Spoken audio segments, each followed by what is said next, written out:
Prologue Cabinet Wilderness, Montana, October. Walter Rice knew better than anyone that staying away from people was the safest choice, for them, not for him. The irony was, he still craved the sound of human voices, the warmth of laughter. Sometimes, shamefully, he'd linger near campgrounds just to eavesdrop, pretending those strangers were speaking to him. That was part of why he was sprawled in the underbrush now, hidden beneath a tangle of kinnikinick and tamarack needles, watching a young man jot notes in a metal-bound notebook. The kid had just collected a sample of bear scat, sealing it in a plastic bag before tucking it into his backpack. Walter wasn't worried about being spotted. Years of military training and decades of solitude in some of the harshest wilderness in America had turned him into something close to a ghost. If he didn't want to be seen, he wasn't, and this kid moved through the woods like a lost tourist. Whoever sent him out here alone clearly had a death wish. Grad students shouldn't be bear bait. Then again, the grizzlies weren't the real threat today. The air hummed with the promise of a storm. Walter could feel it, the pressure in his joints, the way the wind shifted. This wasn't just rain. It was going to be brutal. Early for winter, but the mountains didn't care about calendars. He'd seen snow in August before. And this clueless kid, his pack was way too light for what was coming. That was the real reason Walter was tailing him, the storm, the choice. Let nature take its course, a clean death, quick and quiet, but the boy was young, too young. Walter had seen enough young men die, you'd think he'd be numb to it by now. Yet here he was, torn. He could warn him, but the idea made his throat tight. Speaking to someone face to face after all this time, no, too risky. What if he froze? What if the past came roaring back and he lost control? Better to stay silent. Except, he couldn't just walk away. So he followed, frustration gnawing at him as the kid wandered deeper into the wilderness, oblivious. The bedroll strapped to his pack suggested he planned to camp. Confidence or cluelessness? Watching him was like watching someone try to assemble IKEA furniture without instructions, painful, and doomed to fail. The weight of sadness pressed down on Walter like a heavy fog. It reminded him of fresh-faced recruits stepping off the plane in Vietnam, their uniforms crisp, their eyes full of misplaced confidence. Kids who had no idea they were just walking targets. That damn boy had stirred up memories Walter had buried deep, but not deep enough to shake his indifference. He'd followed the kid for what he guessed was about 6 miles, too lost in his own thoughts to notice the danger until the boy froze mid-step. Through the dense underbrush, Walter could only make out the top of the kid's backpack. Whatever had stopped him was shorter. Thank God it wasn't a moose. Bears. You could sometimes talk your way out of that mess if they weren't starving. But moose. Those things were pure chaos on hooves. His fingers tightened around the hilt of his knife, though he wasn't sure he'd actually step in. A bear might be brutal, but at least it'd be quick. The storm out here, that was a slow, miserable way to go. He moved silently, leaves crunching underfoot only in his imagination. When Walter didn't want to be heard, he wasn't. Then a low, guttural growl cut through the air, sending his pulse skyrocketing. That wasn't a sound he recognized, and he knew every predator in these woods. 4 more steps and the brush cleared. There, in the middle of the trail, stood something that looked like a dog, if dogs had the wrong kind of joints and teeth too long for their mouths. Its coat was shepherd-like, but its stance was all wrong, hunched like a bear's. And its eyes, cold, calculating, the kind of eyes that had seen too much killing. Walter didn't need a name for it to know what it was. This thing was every nightmare he'd carried since Vietnam, every shadow that had stalked his dreams. A fight like this wasn't for some clueless kid. It was for someone already broken, someone who knew death like an old friend. With a yell that tore from his chest, Walter burst from cover, knees screaming in protest.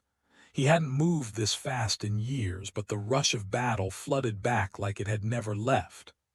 "Get out of here, kid," he barked as he blew past the boy, knife raised. Maybe the beast would run. Predators sometimes did when their prey turned the tables. But the way those eerie gold eyes locked onto him, this thing wasn't backing down. It lunged, all muscle and teeth. Like Walter wasn't even armed, Walter might have underestimated himself. Or maybe the beast had, mistaking his weathered appearance for weakness. It hadn't counted on a battle-hardened old soldier with a blade as long as his forearm. Then again, maybe the creature had been too focused on the kid sprinting away like his life depended on it, which, let's be honest, it did. Walter. Just an inconvenient speed bump between it and a tender meal. But Walter wasn't some helpless civilian. That knife in his grip, a trophy from an enemy commander he'd taken down in the dead of night, just like his training had taught him. The blade was etched with faded symbols, once gleaming, now blackened with age. Fancy, sure, but it still cut deep, sinking into the beast's shoulder before it could react. Faster, stronger. Yeah, the thing had those advantages, but Walter had landed the first blow, and that changed everything. He didn't walk away unscathed, but he'd won in the ways that mattered. The monster limped off, bleeding and broken, while the kid had a real shot at making it to safety. And if Walter was right, that kid was already peeling out of the parking lot by now. The pain hit him like a freight train. He knew that smell, ruptured gut, the kind of wound that didn't come with a happy ending. But the kid was alive. Maybe that balanced the scales a little for all the ones he couldn't save. He let himself sink into the dirt, the cool earth a relief against his feverish skin. Funny how things came full circle, saving a stranger's life in the same way a stranger's death had once led him here. The wind howled, or maybe that was just the blood rushing in his ears. Shock had a way of playing tricks. He gripped the knife tighter, just in case the end dragged on too long.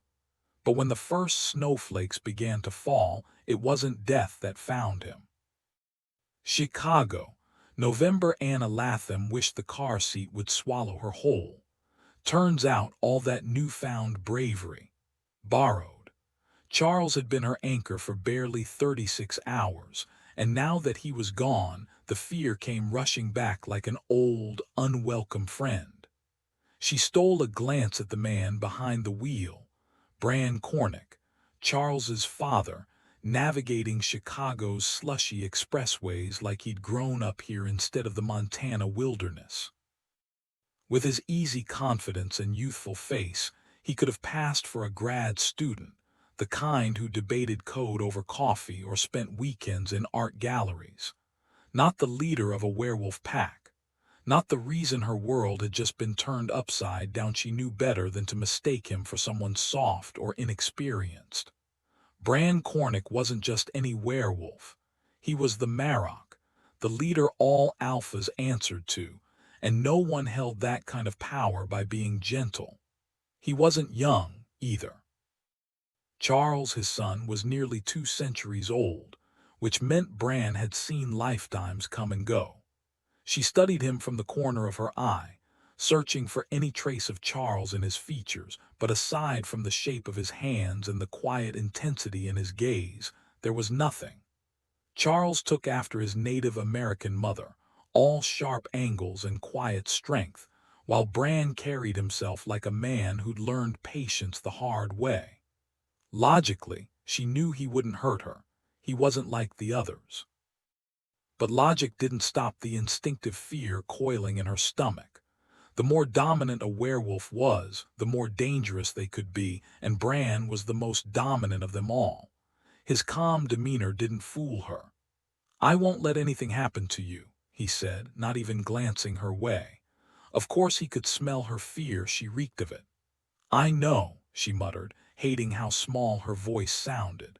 She hoped he assumed she was just nervous about facing her old pack, not terrified of him. But the way his lips twitched, just slightly, told her he wasn't fooled. The parking lot behind her apartment was packed with unfamiliar vehicles, including a flashy gray truck hauling a garish orange and white trailer emblazoned with a grinning manatee and bold letters declaring Florida as the Manatee State. Bran parked behind it without a second thought, blocking the alley. Not that it mattered, she wouldn't be coming back here. Montana was next. Is Montana the werewolf state? She wondered dryly. 4 wolves stood waiting by the security door, Boyd among them, their new alpha. His gaze swept over her, assessing. She dropped her eyes immediately, positioning Bran between them like a shield. Oddly, though, there was none of the usual hunger in their stares, none of the tension that usually made her skin crawl. They just looked exhausted. Yesterday had cost them. Their alpha was dead, and she'd played a part in that. She knew they felt the loss just as she had, though she'd been too focused on Charles to care. Guilt twisted inside her. Leo had deserved it, she reminded herself. He'd been a monster. Still, she kept her head down, hoping they'd leave her alone, except they were here to help her move. The irony wasn't lost on her. She wanted to argue, but standing up to the Marok wasn't exactly her strong suit. Another glance at Boyd told her nothing. His expression was as unreadable as ever. Her fingers fumbled with the lock, nerves making her clumsy. Though none of the werewolves shifted impatiently, she could feel their stares burning into her back. Were they thinking about what some of them had done? She refused to let her mind go there. Breathe, she reminded herself sharply. One of the men let out a low, eager noise, shifting restlessly. George, Boyd warned, and the wolf stilled. She knew it was her fear stirring them up. She needed to pull it together, easier said than done with this damn lock sticking. If Charles were here, she'd feel steadier, but he was still recovering from silver bullet wounds. His father had mentioned he reacted worse than most. Bran's voice cut through the tension. Didn't expect you to show. She figured he wasn't talking to her, not after he'd strong-armed her into leaving Charles behind this morning. Boyd must have been the one to answer because his dry reply came next. Had the day off. Until last night, Boyd had been third in command. Now, alpha of the western suburb Chicago pack. The pack she was walking away from. Thought I'd speed things up, Boyd added. Thomas agreed to handle the drive to Montana and back. The door finally gave way, but Bran didn't step inside right away. She hovered in the entryway, holding it open while he turned his attention to Boyd. How's the pack's money situation? My son mentioned Leo always claimed they were strapped. Boyd's laugh held no real humor. Wasn't lying. His mate bled him dry. We'll keep the manor, but that's about it. Selling Isabella's jewelry might help, but nowhere near what he spent on it. Bran's gaze swept over the wolves, lingering on Thomas. She followed his stare, worn jeans with a hole in the right knee, beat-up sneakers. Not so different from her own, except her jeans were ripped on the left. Will this trip cost you your job? Bran asked. Thomas kept his eyes down, voice quiet. No, sir, construction's slow this season. Boss gave me 2 weeks. Bran pulled out a checkbook, balancing it on another wolf's shoulder as he scribbled. For your expenses. We'll sort out payment once you reach Montana. Relief flickered in Thomas's eyes, but he stayed silent. Bran finally moved past her, heading up the stairs without another word. The tension between Anna and the pack is more palpable, with her noticing small things like the hole in Thomas's jeans mirroring her own, subtly emphasizing their shared but unspoken struggles. The moment Bran turned away, the other wolves locked eyes with Anna. Defiant, she lifted her chin, forgetting her earlier resolve not to engage until it was too late. Boyd's expression was unreadable. Thomas still stared at the floor, but George and Joshua. Their contempt was plain as day. With Bran distracted, their true feelings surfaced. She was nothing to them, the reason their alpha was dead. If they thought they could get away with it, they'd tear her apart right here. Go ahead, try it, she challenged silently, refusing to look away even as she turned her back. As Charles's mate, she technically outranked them, but wolves never forgot. And neither would the men inside them, not after what they'd done under Leo's command. Her stomach twisted, muscles tight as she led the way up to her fourth-floor apartment. Bran lingered by the door while she fumbled with the lock, then stepped aside, letting him enter first, a show of respect. He paused in the doorway, scanning the cramped space. A rickety card table, 2 folding chairs, a futon, not exactly luxury living. I could have packed this morning, she muttered, bristling at his unspoken disapproval. Then they'd just be hauling boxes. Bran's voice was dry. This'll take less than an hour to clear out. Boyd, how many of your wolves are stuck like this? Boyd shouldered past her, eyes widening as he took in the barren fridge. Didn't realize it was this bad. He shot a glance at Thomas. Thomas shuffled in, offering a sheepish smile. My wife works too. Pack dues don't leave much. He'd never participated in what Leo had done to her, but he'd never stopped it either. That silence stung more than she'd admit. Boyd sighed. 5 or 6, probably. I'll figure something out. Bran handed him a business card. Call Charles next week. We'll sort out loans if needed. Hungry wolves are dangerous wolves. As the others filed out, George shoved her deliberately, his smirk vanishing the second Bran turned around. Anna hugged herself, nails digging into her arms. Illegitimus nil carborundum, she whispered, a shield of borrowed Latin against the storm still brewing inside her. She knew it was a dumb move even before George swung at her. Ducking at the last second, she took the hit on her shoulder instead of her gut, twisting to lessen the impact. The cramped hallway left no space to dodge a follow-up, but Boyd was already on George, pinning him down with a knee between his shoulder blades. George wasn't struggling, just babbling excuses. She broke the rules. Leo said no Latin, you know that. Anna had figured out ages ago that Latin was her secret weapon. Only Isabella had understood it, and she turned out to be no friend at all. Leo had caught on eventually, but now Boyd's voice was low and dangerous in George's ear. Leo's gone. New rules. And if you want to keep breathing, don't lay a hand on Charles's mate in front of his father. Bran leaned in the doorway, watching her like she just pulled off an unexpected magic trick. Don't let the bastards grind you down, he smirked. Awful Latin, and your accent painful. She rubbed her shoulder. The bruise would fade fast, but right now it stung. Blame my dad. He took a couple semesters in college and never shut up about it. Picked up his favorite phrase like a bad habit. Interdum ferre cupidine partium magnarum Europe vincendarum, Boyd snorted. Sometimes I have the urge to conquer large parts of Europe, so he'd understood her defiance too. She shrugged. He mostly said it when my brother or I were being little monsters. Bran's gaze sharpened, studying her like she was some fascinating specimen. And that was his favorite line. My brother earned it, she muttered. A slow, familiar smile curled Bran's lips, Charles's smile, but colder. Boyd jerked his chin toward George. What do you want done with him?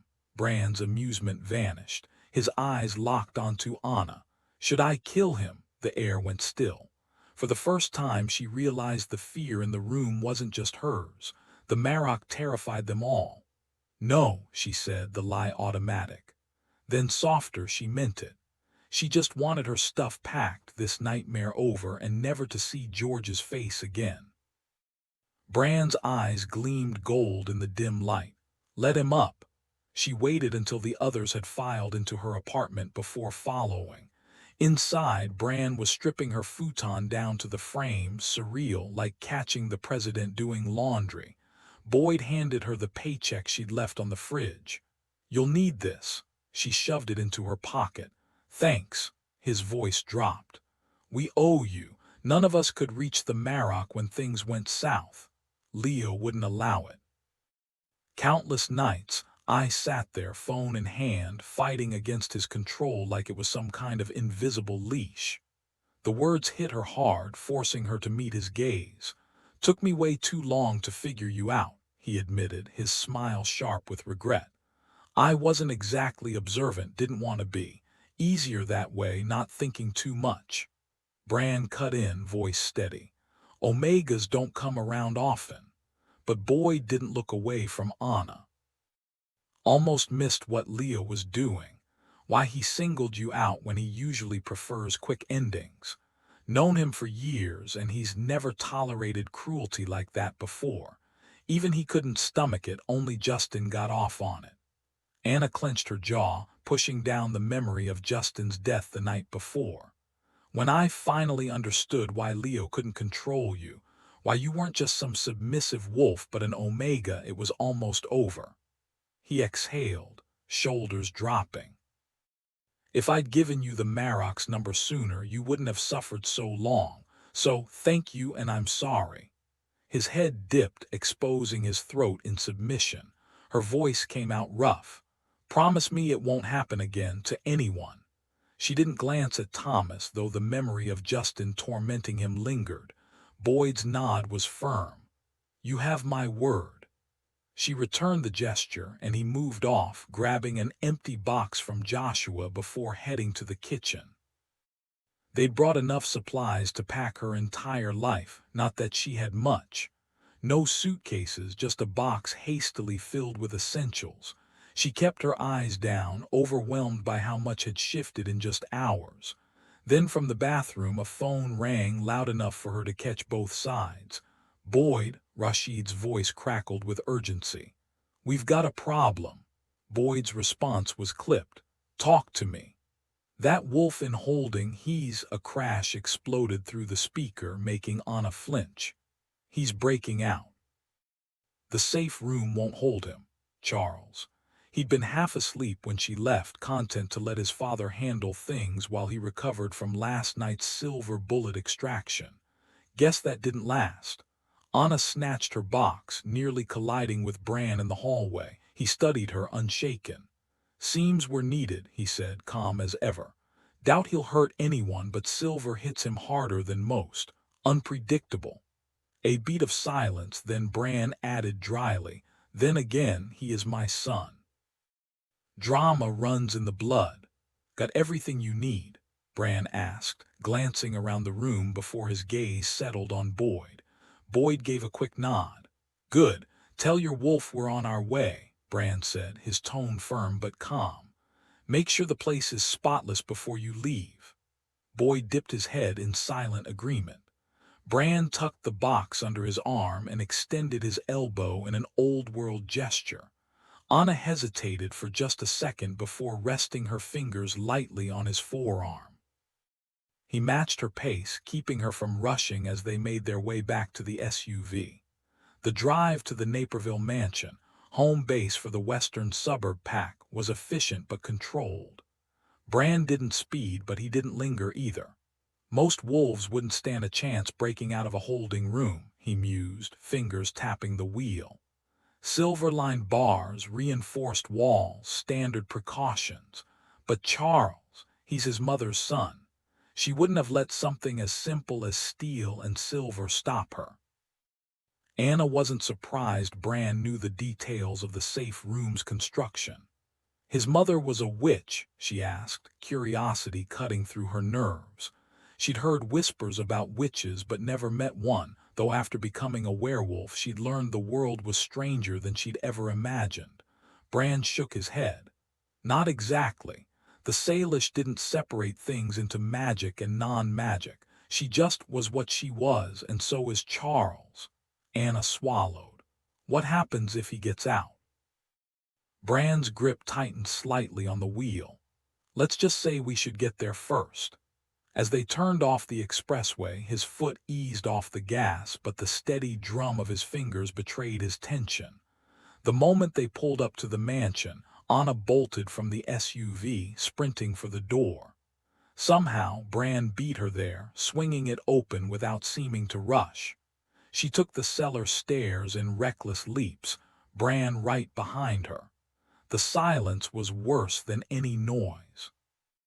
Normally, the safe room was indistinguishable from the guest quarters, except for the steel door. Now, chunks of plaster littered the floor, exposing the silver-laced bars beneath. Torn wallpaper dangled like shredded curtains, obscuring the inside. 3 pack members stood frozen in front of the wreckage, fear rolling off them in waves. One clutched a screwdriver like a lifeline. The screws, they were backing out on their own, he stammered. Bran exhaled, unshaken. "Charles," he said, almost scolding. The response was a guttural, furious howl that made Anna's ears ring. Bran just nodded. "Yeah, I figured. My son doesn't handle silver well, and captivity makes it 10 times worse. Maybe you'd have been better off letting him loose, or maybe not. Sorry for ditching you down here alone. I thought he had more control, but Anna's got him wound tighter than I realized." Bran turned toward Anna, who hovered at the bottom of the stairs. The snarling wolf didn't faze her half as much as the pack of men crowding the basement. The narrow hallway made her skin crawl. Too many bodies, too little space. "Anna," Bran called, his voice quiet but firm. She edged past the others, eyes fixed on the floor. When Bran touched her elbow, Charles erupted into a vicious growl. How he even saw through that shredded wallpaper, she had no idea. Bran smirked and pulled his hand back. "All right, fine, but you're freaking her out." The growling tapered off instantly. "Talk to him," Bran murmured. "I'll clear the room. When you're ready, go ahead and open the door, but maybe wait till he chills out a little." And just like that, she was alone. Crazy as it sounded, the second they left, the tension drained from her shoulders. For the first time all day, she could breathe. Behind the door, Charles paced, his red fur flashing between the torn strips of wallpaper. "What the hell happened to you?" she asked. "You were fine this morning." No answer, just silence where the growls had been. "Look, I'm sorry," she said, rubbing her arms. "But my stuff's getting packed up and I needed clothes before the movers haul everything to Montana." A thud against the door, not hard but insistent. She hesitated, then unlatched it. He was massive, his fangs bared, his fur matted with blood from a wound on his leg and 2 more on his ribs. The room behind him looked like a tornado hit it, plaster ripped from the walls, the mattress shredded, the dresser in splinters. She let out a low whistle. "Damn. You really went to town." He limped forward, sniffing her from head to toe. A creak on the stairs made him spin, snarling, shielding her with his body. Bran lounged on the top step, unfazed. "Relax, I'm not here to hurt her." He glanced at Anna. "Not sure how much he's processing right now, but he'll settle better at home. Our pilot's on standby." Her stomach twisted. "I thought we had more time." Chicago was all she knew. "I've got to call Scorsese. Mick needs to find a replacement fast." As she spoke, Charles nudged her hand with his muzzle, a silent reassurance. The gesture surprised her. Even in this state, he was trying to comfort her. Bran sighed. "Pack what you need. We leave in an hour." The tone shifts from tense to darkly amused as Anna mutters, "Great. Nothing like a werewolf wrecking ball to speed up moving day." Kara would definitely freak out if she didn't explain things soon. Bran's voice broke through her thoughts. "I need to head back to Montana today. Tomorrow we're holding a funeral for a friend of mine. Can't miss it." He glanced at Charles, who was still in wolf form, looking far from recovered. "I plan to leave you here to follow later, but that's not happening now. He needs proper care, and I don't trust him alone like this." He pulled out his phone. "Call your neighbor and Mick. Let them know you're coming with me." Anna hesitated, then looked down at Charles. The massive wolf hadn't budged from his spot between her and Bran, his protective stance unmistakable. She ran her fingers through his thick fur, feeling the warmth beneath her palm. Staying with the Chicago pack. No thanks. Boyd might be better than Leo, but that wasn't saying much. Charles shifted slightly, pressing against her leg without ever taking his eyes off Bran. The silent challenge in his gaze made her snort. "Fine," she said, reaching for the phone. "Hand it over." Bran smirked and held it out, but Charles didn't move, forcing her to stretch awkwardly while he glared at his father. The absurdity of the moment made her laugh, which, honestly, helped when she had to convince Kara this sudden trip was totally her idea. Later, as they boarded Bran's tiny six-seater plane, Anna braced herself for a nightmare. First time flying, and it had to be in this glorified tin can. Bran took the co-pilot's seat, leaving her and Charles in the back. Charles nudged her toward the rear-facing seats with his nose, then flopped onto the floor, resting his head on her boots. She buckled in, gripping the box beside her as the engines roared to life. To her surprise, the flight wasn't terrifying, it was exhilarating. The plane bounced through turbulence, earning a low growl from Charles, but Anna found herself grinning. It felt like the world's most intense carnival ride, minus the cotton candy. The view, unreal. Even the sketchy landing on a strip barely wider than a driveway didn't kill her buzz. As the wheels hit the tarmac with a jolt, she laughed, her stomach still playing catch-up. Who knew flying could be this fun? The plane rolled into a massive hangar that could easily fit 2 aircraft its size, though the other half stood empty. Anna clutched her box and trailed behind Charles as they stepped onto the cold concrete floor. His limp had worsened. Being cooped up in the plane hadn't done him any favors. He still positioned himself protectively between her and his father. The moment her boots hit the ground, a chill ran through her. Her jacket, barely enough for Chicago's winters, was useless here. The hangar was unheated, her breath visible in the icy air. She turned abruptly, not realizing how close Charles was, and her knee collided with his injured side. He didn't flinch, but she knew it had to sting. "Back off a little," she huffed. "Your dad isn't about to jump me." Bran chuckled. "I don't think he's worried about me." He shot Charles an amused glance. "Let's get you away from all these overprotective males so he can finally unclench." The pilot, who'd been tinkering with the plane, smirked. "Never thought I'd see the day Charles gets all worked up over a woman." Charles shot him a glare, but the man just grinned wider. "Hey, don't give me that look. I got you home in one piece. Almost as good as if you'd flown it yourself, right?" "Thanks, Hank," Bran cut in, steering Anna toward the exit. "We'll let you finish up here while we warm up the truck." He guided her out into knee-deep snow, his grip firm on her elbow. Charles let out a low growl, earning an exasperated sigh from Bran. "Enough. I'm not stealing her, and the snow's uneven." Charles fell silent but stayed so close Anna had to sidestep to avoid jostling his wounds, nearly knocking into Bran instead. The older werewolf steadied her with a frown but kept quiet. Beyond the hangar and airstrip, the wilderness stretched untouched.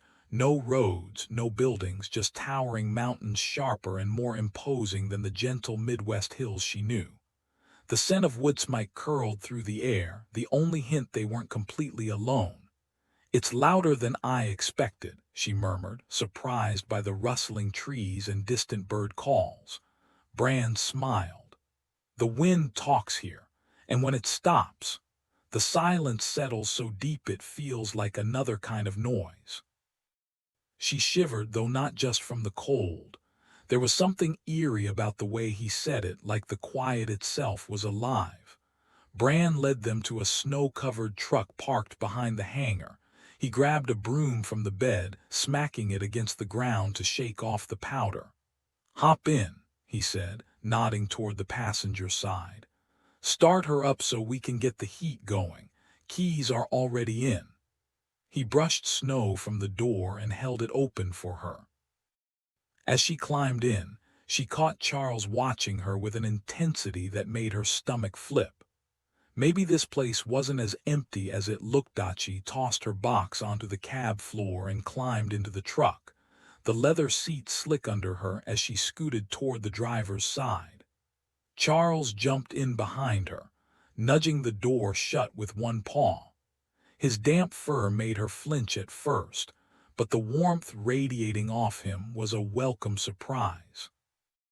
The engine rumbled to life, blasting cold air until she finally adjusted the vents, then slid over to the middle seat. Outside, Bran finished clearing snow from the truck bed before tossing the broom back and slipping behind the wheel. "Shouldn't be long now," he said, eyeing her shivering frame with disapproval. "First stop, getting you proper winter gear. Chicago might be cold, but this is next level." Before she could reply, Charles bulldozed his way over her, forcing her to the passenger side. He sprawled across her lap like a furry boulder. "Electric bills don't pay themselves," she muttered, shifting under his weight. "And waitress tips don't cover designer parkas." The back door swung open and Hank climbed in, buckling up before rubbing his hands together. "Wind's got teeth today," he grumbled. Bran shifted into drive, the truck lurching forward over what might have been a road if not for the snow. "We'll drop these two off first," he said. "Mate." Hank's voice shot up in surprise. No wonder the old man's losing it. "Damn, Charles, you work fast, and she's easy on the eyes, too." Her jaw clenched, being talked about like she wasn't even there, not her favorite, but before she could snap back, Charles bared his teeth in Hank's direction. The pilot just laughed. All right, still nice catch."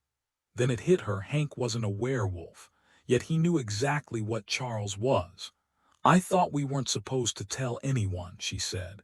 Bran's gaze flicked to her. "Tell them what?" She glanced at Hank. "About us." Hank snorted. "This is Aspen Creek. Everyone knows. You either marry a werewolf, are raised by one, or just accept they run the place. Welcome to the Marrock's cozy little family." She couldn't tell if he was joking or bitter. The vents finally pushed warm air, and between that and Charles's furnace-like presence, she stopped feeling like a human popsicle. "I thought werewolves didn't do families, just packs." Bran's grip tightened on the wheel. "You and Charles have some talking to do. How long since you returned?" 3 years. "Family? My dad and brother, haven't seen them since." She trailed off, staring out the window at the endless white. The truck hit a hidden pothole, jolting them all, and Charles let out a low growl, not at Hank but at the road. Bran just smirked. "Welcome to Montana. Roads here have personalities." Hank chuckled. "Yeah, and most of 'em are jerks." The mood shifted, lighter now, but the question still hung in the air. What was she to Charles? And what did that make her in this strange, snowbound world? Leo had warned her to cut all contact with her family, or he'd consider them a threat to the pack. And you know what that means, she thought grimly. Bran's frown deepened. "Outside Aspen Creek, our wolves can only reveal themselves to their spouses for their safety. But you don't have to abandon your family." He muttered under his breath. Guess Leo was worried they'd stand in his way. "Wait, I can actually call them." The idea hit her like a jolt of electricity, but she bit back the question. Better to ask Charles later. Charles's place wasn't what she'd pictured. Given the remote Montana wilderness, she'd imagined some grand log cabin or a relic from the frontier days, like the pack's sprawling estate. Instead, Bran pulled up to a modest ranch house, its gray-green siding blending into the landscape. Nestled against a hillside, it overlooked fenced pastures where a couple of horses lazily flicked their tails. She waved Bran off, then hauled her soggy box up the snow-dusted steps, Charles lurking behind her like a shadow. She hesitated at the door, realizing she hadn't asked for a key. But the knob turned without resistance. "Right. Small-town rules," she mused. "Nobody's dumb enough to rob a werewolf." Still, leaving a house unlocked while traveling, That was a city girl's nightmare. Then she stepped inside and forgot all about locks. The outside had been unassuming, but the interior, whoa! The living room's hardwood floor had an intricate parquet border, the design echoing Native American motifs. Plush Persian rugs sprawled across the center, framing a massive granite fireplace, its soot-stained hearth proof of frequent use. The furniture was a mix of cozy leather and handcrafted maple pieces, each table and bookshelf clearly one of a kind.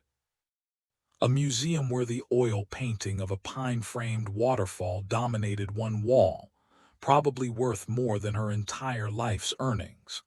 Through the doorway, the kitchen gleamed with understated luxury.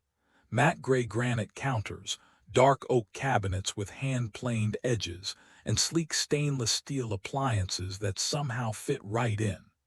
Not huge, but every detail screamed custom.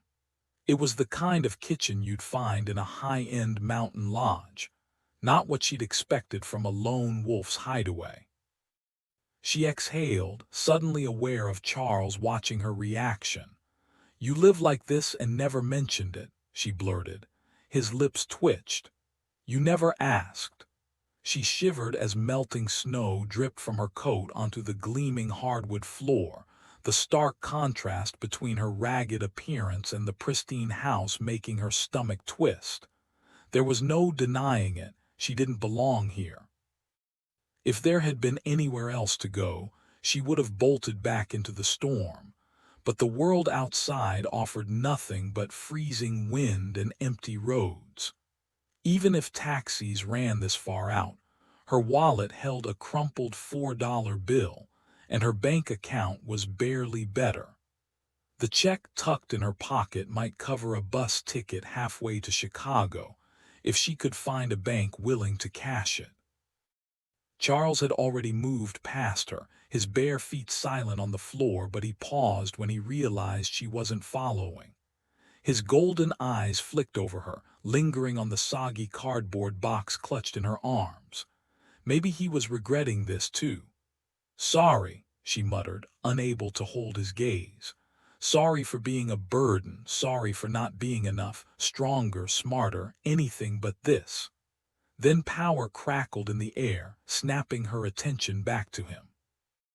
He was shifting, too soon, too fast, his injuries still raw. Panic surged through her. She kicked the door shut with her hip, dumped the box, and rushed toward him. "Stop, you're not healed yet." But he was already transforming, his body contorting in a way that made her stomach lurch. Even after years as a werewolf, she hated the change, the grotesque stretch of limbs, the awful moment where flesh and fur were neither. Charles usually made it look effortless, his mother's magic smoothing the process into something almost graceful. Not this time. This was slow, brutal, and wrong. The bandages, they wouldn't shift with him. She darted to the kitchen, yanking open drawers until she found the scissors. Better than a knife, less chance of stabbing him by accident. By the time she returned, his transformation had slowed to a crawl, his growls turning ragged. She worked fast, slicing through the fabric before it could tear on its own. The last thing he needed was more pain. Finally, he collapsed at her feet, fully human again.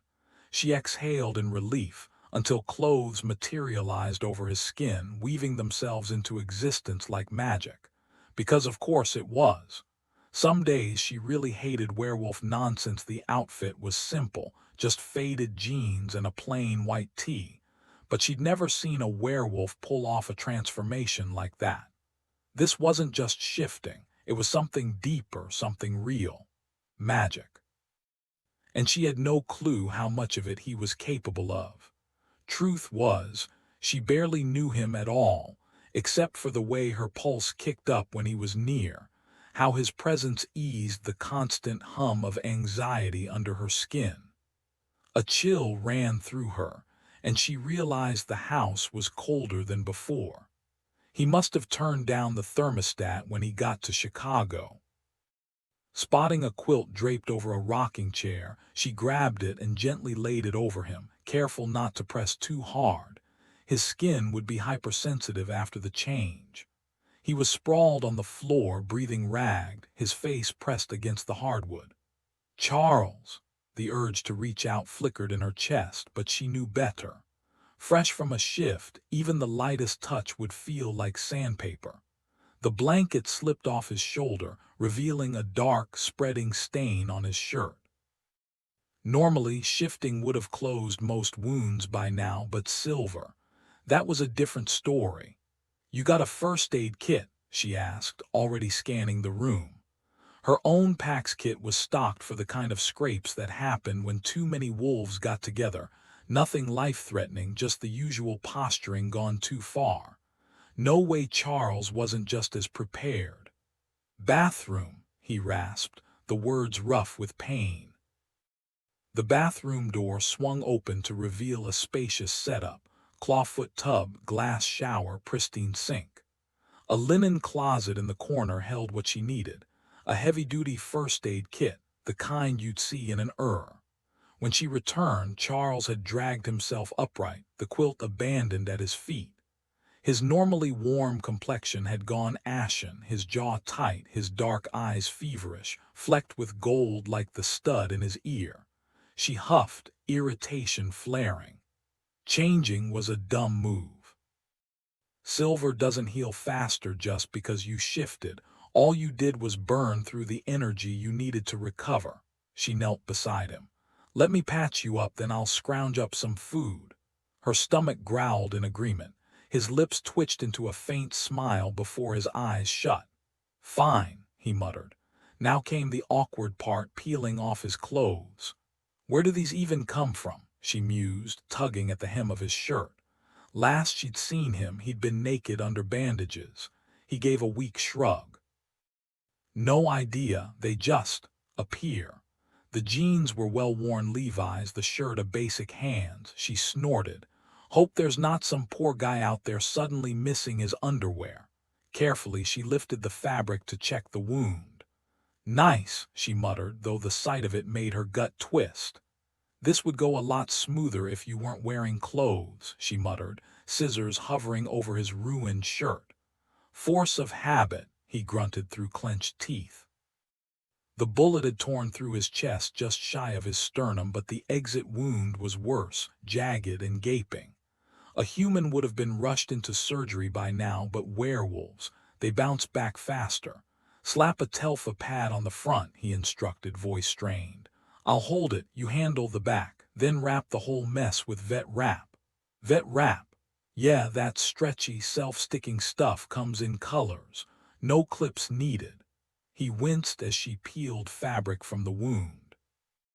"Might need 2 pads to cover it all." She sliced through his shirt with kitchen shears, then tore open the sterile pads, pressing one against the angry hole in his chest. The thought of the tunnel carved through his body made her stomach twist. He shoved the pad harder than she would have dared. Digging through the med kit, she found a stash of vet wrap rolls, mostly muted tones, but a few neon ones too. Out of spite, because he'd insisted on shifting back too soon, she grabbed the brightest pink pair. He barked a laugh, then hissed, breath turning shallow. "My brother's idea of a joke," he managed. "Annoy him too, did you? Swore it was all he had in his office when I restocked." She almost teased him more until she saw his back. Blood had seeped down, pooling above his waistband. She should have prepped everything first. Tarditas et procrastinatio odiosa est. "You speak Latin?" he asked, voice tight. "Nope, just quote it. Supposedly Cicero, but your dad says I butcher the pronunciation." "Want a translation?" The first bullet's graze, the one he took shielding her, flared an angry red above the worse wound. Painful but not life-threatening. "No Latin," he muttered, "but procrastination sucks sounds about right." "Yeah, that's the gist." Guilt gnawed at her. He needed a real doctor. "Just stop the bleeding," he said, reading her hesitation. Jaw set, she gathered his sweat-damp hair, draping it over his shoulder. The back wound was too big for one pad, so she used two, bracing them with her knee as she wound the garish pink wrap around his torso. She didn't have to ask. He took the loose end of the bandage and pressed it against his ribs without a word. Anna used it as an anchor, winding the wrap around him in careful loops. She could feel his pain in the way his breath came in short, ragged gasps, each one tight with restraint. First aid on a werewolf was risky business. Pain could snap their control like a dry twig, just like he'd proven earlier that morning. But Charles didn't move, didn't flinch, even when she pulled the bandage tight enough to make her own ribs ache in sympathy. The bright pink wrap stood out starkly against his deep bronze skin, and she tried and failed, not to notice how unfairly good it looked on him. Here he was, barely holding himself together from the pain, and all she could think was how unfairly gorgeous he was. The smooth planes of his chest, the way his muscles tensed under her fingers, it wasn't fair.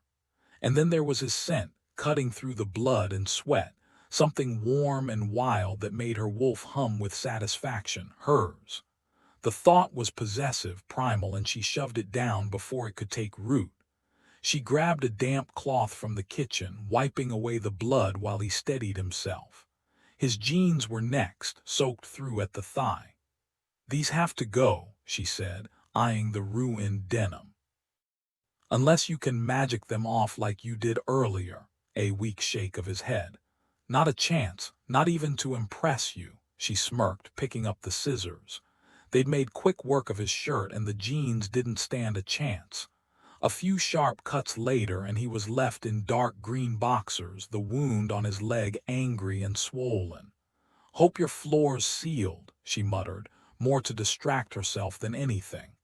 "Would be a shame to ruin it." Blood had already pooled on the intricate wood grain, but at least the expensive rugs were safe. The bullet had gone clean through, but the wound looked worse today, puffy, red, and raw. "Floor's fine," he said, voice strained but steady.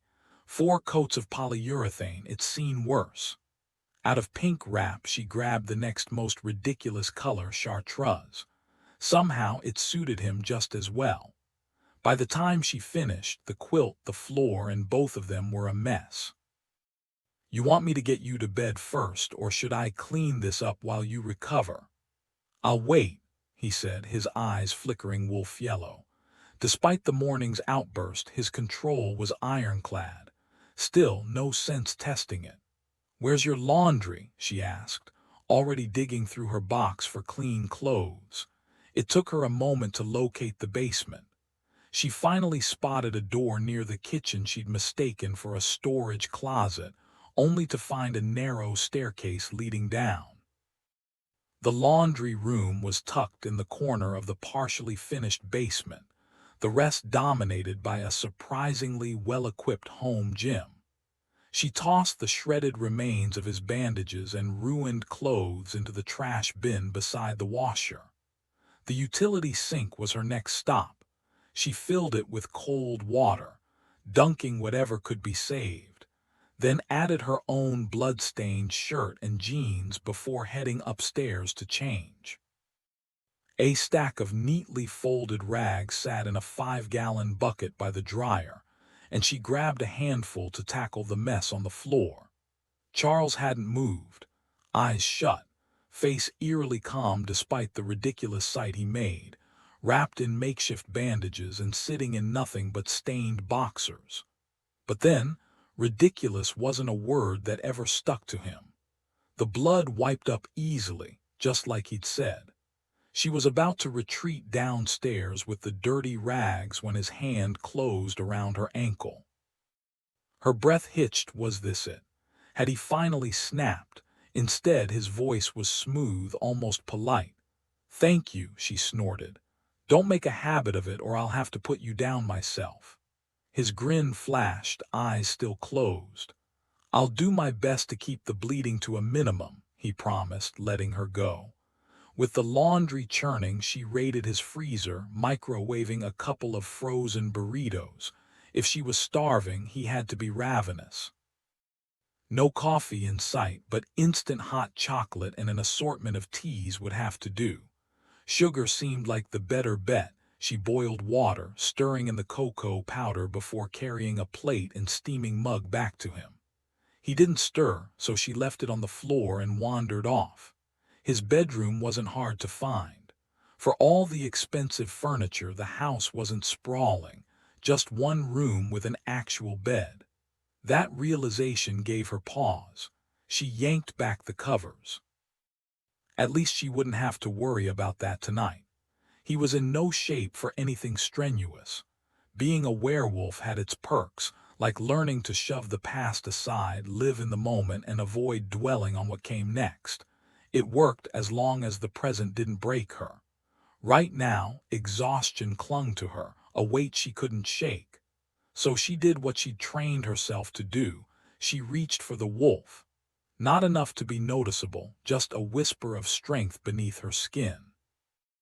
Enough to keep moving when the human in her would crumpled the familiar comfort of the forest green sheets. Charles had a thing for that color, gave her a moment of calm before she stepped back into the living room. He was awake. The empty cocoa mug and burrito wrapper proof he'd managed to eat, but his gaze was distant, his face too pale, exhaustion carved into every line. "Time for bed," she said from the doorway, keeping her voice light. Even in human form, a wounded werewolf deserved caution. He didn't argue, just leaned into her when she slid under his arm. At 6 foot something, he was all solid muscle, heavy enough that carrying him would have been a struggle. Instead, she braced herself, his weight pressing against her as they shuffled toward the bedroom. His scent, warm, masculine, hers, wrapped around her, and for a second she let herself sink into the quiet certainty of her wolf. But the heat radiating off him, the way his muscles tensed with every step, set off alarms. Werewolves didn't get fevers. He hissed as he lowered onto the mattress, the blood smeared on his boxers already seeping into the sheets. She bit back a comment. He looked seconds from passing out. "You should be stayed in wolf form," she muttered, crossing her arms. This was reckless. His eyes flicked up, gold bleeding through the usual cool blue. "You were leaving," he said, voice rough. "The wolf couldn't argue with you," she scoffed. "And where exactly was I going? You nearly bled out over nothing." He looked away, an uncharacteristic surrender that made her chest tighten. This man who commanded rooms without trying was deferring to her. "My father would have taken you anywhere," he admitted quietly. "I thought I could convince you to stay, didn't account for this." "Idiot," she shot back, but there was no heat in it. His lips twitched like he'd caught the worry underneath. "Yeah," he agreed, wincing as he shifted. "You make me stupid." She caught him before he could collapse backward, guiding him down with a hand braced above his bandage. "Side or back?" she asked. He shook his head, jaw clenched. She knew that pain, the kind that made even breathing a gamble. "Should I call someone?" she pressed.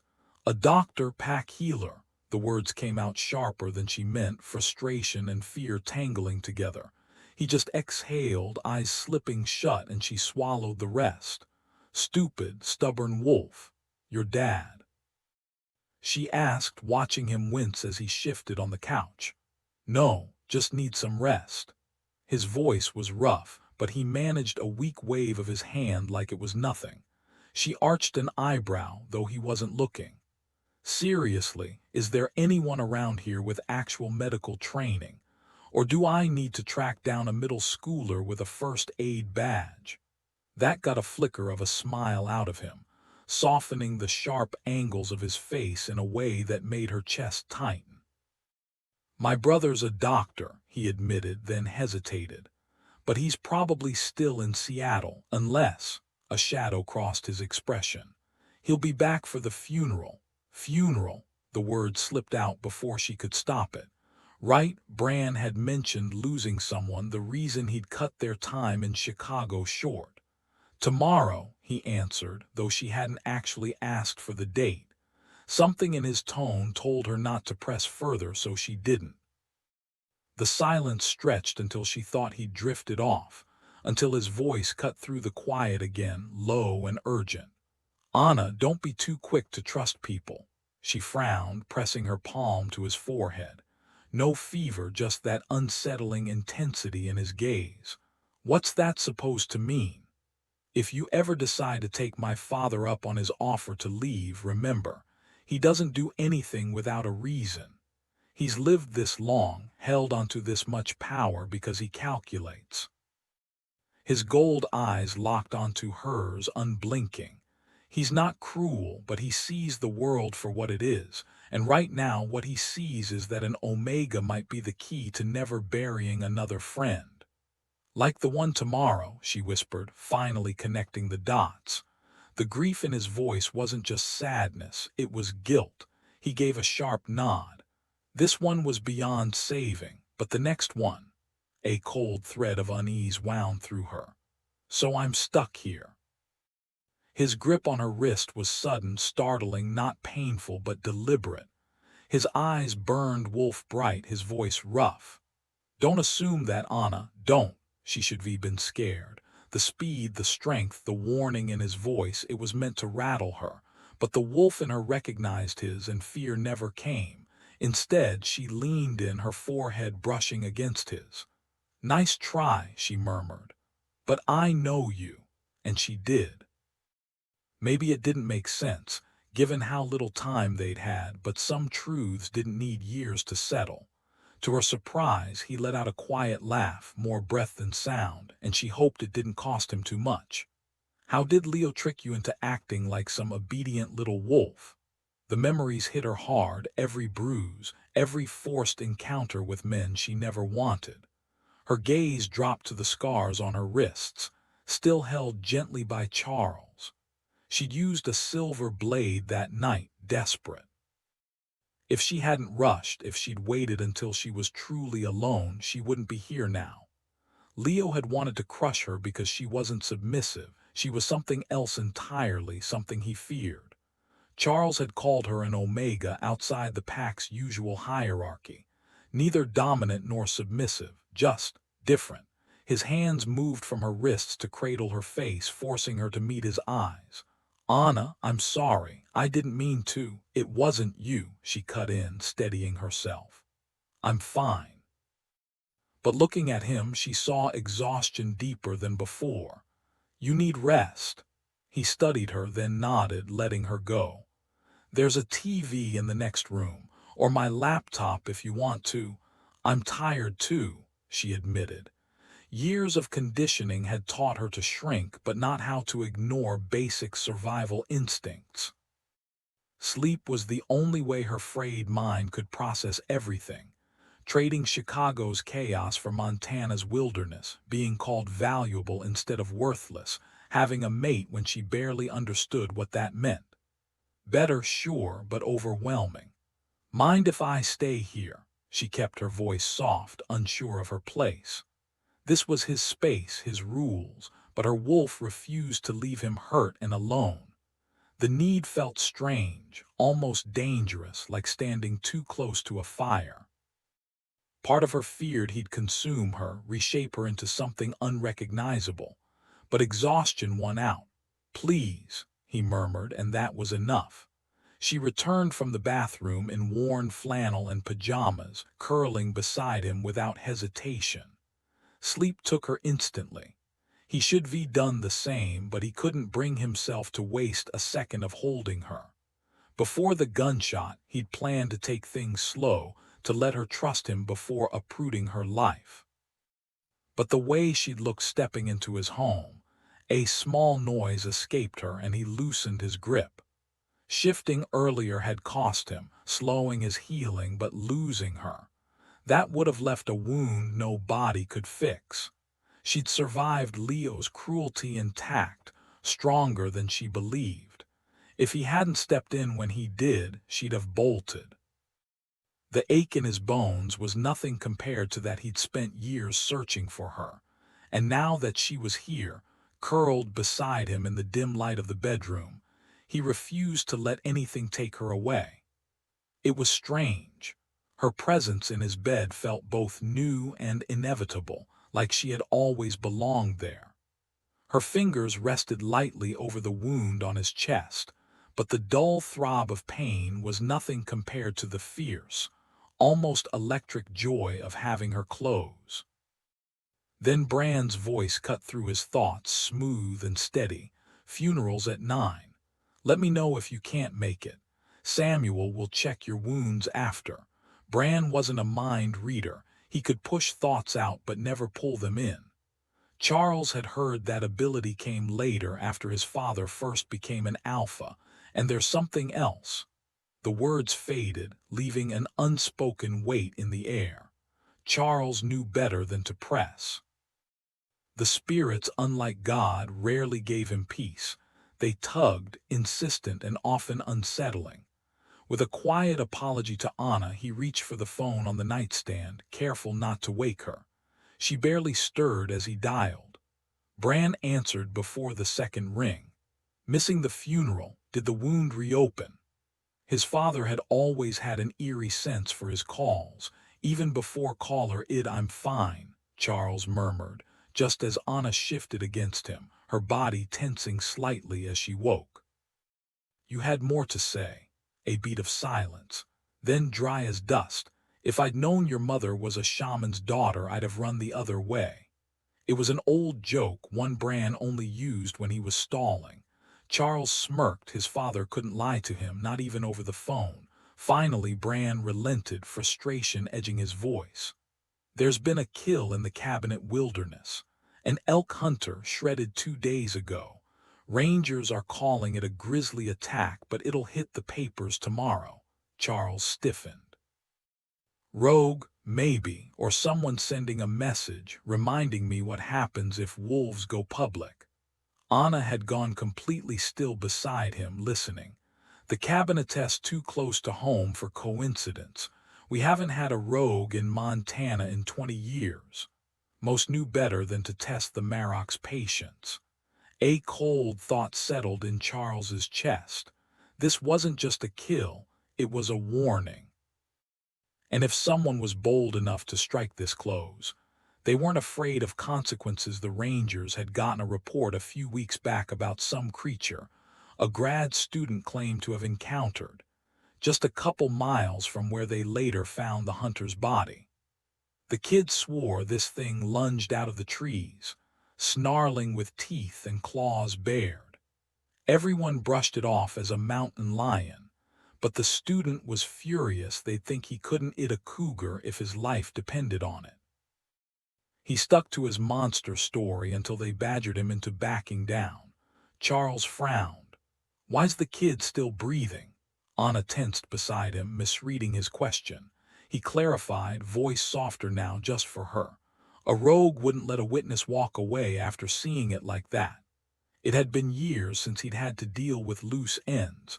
Most humans either didn't believe what they saw or chalked it up to cryptid nonsense. Out in the Pacific Northwest, Bigfoot hysteria covered a lot of sins. One Oregon pack even made a game of staging sightings after a new wolf shredded a car and the locals blamed Sasquatch. Bran shrugged. "The kid claimed some scruffy old guy with a knife popped out of nowhere and yelled at him to run. So he did." Charles let that sink in. An old man just happened to be there when a werewolf decided to snack on a grad student. That's not just unlikely, it's laughable. "Never said it added up," Bran replied, deadpan. "And we don't even know if it was a werewolf. I didn't think much of it until the hunter turned up dead in the same spot a month later." "You sure the hunter was a werewolf kill?" "Heather Morrill ID'd it. She knows a bear attack from one of ours." Heather might have been human, but she'd grown up in Aspen Creek. Charles exhaled. "Fine. You want me to check it out? It'll take a few days before I'm back on my feet." And he wasn't keen on leaving Anna. "Got anyone else to send?" "It'd have to be someone strong enough to handle a rogue." "I'd rather not feed someone to the problem." Bran's mouth twitched. "Just you." Just me, Charles echoed, matching his father's dry tone. Not while you're injured, Bran said. Samuel's in town for the funeral, he can handle it. No, the refusal came too fast, too sharp.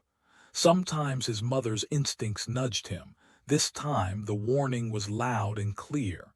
Bran waited, patient, while Charles pieced it together.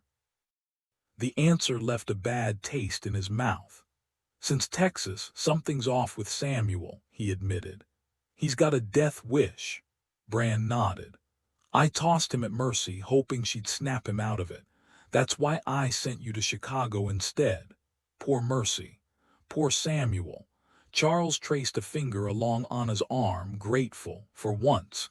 His father hadn't tried playing matchmaker with him. Charles glanced down at Anna, grateful his father had chosen him over Samuel for this Chicago trip.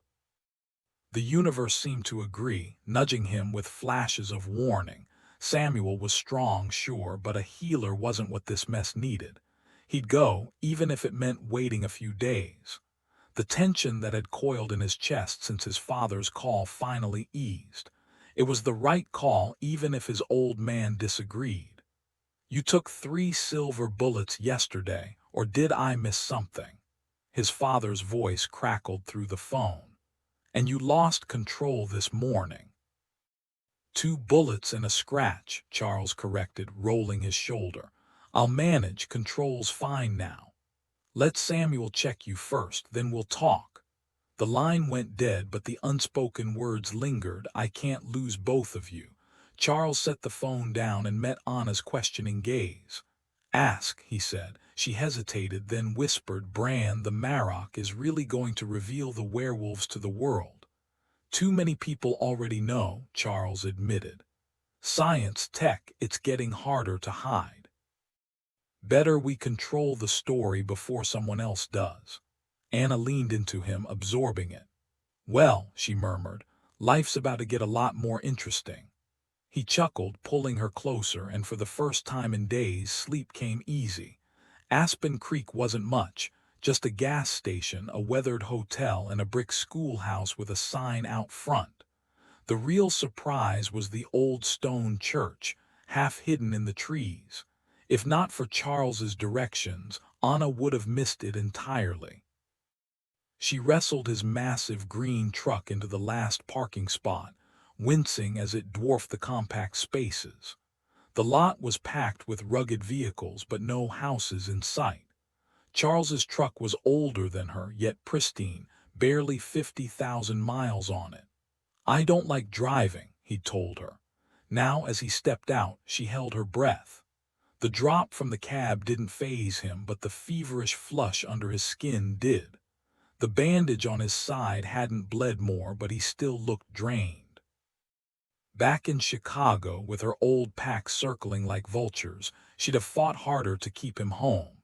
Here, she just prayed no one noticed how close to the edge he really was. She kept her gaze fixed on the floor, hesitant to voice her worries.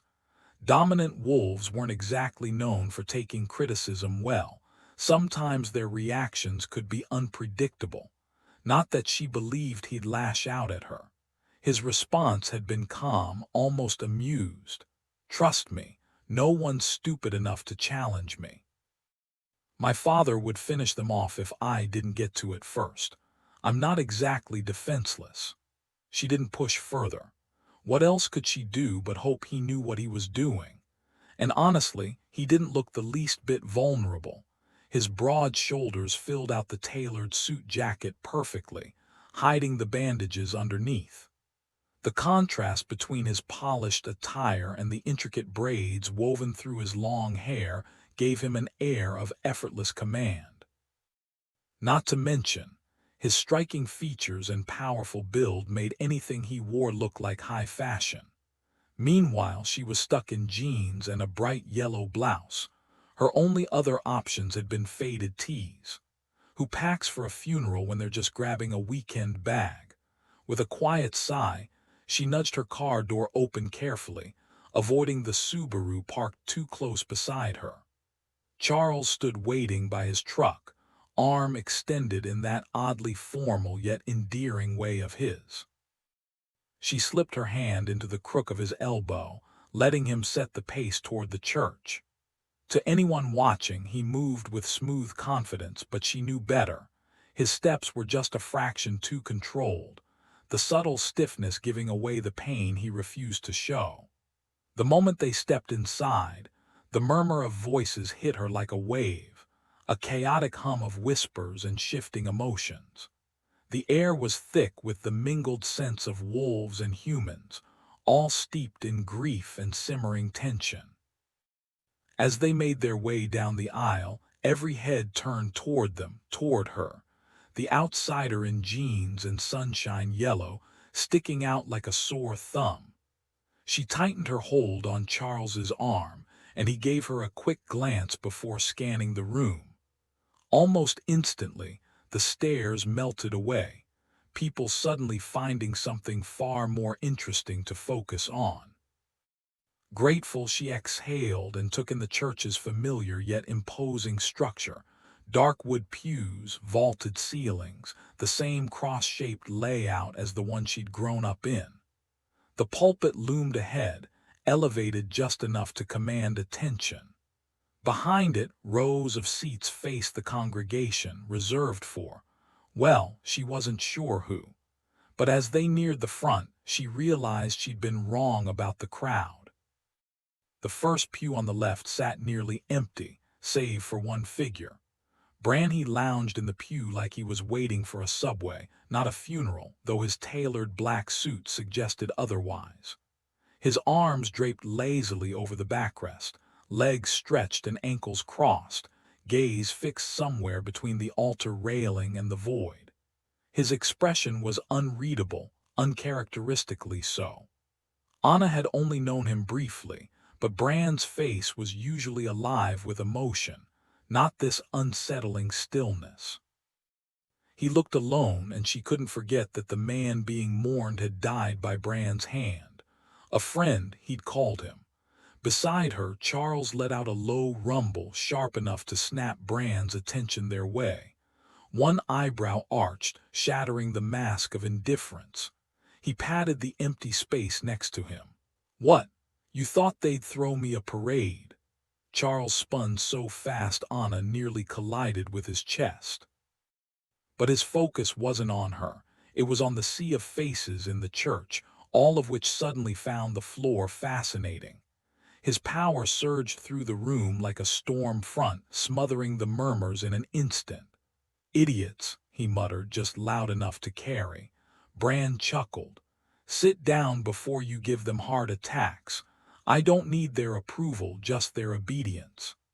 After a tense beat, Charles relented, and Anna found herself wedged between them. The whispers returned almost immediately, thick with tension. She felt like an intruder in a private war. "Where's Samuel?" Charles asked, glancing over her head. "Walking in now," Brand replied without turning. Charles twisted, so Anna did too. The man striding down the aisle was nearly as tall as Charles, his features a grittier echo of Brand's, less polished, more lived in. There was something magnetic about him, though not in the same striking way as Charles. His messy brown hair looked like he'd run fingers through it and called it a day, yet he still carried himself with an effortless polish. In one hand he held a well-worn violin case, in the other, a deep blue jacket with Western stitching. As he neared the front, he paused, scanning the crowd in one swift sweep before his eyes landed on Anna. His smile was unexpectedly warm, a gentler version of Charles's rare grins. In that moment, she saw past the surface differences to the shared lineage in the way he moved, the set of his jaw. He slid in beside Charles, bringing with him the crisp scent of winter and worn leather. He opened his mouth to speak, but the room fell silent again, this time from the back pews forward.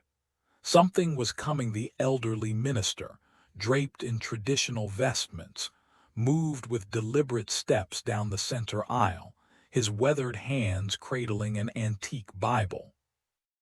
The hushed crowd watched as he reached the altar, his slow movements commanding reverence. Though his human age was evident, there was an undeniable gravity to him, something that made his words carry weight. "Thank you all for gathering to honor our dear friend," he began, his voice steady and warm. He placed the Bible on the wooden lectern with the care of someone handling a treasure, then turned the gilded pages with deliberate fingers.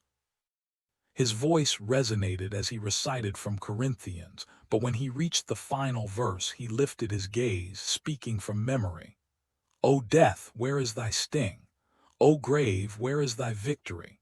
A quiet settled over the room before he continued, a faint smile touching his lips. "Not long after we returned to town, Carter showed up at my doorstep in the dead of night, just to help my wife when our golden retriever went into labor. When I tried to pay him, he refused. Said if he charged for holding a woman's hand, he'd have to start calling himself something other than a vet." A ripple of laughter passed through the crowd, breaking the solemnity for just a moment. As the minister took his seat, an elderly woman rose with the help of a broad-shouldered man, his auburn hair catching the light. The scent of wolf clung to him, unmistakable to Anna. The woman moved slowly, her steps unsteady, but the man guided her patiently. When she reached the podium, she needed a stool to be seen, her companion's hands resting lightly on her waist for balance. "Carter was 8 when he walked into my shop," she said, her voice thin but clear. "He handed me 15 cents and told me it was for a candy bar his friend Hammond had stolen days before. I asked why he was paying, and he just grinned and said, 'Because Hammond doesn't know I took it from his piggy bank.'" The crowd chuckled, and she dabbed at her eyes. The man beside her pressed a kiss to her wrinkled hand before scooping her up, ignoring her playful scolding, and carrying her back to their pew. Anna felt a pang of warmth watching them, realizing they were mates, not the grandparent and grandchild they appeared to be. The thought made her grateful all over again that Charles was like her, bound by the same wild heart. More stories followed, some tender, some laced with laughter, each painting Carter as a man who'd left deep footprints in this town. Charles sat quietly, head bowed, while Samuel toyed with the frayed edge of his violin case. Anna wondered how many goodbyes they'd endured over the years, how much loss lingered beneath their stillness. The air was thick with grief, but also with something else. The unshakable presence of a life well lived. Anna had often resented her immortal body, especially when it stubbornly refused to let her end things on her own terms. But the rigid set of Charles's shoulders, Samuel's restless shifting, and Brand's unnerving stillness made her realize there were far worse curses than living forever. Had Charles loved someone before? A human woman who withered with time while he remained untouched? The thought twisted in her gut, watching people she'd known as kids grow old and die while she stayed frozen in youth. Charles claimed 2 centuries. His family carried even more years. How many graves had they stood beside? A ripple of unease cut through the room. A girl strode up the aisle, her presence sparking tension like a lit match. Nothing about her stood out, no scent, no obvious threat, yet every instinct screamed human. She reached the pulpit, flipping through the Bible with deliberate slowness, her gaze flicking up to study the crowd. Then, in a voice sharp enough to draw blood, she read, "Love one another, not like Cain, who murdered his brother because his own deeds were evil." "Shauna," Charles muttered, his breath barely stirring the air. "Carter's granddaughter, this won't end well." Samuel's quiet chuckle held no warmth. "Kid didn't do her homework. Plenty of nastier verses she could have picked." Shauna kept going, her defiance unwavering until her eyes locked with Brand's. No alpha power rolled off him, yet she flinched away in less than a heartbeat. "She's been off at college," Charles murmured, so low only Anna could hear. "Thinks she's untouchable." hated Bran's influence over Aspen Creek long before her grandfather got himself turned and killed.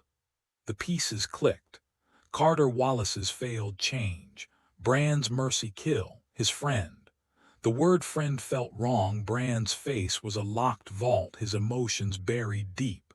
Without thinking, Anna reached for his hand, brushing his fingers before she froze. Too late. His grip clamped down, crushing for a heartbeat before easing. Not intentional, just raw. At the pulpit, Shauna wasn't done. My grandfather was dying, she spat, and the Marok convinced him to become a monster.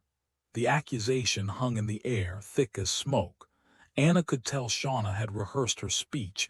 Every word felt stiff, like she'd been practicing in her bedroom for hours. Gramps never asked to become a werewolf, she said, her voice tight. But when he was sick and weak, he let himself be convinced. She avoided looking at Bran, but the accusation hung heavy in the air. His so-called friend talked him into it. So instead of dying from illness, he got his neck snapped because Bran decided he wasn't wolf enough. Her bitter laugh cut through the silence. Maybe Gramps would have called that mercy. I sure don't. The unspoken words lingered as Shauna stepped down, chin raised but eyes swollen from crying. Anna expected to despise her, but the raw grief under the defiance made it impossible. For a second she thought Charles might lose it. His anger was a live wire. But it was Samuel who stood, leaving his violin behind as he took the podium. With effortless charm, he launched into a story about young Carter Wallace sneaking off into the woods and nearly getting himself bitten by a rattlesnake. His dad killed the snake, and Carter threw the biggest tantrum I've ever seen, Samuel said, grinning. Swore up and down that snake was his new best friend. Poor Henry was too rattled to argue. The humor faded fast. Shauna wasn't there when the decision was made, so I'll cut her some slack, Samuel continued, his grip making the pulpit groan. But the truth? Bran warned us Carter wasn't cut out for the change, said he was too gentle. Jerry and I pushed anyway, and Bran took the risk, because that's what he does. His voice turned rough. Carter couldn't control the wolf. If he'd been anyone else, he'd have been put down with the others who failed. But Jerry refused to do it, and Bran wouldn't overrule him. He locked eyes with Shauna. Your grandfather almost killed your mother. I stitched her up afterward. She got lucky. Ask her what she begged Bran to do when she realized her own father couldn't be saved. The room went dead quiet. Carter was too far gone to ask for death himself. Someone had to. Samuel's words settled over the room like a heavy blanket, and for a moment, no one dared to meet his gaze. Heads dipped low, not in defiance, but something closer to shame. The tension from earlier had dissolved, replaced by an awkward silence thick with regret. When Samuel finally sat back down beside Charles, the air still hummed with unspoken apologies. Then the minister stood, clearing his throat as he pulled a worn envelope from his coat pocket. Carter left this with me, he said, adjusting his glasses. Told me to open it when the time came. He unfolded the paper carefully, his voice softening as he read. Don't waste your tears on me, friends. I've had my fill of fighting fate. I'm ready to see my wife again, and I'm going with a light heart. But Bran, ye old wolf, do me a favor. Sing at my funeral, something lively.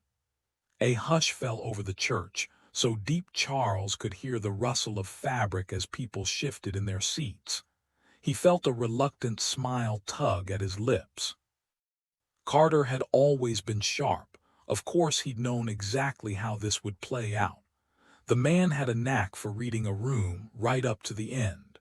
Bran, usually unshakable, looked genuinely stunned. Charles reached for his father's hand, but Bran didn't take it.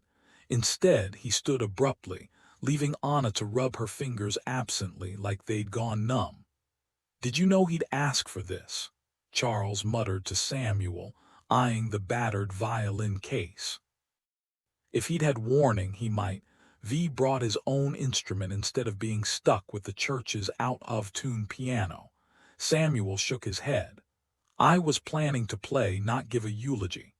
Then louder as he lifted the violin. What's the song, duh? Bran hesitated, his expression unreadable. Too many losses, too many graves. Finally, he said, simple gifts. Charles took his place at the piano, fingers finding the familiar melody despite the sour notes. It was the right choice. Not mournful, not preachy, just honest. Like Carter. As Bran's voice wrapped around the lyrics, Charles stole a glance at Anna. Eyes closed, lips moving silently with the words, she looked almost peaceful. And for the first time that day, the weight in the room didn't feel quite so crushing. Charles couldn't help but imagine Anna's singing voice. Would it blend with his own rough baritone? She'd mentioned working at a guitar shop before the attack, but he'd never actually heard her sing. When her eyes locked onto his mid-performance, the connection hit him like a lightning strike. Somehow his fingers kept moving across the piano keys, though his pulse roared in his ears. This intensity was new, territorial, almost feral, and it scared him enough to bury the feeling under another verse. Anna bit her lip to stop herself from humming along. Around humans, she might have risked it, but surrounded by werewolves. Every off-key note would be spotlighted. One cruel side effect of the change. She could no longer enjoy most recordings, her ears now catching every imperfection. But Bran's voice, flawless. The depth of it raised goosebumps down her arms. The final chord still hung in the air when a warm breath ghosted over her neck. Charles brought home a plaything. A smooth Spanish-accented voice purred. Wonder if he's the sharing type. She lurched forward, but the stranger's hands clamped on her shoulders, dragging her back. Soft little thing like you deserves hands that appreciate you. Anna exploded off the bench, scattering mourners. The wolf lounging behind her was beautiful, olive skin, sharp cheekbones, eyes black as spilled ink, but something in his grin made her instincts scream predator. The crowd edged away, confirming her suspicion. Enough, Asil. Charles materialized behind her, his grip replacing the stranger's. She'll carve you open and let the buzzards pick at your ribs if you push her. To her own shock, Anna leaned into Charles' touch. No trembling, no panic, just white-hot fury simmering under her skin. Asil threw his head back with a jagged laugh. Excellent, he rasped. Exactly what this pack needs. Someone should. The strange humor drained from his face as he rubbed it wearily. It won't be long now. His gaze drifted past Anna and Charles, distant. The dreams, they're back. She haunts me every night. You have to act soon before it's too late. Today. Bran's voice was heavy, resigned. Fine, Asil, but not today, not tomorrow. You can hold on a little longer. Asil turned to the silent congregation, his voice sharp and clear. You're lucky. You have someone who knows when to make the hard choices, who keeps this place safe. I left my old Alpha because he'd have let me drown in my own madness, too soft to do what was necessary. He spat over his shoulder, a bitter gesture. Love that weak is betrayal. If you felt what I feel, what Carter Wallace felt, you'd understand the mercy of having Bran Cornick, someone who won't hesitate to end what needs ending. That's when it hit Anna. Asil wasn't just asking for help. He was begging Bran to kill him. Without thinking, she pulled away from Charles, pressing her knee onto the bench and grabbing Asil's wrist. He flinched but didn't pull back. The wild, feverish scent clinging to him faded as she held on. His eyes locked onto hers, pupils shrinking to thin rings around black voids. Omega, he rasped, breath ragged. Behind her, Charles tensed but didn't interfere as the cold skin beneath her fingers warmed. For a moment, everything froze. She could have let go, but something kept her there. The shock in Asil's face melted into something raw grief, deep and private, before he tucked it away again. His fingers brushed her cheek, ignoring Charles's warning growl. "More gifts here than I thought," he murmured, offering her a tight, humorless smile. "Too late for me, my querida. Save your kindness for someone who deserves it, but thank you." His gaze flicked to Bran. Today, tomorrow, maybe the day after, watching Charles the lone wolf tangled in love's snare, that might keep me entertained a little longer. With a quick twist, he freed his wrist, caught her hand, and with a smirk at Charles, pressed a kiss to her palm before slipping out of the church. Not rushing, but not lingering either. "Be careful with him," Charles warned, though he didn't sound angry. A throat cleared, the minister watching them with an amused smile, like he was used to werewolves derailing his sermons. Anna exhaled, the tension in the room finally breaking. Anna's cheeks burned as she dropped back onto the wooden bench, wishing she could disappear entirely. She just crashed a stranger's funeral. Awkward didn't even begin to cover it. The minister's voice cut through her embarrassment like a knife. "Let us conclude," he said, smoothing his robes. "We honor a life filled with kindness, a soul that welcomed everyone. Please bow your heads for our final blessing." Cabinet Mountains wilderness. Montana Walter still couldn't wrap his head around why he'd survived. Not the beast's claws, not 3 brutal tours in Vietnam when so many of his brothers hadn't made it back. Maybe it was dumb luck. Or maybe the universe had some twisted joke lined up for him, like another 3 decades of wandering these woods alone. The weirdest part, the arthritis that used to cripple his joints, gone. The old gunshot wound in his hip that ached before every storm, like it never happened. Even the biting cold didn't faze him anymore. It took weeks before he noticed his reflection in a creek. His hair and beard were dark again, like he'd rolled back the clock. That's when the pieces started falling into place. His reflexes were sharper, his strength unreal. The only thing that hadn't healed was the guilt gnawing at him. Then came the first full moon. He woke up covered in blood, the metallic taste of it thick in his mouth, the memories crystal clear. That's when he knew he'd become the very thing he'd spent his life fighting. The realization hit him like a truck, and for the first time in years he sobbed like a child. Aspen Creek, Montana. Charles kept an arm around Anna's shoulders as they stepped into the icy church parking lot. The crowd had thinned, leaving just a few stragglers who shot her curious glances but kept walking. Once they were mostly alone, Samuel turned those sharp gray eyes on her, his smile not quite reaching them. "So you're the stray my brother dragged in," he said, looking her up and down. "Definitely shorter than I pictured." Anna bit back a nervous laugh. At least he hadn't called her something worse. "Guilty as charged," she said, forcing herself to stay still under his scrutiny. Charles cleared his throat. "Samuel, meet Anna. Anna, this is my brother, Dr. Samuel Cornick," the man cut in smoothly, flashing a grin that did nothing to soften his gaze. "Elder brother, professional nuisance." "Pleasure to meet you, Anna." "Latham," she supplied, kicking herself for not having a witty comeback ready. His smile widened, all charm and zero warmth. "Welcome to the family."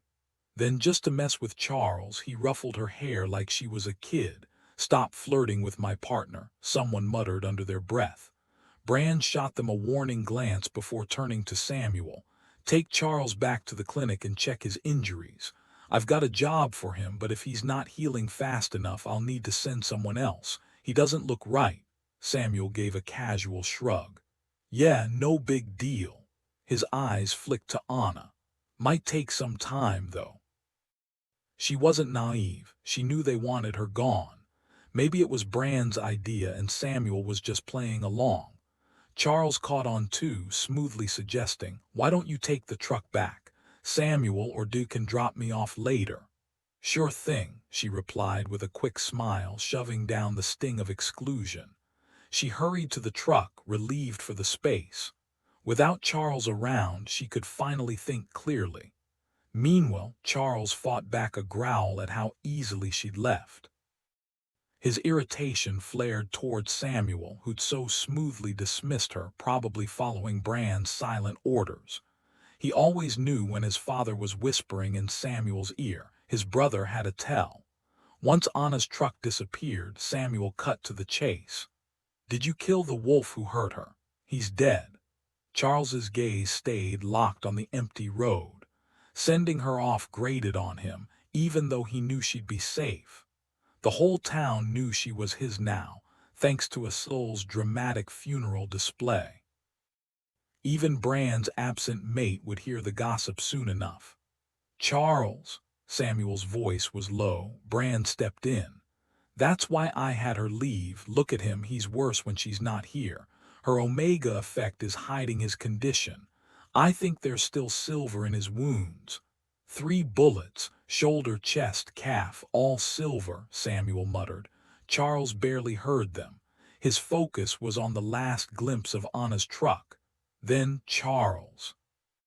Strong hands seized him as Bran's alpha command slammed into him, freezing him in place. His pulse roared in his ears. He needed to go. Now. "Wait," Bran ordered, the word binding him like chains.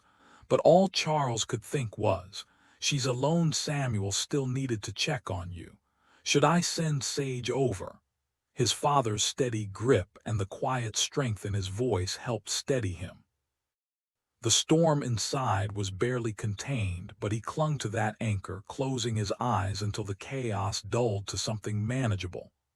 "I lost it again," he muttered, already knowing the answer. He exhaled sharply. "Yes, and Sage." He hated having outsiders in his space. Family was one thing, but strangers, no. Still, Anna shouldn't be alone. Sage was the best option. She'd keep Anna safe, keep the others at bay. The thought eased the gnawing tension in his chest, but only slightly. He listened as his father dialed Sage on his phone, instructing her to meet Anna before letting himself be dragged into Samuel's car. His father trailed behind in his Humvee. The silence between them was heavy. "Dimension you had to take Jerry down," Charles said finally. Jerry, Doc Wallace's reckless son, had left a trail of bodies in his twisted mission to force his father into embracing the wolf. Samuel's jaw tightened. No other way. Even through the haze of his own pain and the relentless pull toward his mate, Charles caught the weight in his brother's words.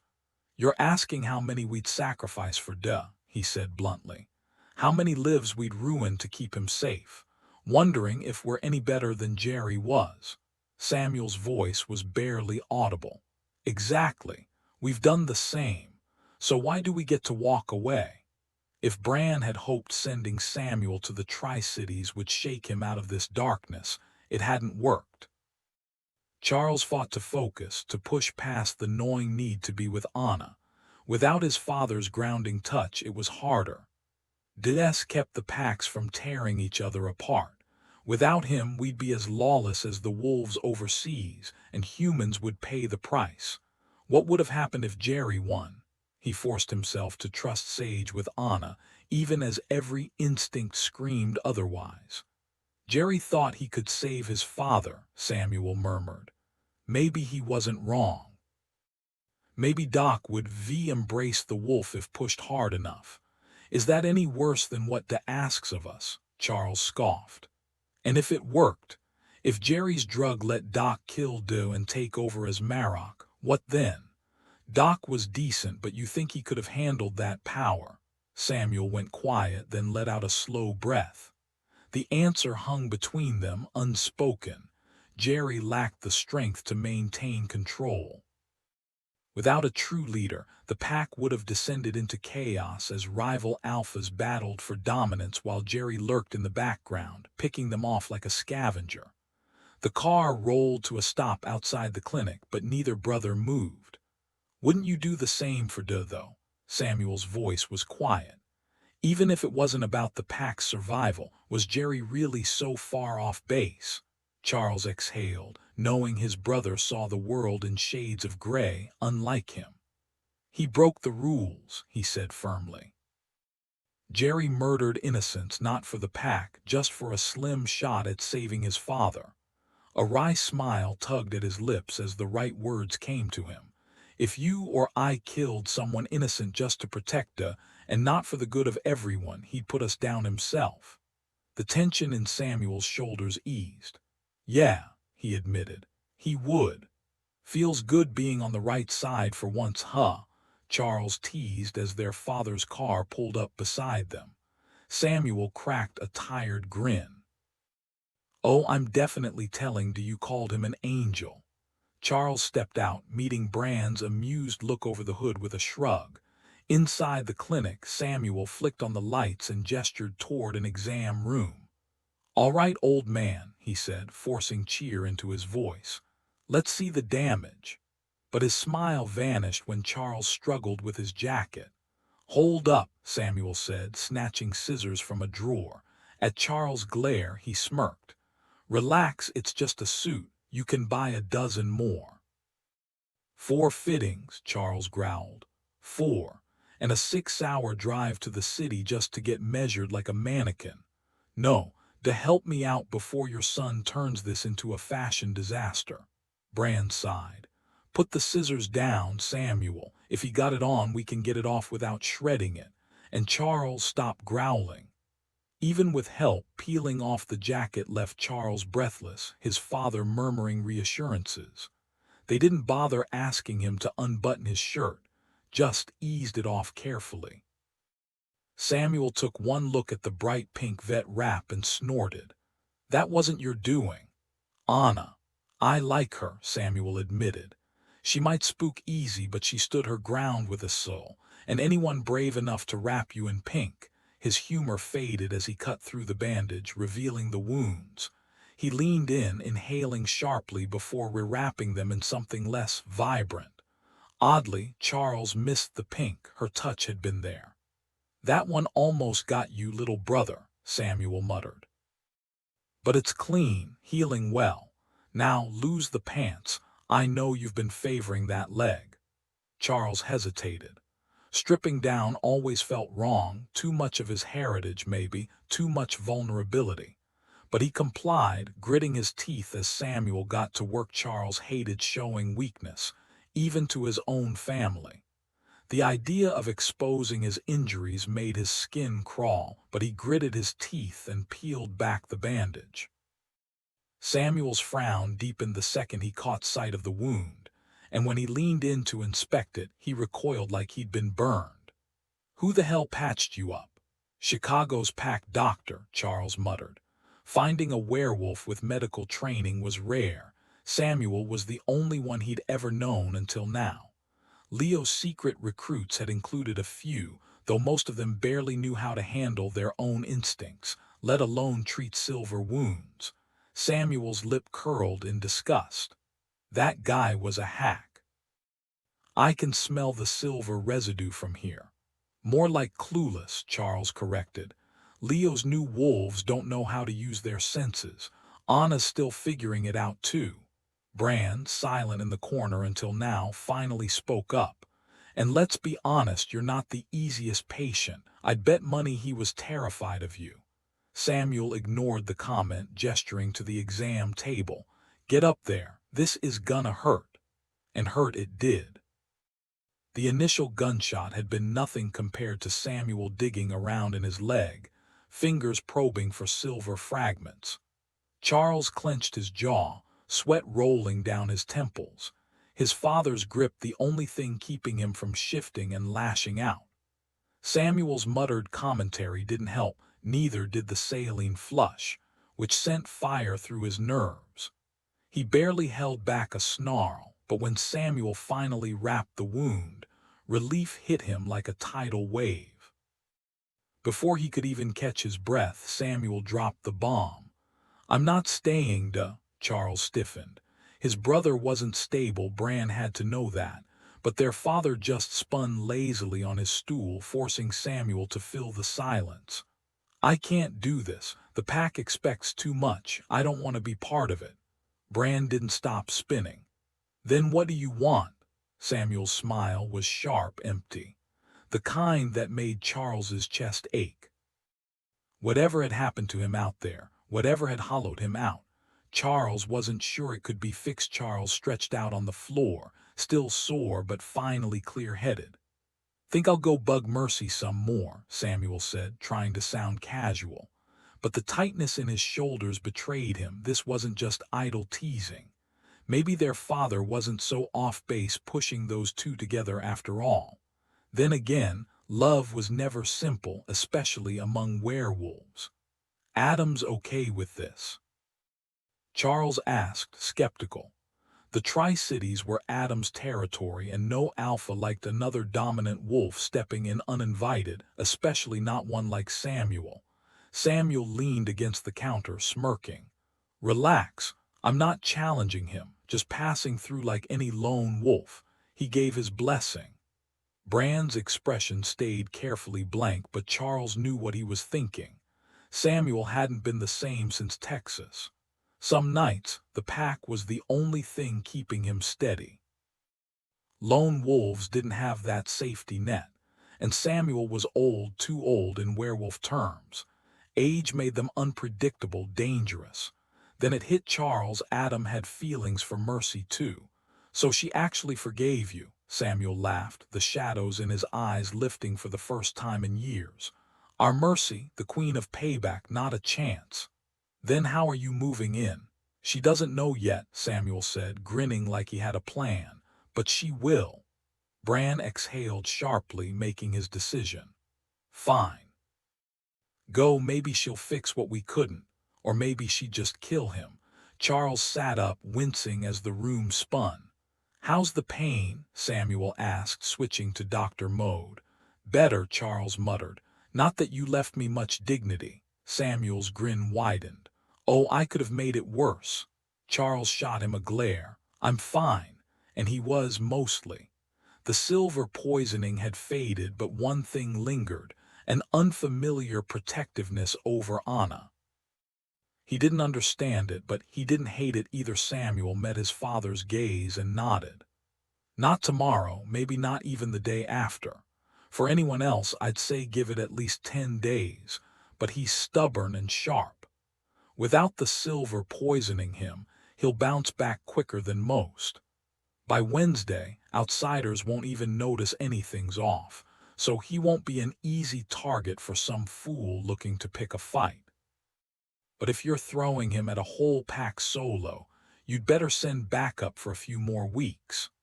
Charles studied his father's expression, waiting for the call. Running through the Cabinet Mountains in winter wasn't exactly his idea of fun. Those peaks had a way of making visitors regret their choices. Still, wounded or not, he was the best man for the job, especially if this wasn't just some lone wolf but a direct threat to his father's land. Finally, Bran gave a slow nod. "I need you more than I need speed." "This can wait a week." Charles exhaled, then shifted the subject. "What about a Sul? The pack's already on edge, even with Reverend Mitchell and Doc Wallace trying to smooth things over. If you have to put him down, it's gonna cause problems." Bran's mouth curved slightly. "I know, he showed up last month talking about nightmares, begging me to end it. Normally I wouldn't blink, but this is the more we're talking about." Samuel frowned. "Who's haunting his dreams?" "His mate," Bran said quietly. "She died badly. He won't talk about it, but I know he blames himself for not being there. Said the dreams stopped when he joined us until last month. Now he wakes up lost, sometimes halfway across the territory." That's a disaster waiting to happen, Charles thought. A wolf like a Sil, unstable and powerful, was a walking liability. "You really think we can delay this?" Samuel pressed. Bran's grin was sudden, almost mischievous. "I do. We've got an Omega now to help settle him." He shot Charles a knowing look. "And no, she's not leaving you for him, no matter how much a Sil enjoys riling you up." Anna paced through Charles's house, running her fingers along the polished wood of the furniture. The place was nice, warm, expensive, but not cold, just not hers. She finally ended up in the bedroom, sinking to the floor in the corner, knees pulled tight to her chest. She wouldn't cry. There was no reason for this stupid, hollow feeling gnawing at her. Being sent away had stung, but the second she was alone in the truck, relief had flooded her. Werewolves and violence went together like burgers and fries, unavoidable, messy, and always leaving a mark. Maybe it was cleaner here than in Chicago, but they were all monsters, weren't they? Not by choice, but by curse. Even Charles, even Bran, even me. The thought hit harder than she expected. She pressed her forehead to her knees and let out a slow breath. Somewhere outside, a branch tapped against the window, like the world reminding her she wasn't as alone as she felt. Being a werewolf came with brutal rules. Sometimes, the only way to protect the pack was to end the life of someone you loved.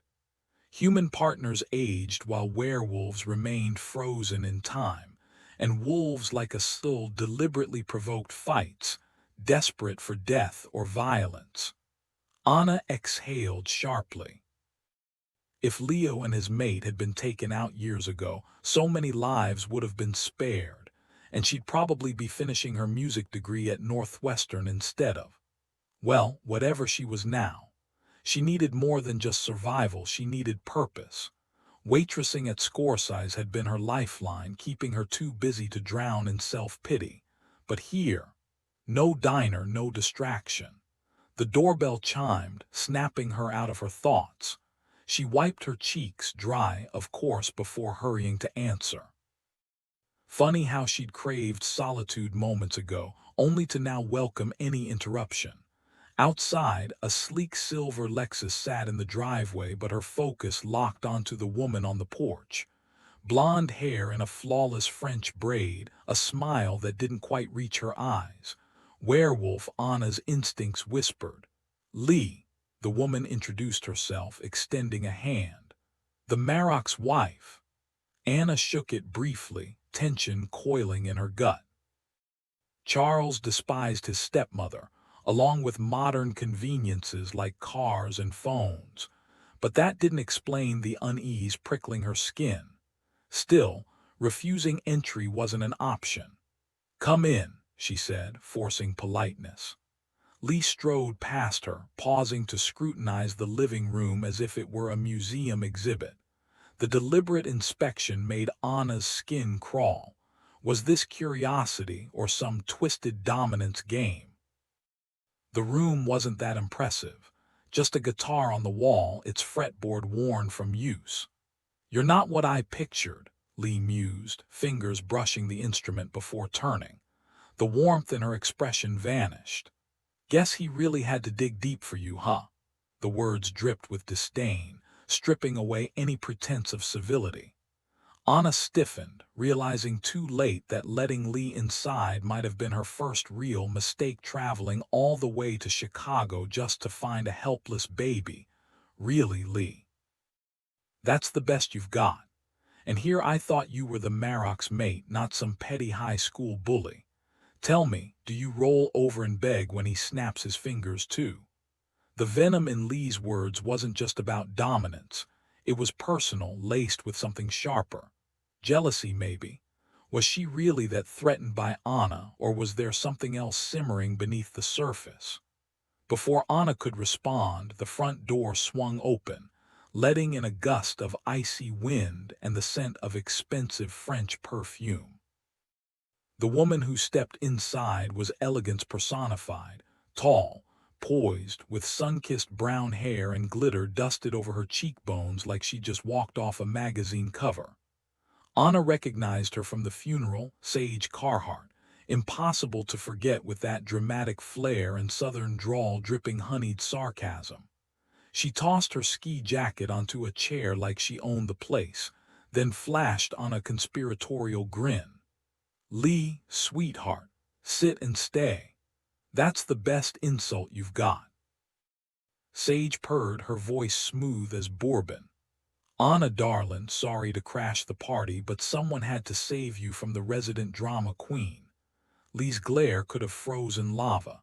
This isn't your business, Sage, get out. Oh, honey, Sage sighed, batting her lashes. I'd love to, but the big boss sent me. You know, the one whose orders actually matter. She turned to Anna, eyes twinkling. You must be Charlie's Anna. Don't mind Lee. She's just bitter because the Alpha actually likes his sons. Lee's power surged, shoving Sage back a step, but Anna caught the undercurrent. It wasn't Lee's strength. It was borrowed. The Marok's influence, so that's how it worked. A mate's rank came from her partner, not her own claws. Then Lee turned that icy command on Anna. Sit. Now. A week ago, Anna would have obeyed without question, but now she straightened, meeting Lee's gaze head-on. No, you can leave and come back when Charles is here. The stumble over the word mate weakened her defiance, but Sage's delighted smirk said it was enough. Oh, Lee, Sage crooned, please do come back when Charlie's home. I'd pay good money to watch that. Lee wasn't listening. She stared at Anna, baffled, before repeating, softer but laced with power, sit down. This time the command washed over Anna, and did absolutely nothing. Anna's frown deepened as she shook her head. No, thanks.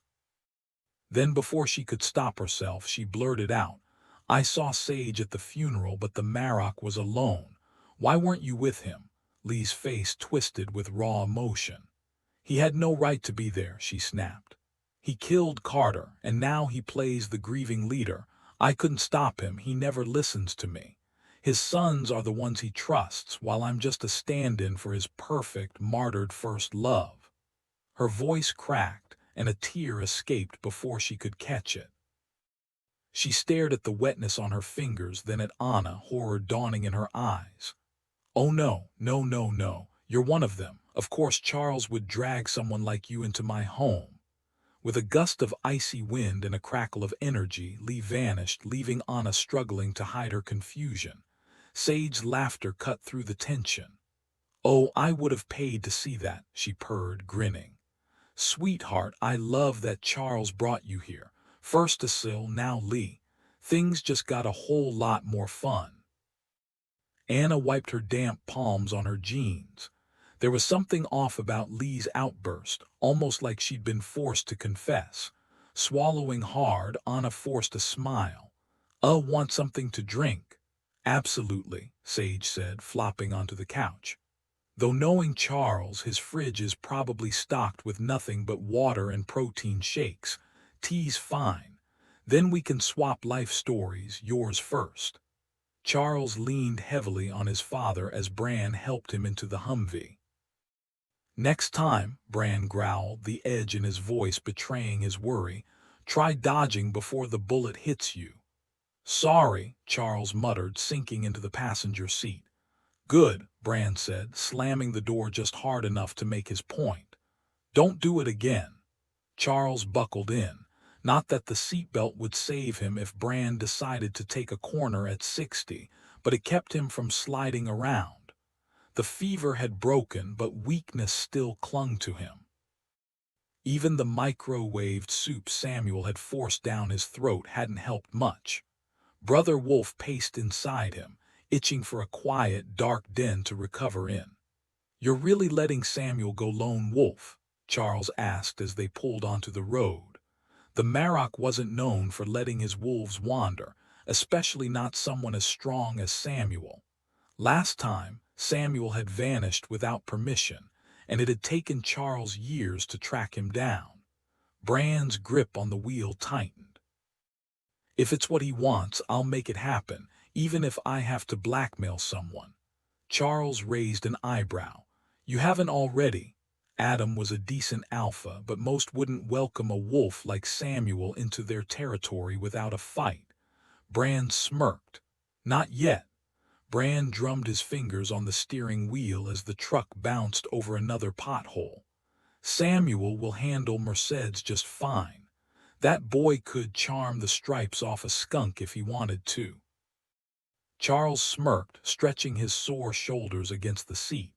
The icy roads had made the drive tense, but at least the ringing in his ears had finally stopped. You should have seen Anna with a soul. Looks like a daisy, hits like a freight train. Bran chuckled. I bet that woman's got steel under all that softness. Charles hesitated before offering, "You could come in for coffee." He didn't really want company, but manners were manners. "Nah," Bran waved him off. "Send Sage home too. You two need space." Anna was rattled after the service. "More than just funeral nerves." Charles frowned. He'd thought it was just the crowd, the unfamiliar faces. "What did I miss?" Bran gave him a knowing look. "You tell me, why'd you panic when she drove off?" "If it'll upset her," Bran cut him off with a laugh. "I can't read minds, son. Ask her yourself." The truck finally rolled to a stop outside Charles's cabin. His legs nearly gave out when he stepped down, but he gritted his teeth and steadied himself. Bran watched, arms crossed, but didn't move to help. "Good. Get inside before you face-splint," Bran said dryly. "That'll be thanks enough." By the time Charles reached the door, the cold had sharpened his focus. He turned the knob just as Bran's truck peeled away with a honk. Inside, Sage and Anna sat at the table, teacups between them. But the air carried another scent, Lee's perfume, sharp and out of place. Sage took one look at him and snorted. "Damn, Charlie, you look like you lost a fight with a woodchipper." She stood, pecked his cheek, and dumped her cup in the sink. "I'll get out of your hair. Newlyweds shouldn't have chaperones." Charles exhaled, relieved. "Thanks," she winked. "Try not to collapse before you hit the couch."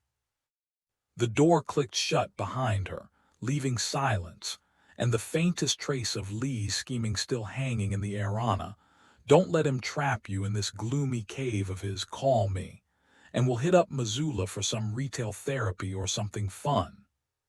With a playful wink, she brushed past Charles, giving his shoulder a light tap before disappearing out the door. Anna took a slow sip of tea, her dark eyes studying him with quiet intensity. This morning she'd tied her hair back, and he found himself missing the way her whiskey-colored curls used to frame her face. "She called you Charlie," she remarked, a teasing glint in her voice. He arched a brow, and her sudden smile brightened the room. "Doesn't fit you at all." "Only Sage gets away with it," he admitted, rubbing his temple. "And that's already one too many." She stood, stretching slightly. "Want some tea, or maybe a sandwich?"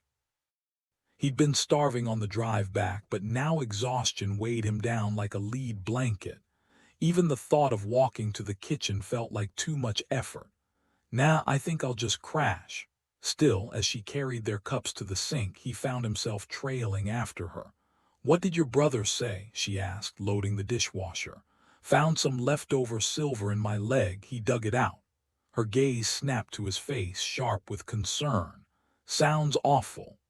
A tired smirk tugged at his lips. "Yeah, no picnic." She slipped under his arm, steadying him. "You're practically swaying on your feet. Let's get you to bed before you face-splint." He didn't resist her help, not when her warmth pressed against him. She could have called him anything she wanted as long as she stayed close. She helped him out of his clothes. Thankfully, he'd left his jacket off, so it wasn't a full ordeal. While he collapsed onto the mattress, she tugged the blinds shut, dimming the room. When she reached to pull the covers over him, his fingers closed around her wrist. "Stay," he murmured. He was too drained for conversation, but he couldn't leave her alone with whatever his father had sensed was troubling her. She froze, and the sharp scent of her fear cut through the lingering haze of silver-induced pain. There was nothing to fight here, just shadows, so he swallowed the protective fury rising in his chest and waited. He could have let go, would have, if she'd pulled away, but she didn't. Then it hit him, the way her eyes flicked to his grip. Someone had grabbed her before, more than once. Just as anger flared hot in his veins, her fingers curled around his. "Okay," she whispered, voice rough. After a heartbeat, she pulled free and sat on the edge of the bed, toeing off her sneakers. Still dressed, she lay beside him, body rigid. He rolled onto his side, giving her space, hoping it'd ease her tension. Amusement flickered through his exhaustion. He hadn't just asked her to stay for her sake. Having her near soothed something restless in him. As sleep pulled him under, her steady breathing lulled him deeper. And then, quietly, she noticed it, the way his scent wrapped around her, warm and safe. As his muscles relaxed, so did hers. Inch by inch exhaustion weighed on Anna like a lead blanket, not from physical wounds, but from the constant scrutiny, the endless second-guessing, and the nagging fear that she just traded one nightmare for another. Questions swirled in her mind, unanswered. She hadn't pressed Charles about his stepmother's odd behavior or Asul's cryptic presence. He'd been dead on his feet, practically collapsing the moment he stopped moving, which of course he had. Her fingers brushed her wrist, searching for marks that weren't there. He hadn't hurt her, not once. So why had his grip sent her spiraling into panic? Most of the past abuse had been buried deep, locked away by her wolf, but her body remembered, the bruising hold, the shouting, the helplessness. Her pulse spiked, the shift prickling under her skin as her wolf tensed, ready to defend. Then Charles's scent wrapped around her, warm and grounding. He wouldn't hurt her, she knew that. They both did. Gritting her teeth, she slipped beneath the covers, inching closer in hesitant bursts. Every muscle screamed warnings. He was stronger, dangerous, but she ignored them. Wolves thrived on touch, or so she'd overheard in Chicago. The men there had been tactile in a way that defied human norms. Yet for her, closeness had never meant comfort. Her wolf could force the issue, like last night, letting her curl against him without fear. But she wanted more, to reach for him without that crutch. The bed didn't help, its softness amplifying her vulnerability. Asul's words echoed. Charles doesn't like touch either. Strange, considering how he leaned into her fingers whenever she dared. She stretched her hand out, fingertips grazing the warmth left on the sheets. Panic seized her, yanking her back like a snapped leash. She folded into herself, knees shielding her stomach, grateful he slept through her retreat. Shame prickled. Why was hope so much harder than surrender? By the time dawn crept in, Anna was elbow-deep in the kitchen, inventorying supplies with military precision. Charles would wake ravenous, and thankfully his pantry looked prepped for an apocalypse. Pasta crossed her mind. She'd mastered a decent carbonara, but stew felt safer. Downstairs, the freezer hummed, packed with meticulously labeled cuts of meat. The rhythm of chopping steadied her. If she couldn't untangle her fears yet, at least she could feed him. Anna pulled a package labeled elk stew meat from the freezer and set it on the counter to thaw. She'd never tried elk before, but how different could it really be from beef? Rummaging through the fridge, she grabbed carrots, onions, and celery. Now she just needed potatoes. She checked every possible spot, the fridge, the counters, even the top and underneath the sink. No luck. Charles kept his kitchen stocked like a survivalist, so where were they? Maybe he had some weird potato vendetta. Crouched in front of a lower cabinet, she hummed. Where could those potatoes be? When a sudden cell phone ring made her jerk up, straight into the counter's edge. Wincing, she rubbed her head and waited for Charles to answer. But the phone kept blaring from the bedroom. She sighed and tried sniffing the air. Charles always said she ignored her nose. But the kitchen smelled like spices and fruit, masking any trace of potatoes. Then the ancient rotary phone on the wall started ringing. No caller id, just relentless noise. Frustration bubbled up. This wasn't her house, but after 10 rings she caved. "Hello, Anna, get Charles." Brand's voice was unmistakable. She glanced at the closed bedroom door. If that racket hadn't woken him, he was dead asleep. "He's out cold." "Can I take a message?" "Not good enough, wake him." The please was pure formality, an order wrapped in politeness. She set the phone down, but before she could move, the bedroom door swung open. Charles, now in jeans and a sweatshirt, didn't even ask. Duh. At her nod, he snatched up the receiver. "What's wrong?" Brand's reply carried clearly. "We've got trouble, bring Anna too, now." Anna was already shrugging into her jacket. Charles disappeared briefly, returning with socks and boots. "Help me with these," he asked, grimacing. Bending still a nightmare. The drive was a disaster. Anna handled the icy roads like she'd never seen snow before, which for all he knew she hadn't. But she'd been fine earlier. Now her knuckles were white on the wheel, her anxiety sharp in the air. If his ribs weren't a mess, he'd have taken over. Instead, he navigated, bracing when the truck fishtailed into Brand's driveway. She finally slowed to a crawl, parking beside a faded green Forest Service SUV. Government plates. Great. The moment his father called, Charles knew it had to be about the rogue hiding in the Cabinet Mountains. Maybe another body had turned up. Anna pulled in behind his SUV and killed the engine. As she walked over to him, he caught the sharp metallic tang in the air. "You smell that?" he asked. She paused, nostrils flaring. "Blood. Fresh," he confirmed. "Does it bother you?" Anna shot him a look. "Should it? If you were any other wolf, especially an Omega, be salivating by now."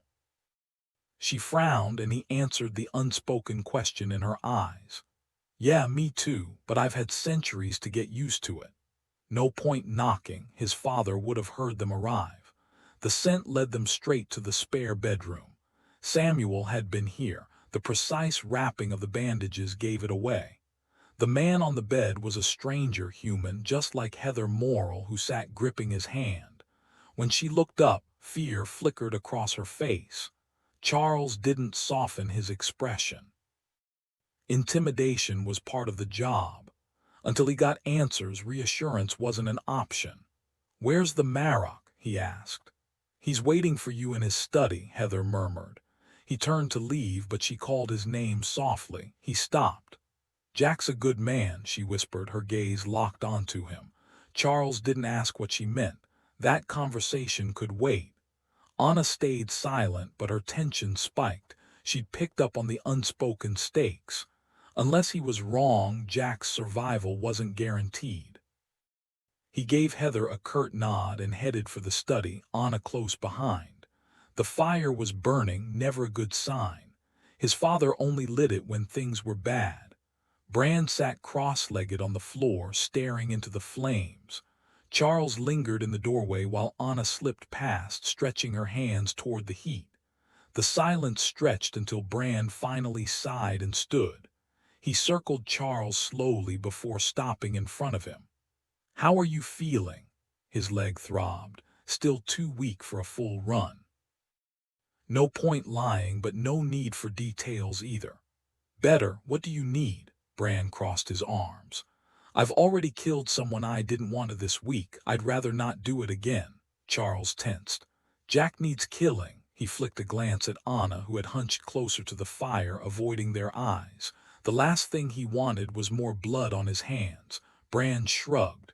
"No, if it comes to that, I'll handle it, but I'd rather avoid it. He's one of Heather's people."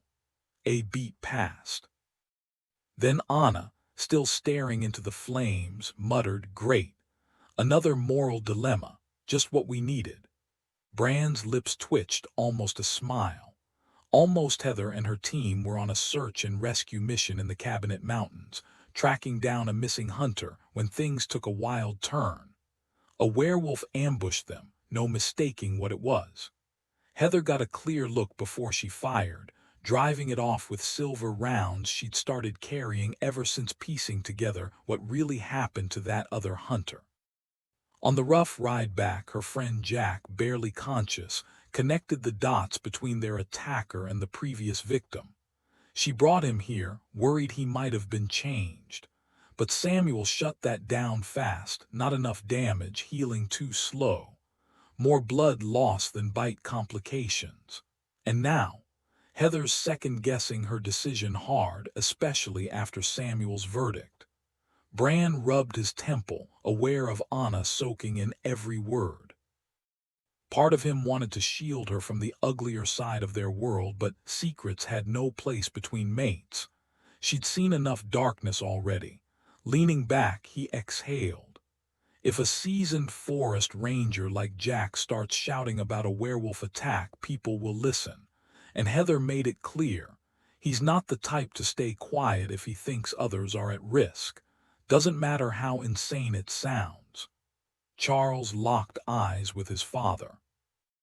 Normally, they'd handle this quietly, eliminate the rogue, let the rumors fizzle.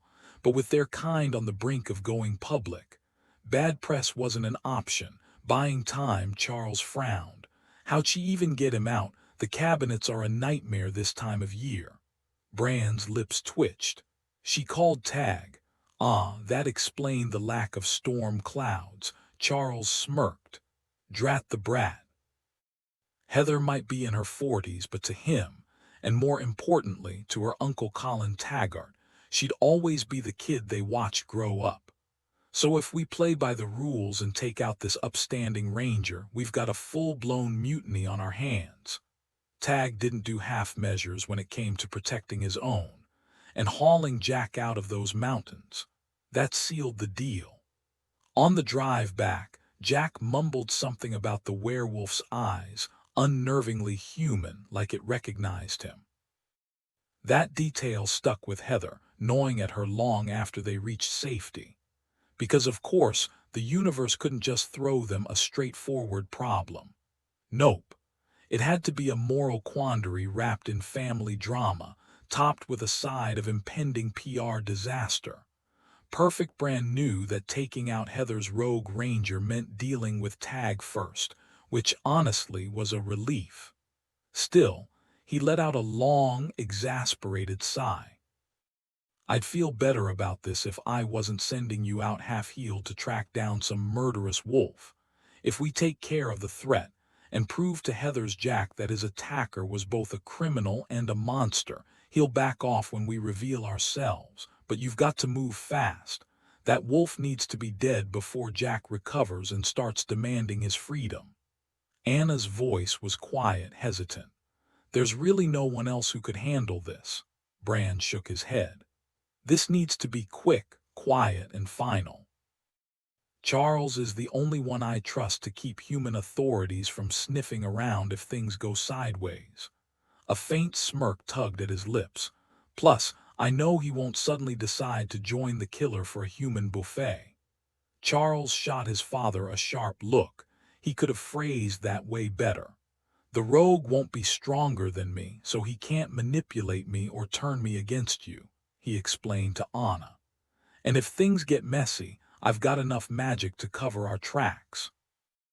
I'm no witch, but forensics won't be a problem in the middle of nowhere.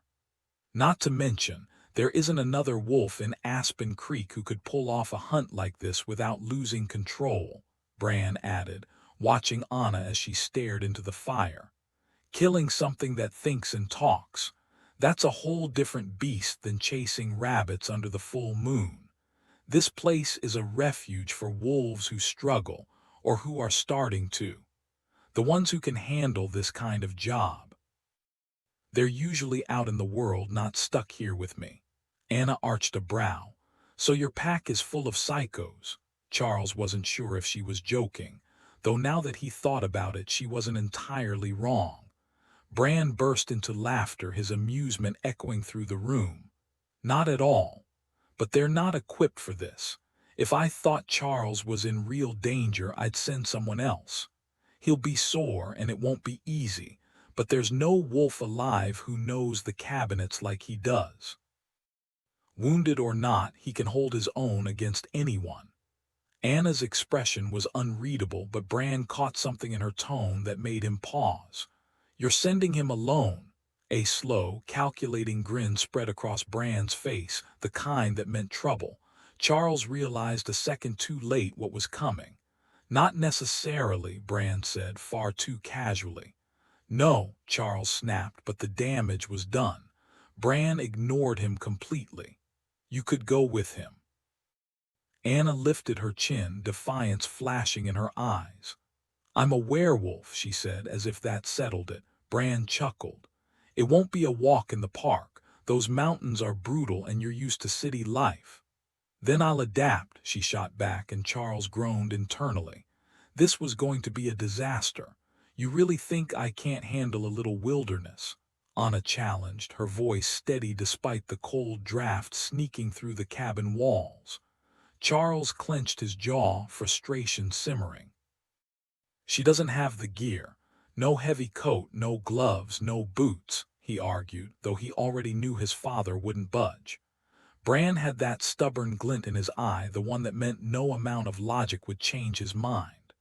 We'll be using snowshoes, and she's never even tried them. She'll be a liability. Bran crossed his arms, unimpressed. More than that bullet wound in your leg. He rocked back on his heels, studying Charles's resistance before switching to Welsh, his voice lower. You two need space. She doesn't trust us yet, and here, too many eyes, too many opinions. He didn't name Lee, but the implication hung between them. Anna needs to see who you really are, and you don't open up easily. A few days alone might be exactly what she needs. Charles scoffed in the same language. Oh yeah, watching me execute some trespasser will definitely put her at ease. He hated the thought of her seeing that side of him, the violence, the inevitability of it. He'd spent years terrifying everyone else. The last thing he wanted was to see fear in her eyes. Bran didn't flinch. Maybe. There was no arguing with him once his mind was set. He bulldozed through objections like they were nothing. Charles hated feeling like just another obstacle. He met his father's gaze, silent, until Bran finally smirked. Fine, Charles muttered in English. Fine. Anna lifted her chin, steel in her voice. I'll do my best not to hold you back. The words hit him like a punch. He hadn't meant to make her feel like a burden.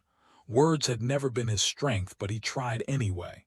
It's not about slowing me down, he said gruffly. Does right, this leg's gonna keep me from moving fast, and winter in those mountains, it won't be a picnic. He didn't want her to witness another kill. Some fights were clean, like with Leo. Others, not so much. Pleading tears, it didn't matter. The end was always the same. Got it, Anna said tightly. He hadn't fixed it. And he couldn't lie, couldn't pretend he wanted her there when he didn't. Even if her lie-detecting skills were still shaky, he wouldn't deceive her. I understand, she added, staring at the floorboards. No fun at all. Bran, ever the peacemaker, stepped in. I'll call the store, have them open up. His expression gave nothing away, no help for Charles there. Get her whatever gear you think she'll need. Defeated, Charles shifted focus to something he could control. Tell them we'll be there in an hour, he said. I need to brief Heather and Tag first. We leave at dawn. Bran tossed him the keys. Take my Humvee. Charles clenched his jaw, biting back a sharp retort as Bran's smug little grin told him everything. Yeah, his dad might not be a mind reader, but he sure as hell knew how to push his buttons. He wasn't shocked to find Heather lingering outside the guest room, arms crossed, eyes fixed on the floor like she was counting cracks in the hardwood. She didn't lift her head when they got close, just muttered, I got him killed by dragging him here, didn't I? Tag take off? Charles asked, ignoring the guilt trip. Heather finally looked up, studying him like she was searching for hidden answers. Said he'd had enough blood for one night and went downstairs to watch something. Anna, clearly done with the whole stoic act, cut in. Your Jack's gonna be fine. We're handling the rogue who attacked him, so hopefully your buddy doesn't go running to TMZ with werewolf gossip. Heather blinked at her, then snorted. Finally, someone who doesn't treat information like Fort Knox. You must be the famous Chicago Omega. Anna's smile was tight, forced. Wolves love their secrets, but hey, bringing Tag was smart, probably what saved your friend. Heather's sideways glance at Charles said she'd planned that all along. Still, there was something raw in her voice when she admitted, he was the only one I could call. I knew he'd come. Yeah, that was Tag, loyal to a fault. Charles stepped forward. Can we wake Jack up? He's been drifting in and out, Heather said, nudging the guy's shoulder. The moment his eyes fluttered open, the sharp tang of pain hit the air. Easy prey, Brother Wolf mused, half joking, half serious. Charles shoved the thought down. He wasn't about to let his wolf indulge in morbid humor. "I'm Charles," he said, watching Jack's bleary gaze lock onto him. "A werewolf, and no, Heather, I'm not here for a snack." She hesitated before stepping aside, though her protective stance screamed, "Don't trust him." Jack's voice was rough, strained. "Why'd you attack us?" "Wasn't me," Charles said. "Ask Heather. We only found out about the rogue recently. I was injured. Dad wanted me healed before sending me after him. Figured with hunting season winding down, we had time." "Injured?" Charles exhaled sharply, wrestling back Brother Wolf's irritation as he yanked up his shirt and turned around. The scars were ugly, still fresh. Proof that even monsters bled. The searing pain across his shoulders was impossible to ignore, but the metallic scent of his own blood had been lingering ever since Anna's reckless driving. He didn't need to check to know the makeshift bandage on his back was soaked through. Jack and Heather weren't threats, but Brother Wolf bristled at the idea of showing weakness, no matter who was watching. Still, Jack needed to grasp why they'd hesitated. If they expected his silence, he had to believe they could handle their own business. "Just a graze," Jack muttered, eyeing him. "2 hits, actually," Charles corrected, adjusting his shirt with a wince. "He used to be a cop," Heather added, still avoiding direct eye contact, something Charles appreciated more than he'd admit. "Ran into trouble in Chicago," Charles admitted, voice tight. "You should rest," Jack murmured. Charles shook his head. "Not while there's a rogue out there hunting." He turned to Heather. "Was this random?" She shrugged. "No clue. One second he was hidden, the next he lunged. Could be territorial, could be protecting something. But I barely nicked him before he bolted." "Which means he's still hunting," Charles concluded. "We can't wait for another body to drop." Anna trailed Charles down the dimly lit staircase, the air thick with tension. The hallway at the bottom was lined with heavy steel doors, each reinforced with iron bars, except one which was already locked tight. The moment they stepped into the corridor, the muffled noises from behind it cut off abruptly, replaced by an eerie silence. She could practically feel the occupant listening, tracking their every move. She considered asking Charles about it, but the rigid set of his jaw warned her off. Was he angry? Lost in thought? Either way, she wasn't about to poke the bear. She'd already pushed her luck enough. Maybe she should have stayed behind, but then he'd be facing this alone, injured and outmatched. His father might trust his resilience, but she'd seen him barely able to move yesterday. What if he decided he didn't need her anymore? At the end of the hall, a less fortified door stood ajar. Before they reached it, a deafening explosion blasted through the air, followed by a booming, "Hell yeah!" Charles shoved the door open without hesitation. The room was a tech junkie's dream, a massive screen, sleek gadgets, and a tangled nest of cables. But what stole Anna's attention was the mountain of a man sprawled across the couch like an overgrown tabby. Charles was tall, but this guy, he dwarfed him in every direction. Even in the chilly air, he sported Birkenstocks on his massive feet, the sandals strapped over thick wool socks, well worn but clean. His baggy khakis paired with a tie-dye tee that hung past his thighs like a makeshift dress. His hair was a wild explosion of fiery red, coarse and tangled, caught somewhere between neglected and intentionally styled into messy dreadlocks. A thick, ink-stained rubber band barely contained the mess, pulling it back from his freckled face. She was sure she hadn't seen him at the funeral. Someone that striking would have stuck in her memory. Probably off fetching his niece, she guessed.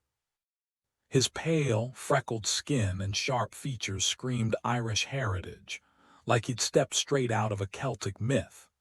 The scent of incense clung to him, masking something earthier underneath. Despite looking a decade or two younger than his niece, the only real resemblance was their piercing gray eyes. When they walked in, Tag barely glanced at Charles before turning back to the TV, pausing the explosion-filled scene with a lazy flick of the remote.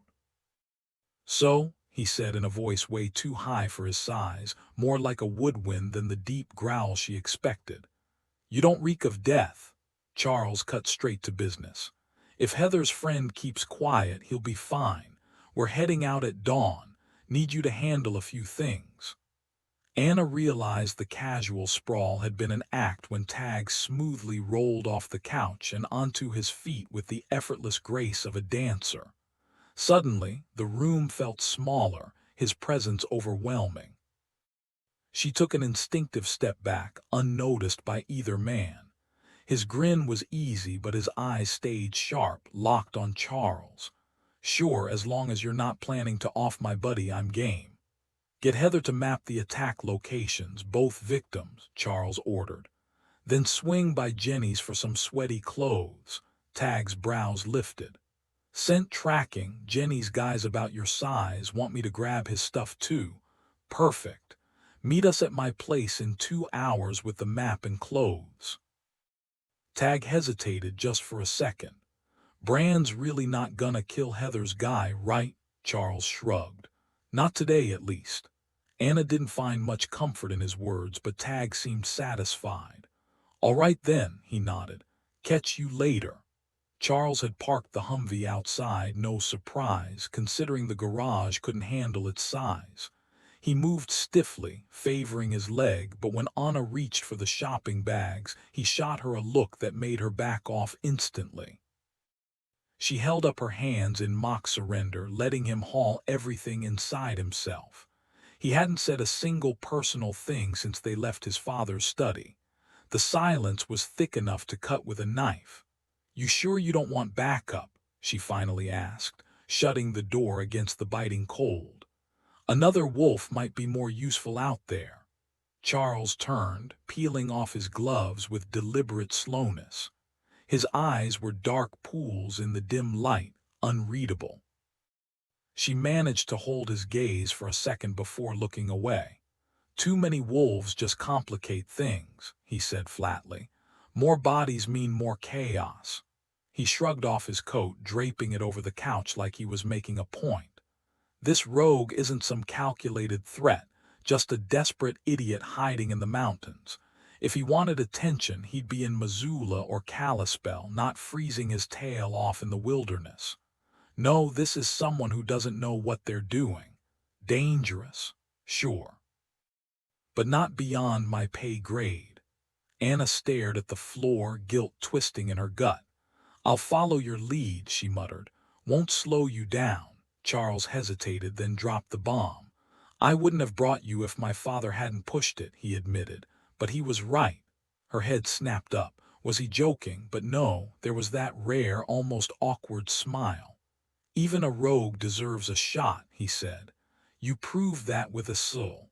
Maybe together we can give this one a chance instead of just putting him down." She searched his face. "You're not mad? Don't regret letting me tag along?" Instead of answering, he closed the gap between them and kissed her. Hard.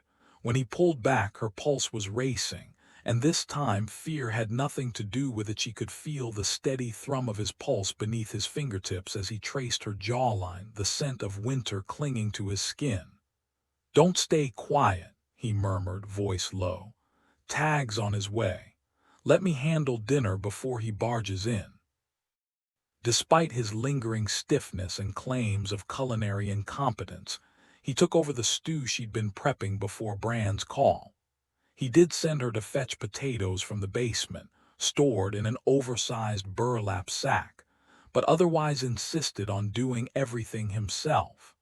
Watching him move around the kitchen, the lingering warmth from their kiss faded. This was a man who thrived in solitude, self-sufficient to his core. He didn't need her, not the way she needed him. While the stew bubbled, he flicked on the small TV in the dining room, the only one in the house. where a cheerful weather reporter announced another frigid night ahead. He settled into his chair and she took the seat across from him at the worn oak table.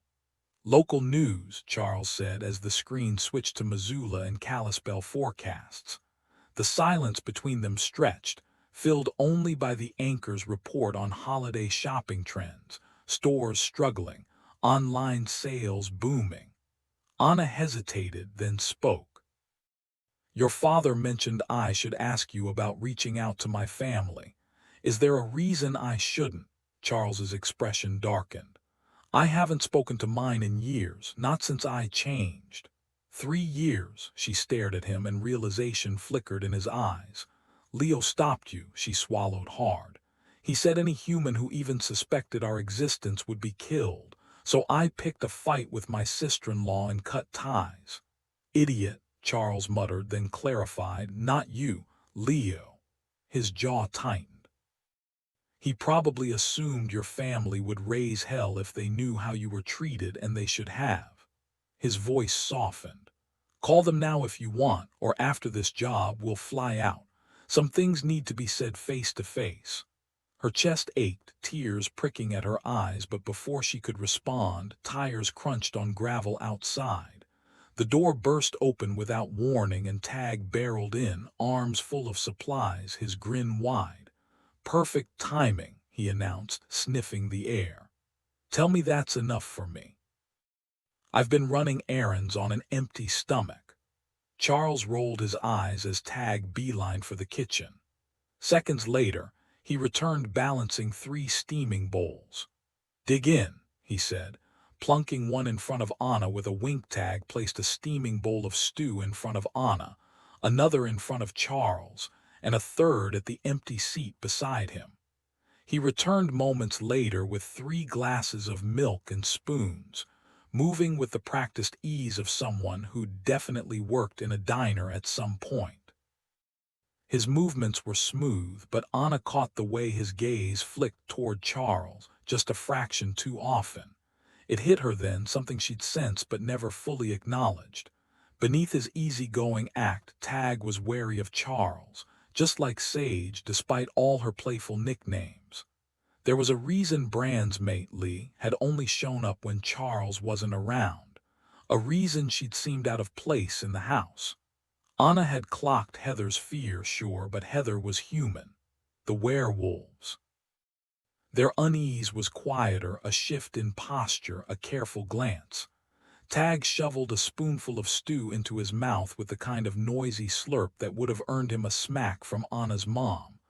Then he wiped his beard with the back of his hand and said, She's too thin. Leo never knew how to take care of what he had. Charles's voice was ice. He didn't have Anna, he hunted her. Tag froze. He forced an omega. The shock in his voice was raw, almost disbelieving. No, Charles said. He sent a rabid wolf after her instead. Tag's spoon hovered midair. Takes a special kind of psycho to go after an omega. You put him down. The forced casualness in his tone didn't fool anyone. Yes. Leo too. Yes. Tag exhaled, then finally met Anna's gaze, not quite looking her in the eye before diving back into his stew. I wasn't an omega back then, Anna said quietly. Just human. Charles gave her a faint smile. You were always an omega. Like my father was always dominant, the wolf just brings it out, time sharpens it. Tag's bushy red eyebrows shot up. She didn't know. Leo made sure she didn't, Charles said. Tag grunted. Never liked that slimy bastard. Hurting a submissive wolf goes against every instinct we've got. An omega, that's worse, and a human omega, he shook his head. Only a mad dog would even try. Anna pushed back. Leo's pack didn't seem to have any trouble. The room went still. Tag and Charles exchanged a look that sent a chill down her spine. They should have, Charles growled. None of them stood up to him, Tag asked. Charles's jaw tightened. He got rid of the strong ones, the rest, they obeyed. Tag's spoon clattered against the bowl. You sure he's dead? Yes. A slow nod. Good. As soon as the last bite was gone, Tag shoved his chair back and grabbed a folded map from the counter, spreading it across the table with a flourish. The tension in the room shifted. Business now. Not blood. Anna wiped down the counter, stacking the last of the dinner plates while Charles and Tag hunched over the worn map, their voices low.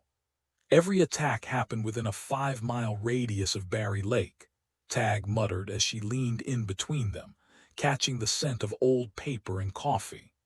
Rumor has it there's an abandoned hunting cabin deep in those woods, but I've never laid eyes on it. Charles nodded, tapping a spot on the map with his index finger. I know the place. Solid lead. It's right about here, close enough to the attacks to make sense. Haven't trekked out to Barry Lake in winter since I was a kid. This still the best route. Tag traced a faint line with his thumb. Took this trail in today. You want to cut through here. Anna squinted. No road marked, just dense forest. Exactly, Charles said. Then we'll cross Silver Butte Pass. Tag shifted, pointing to a spot northwest of the lake. First attack was along the summer trail a couple miles out. The hunter's body turned up here 1/2 mile from shore. Probably came the same way you're planning through the pass. Late October dumped a ton of snow. The old logging road was buried before hunting season even started. Heather and Jack got ambushed 4 miles from their truck. I managed to drive a bit closer in my rig, but that Humvee of yours'll handle the terrain better. Charles exhaled, rubbing his jaw. Could be worse. At least we're not storming Vimy Ridge. A dry chuckle escaped Tag. Yeah, because that's where you'd hide if you wanted to disappear. Hunting you there in summer's bad enough. Midwinter, forget it. Lucky for you, Barry's practically a walk in the park compared to the rest of the cabinets. He shot Anna a look. Don't get me wrong, it's no picnic, but doable. Vimy. Only way in right now's by helicopter. Some of those ridges pack snowdrifts taller than a barn. You stick with this old wolf and follow his lead, or, he smirked. Well, let's just say we won't be digging you out till spring. Charles shot him a warning glance, but Tag just leaned back, grinning. Relax, she's not scared, right, Dovey? The nickname rolled out with a sudden, unexpected lilt. Irish. London. Anna couldn't place it. Before she could ask, Tag jabbed the map again.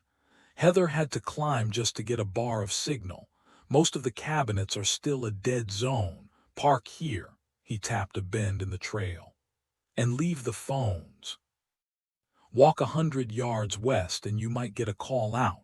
Charles's eyes narrowed. You think this isn't just some rogue? Even I can do basic math, Tag snorted. If this is a setup, you really want to broadcast your location with those fancy pocket trackers. Wasn't planning on it, Charles said flatly, bending over the map again. Pattern suggests Barry's the heart of his territory, but...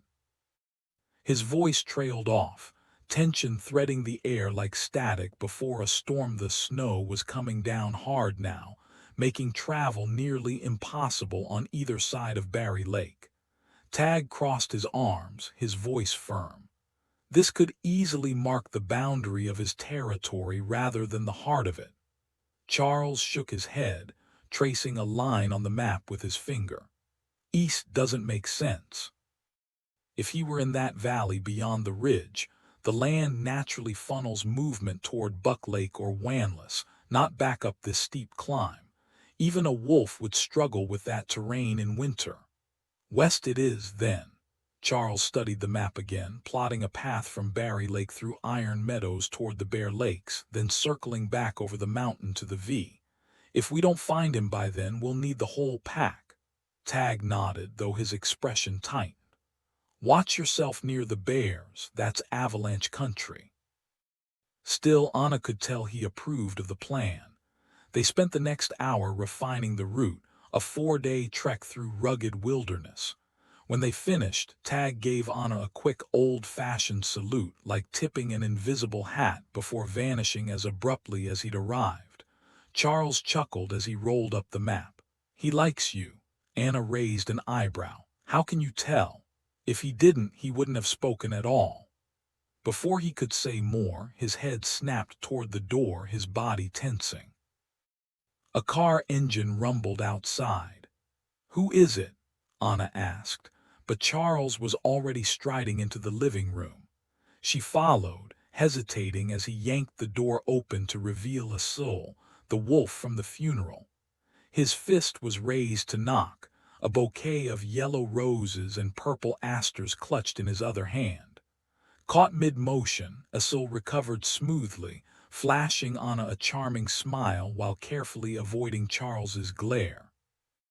It might have been the right move, deferring to a dominant wolf, except his gaze lingered on Anna just a second too long. "An apology," he said, his voice smooth. "For the lady." Anna took in the contrast between the two men, Charles, tall and broad with his Native American heritage, and Asul, leaner and sharp-featured, his dark eyes hinting at Middle Eastern roots. Charles's growl rumbled low. "My lady." Asul's grin turned wolfish for a heartbeat before he schooled his expression. "Of course, for your lady." He handed the flowers to Charles, then added with deliberate casualness, "Though she doesn't carry your scent, Charles." The unspoken challenge hung in the air. "That's why I screwed up." He shot Charles a sly glance, flashed another grin, then spun around and practically sprinted back to his still-running car. Anna wrapped her arms around herself, bracing against the wave of anger radiating off Charles, though she couldn't figure out why Asul's parting words had set him off. Charles shut the door with deliberate calm and extended the bouquet toward her. But the rigid tension in his shoulders, the barely restrained aggression in his stance, made Anna retreat a step, hands tucked behind her back. No way was she touching those flowers if they'd turned Charles into a barely contained storm. His gaze finally locked onto hers instead of staring straight through her, and his jaw tightened further. "I'm not like Leo or Justin, Anna. These are for you. They're beautiful and the scent is rare. Asul doesn't usually cut blooms from his greenhouse. He was thanking you for helping him earlier, that he got under my skin while handing them over, just a bonus for him." His voice was steady, but the fury rolling off him was unmistakable. She trusted her nose more than his words, even if Charles thought she wasn't great at using it. Avoiding his eyes, she took the flowers and headed to the kitchen, then froze. No clue where to find a vase. Behind her she heard movement and he placed a ceramic jar from the living room on the counter. "This'll work," he said. When she didn't move, he filled it himself, then, slow, careful, like she was a skittish animal, took the bouquet, snipped the stems, and arranged them with rough efficiency. Fear spiked, then shame. She swallowed hard. "I'm sorry," she whispered, her stomach clenched so tight it hurt. "I don't know why I act like this." He paused, fingers lingering on a deep violet bloom. Then, giving her every chance to pull away, he tipped her chin up. "You've known me less than a week," he murmured. "No matter how it feels, trust takes time. It's okay, Anna, I can wait." His thumb brushed her jaw. "And I won't hurt you, not if I can stop it." She expected his eyes to be black with anger. Instead, they were gold, wolf close, but his touch stayed gentle. "I'm the one who should apologize," he said, and she knew he meant for both of them, the man and the wolf. "This is new for me, too." A quick, almost bashful grin flickered across his face, softening the edge in his expression. "Jealousy, losing control, not my usual style. The bullet wounds aren't helping, but that's no excuse." For a long moment they stayed like that, his hand warm beneath her chin, the flowers perfuming the air between them. Anna stood frozen, her breath shallow, terrified that any movement might ignite the fury simmering in Charles's golden eyes. She didn't want to hurt him again, not like she had when she flinched away. The silence stretched between them until he finally spoke, his voice low. "My father mentioned something was off with you after church. Was it Asul or something else?" She shifted sideways, but his hand trailed from her cheek to her shoulder, anchoring her in place. The warmth of his touch was both comforting and maddening.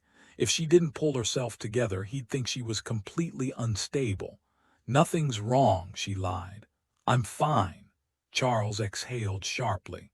6 words, 2 lies. His fingers withdrew, leaving her skin cold. "Once I teach you how to spot deception, you'll stop trying it with me." The loss of contact stung, even as part of her wanted to push him away entirely. "You could just say you don't want to talk about it." Frustrated with herself, Anna scrubbed her hands over her face, then blew out a long breath like a runner catching her wind. She forced herself to meet his gaze again. "I'm a disaster," she admitted. "Half the time, I don't even know what I'm feeling, and the rest, I'm not ready to talk about it. Maybe never." She hated how powerless she felt. Once they got back from the mountains, she'd find work, save money, and claw back some control over her life. He studied her, then nodded. "I get it. You've been thrown into a world you don't understand, surrounded by strangers with no rule book. It'll take time." His voice softened, but there was still an edge beneath it. "If you have questions, ask. Or talk to my dad or Sage. You liked her, right?" "I liked Sage," Anna muttered. His careful tone grated on her nerves, even though she knew he wasn't trying to be condescending. It wasn't his fault that his patience made her want to snap. Did she like Sage, as if she needed him to arrange playdates for her? The thought almost made her laugh, if she weren't so exhausted from fear and confusion. Fine. If he wanted questions, she'd ask one. "What did a soul say that set you off?" Charles's jaw tightened. "He threatened to take you from me." Anna frowned, replaying the conversation in her head. "When?" "Werewolf bonds aren't sealed just by attraction," he explained. "When he said you didn't carry my scent, he was telling me he knew we hadn't completed the mating, and that he saw you as available." Her stomach twisted. "We haven't slept together," he clarified. "And there's a ritual under the full moon, like a wedding, that finalizes everything." The weight of his words settled over her, heavy and inescapable. A soul could still come after her without consequences. Another shocking revelation she'd never heard before.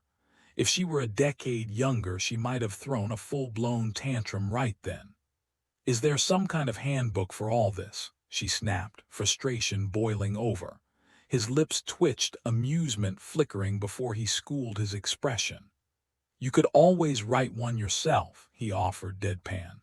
Oh, he thought this was funny. "Fine.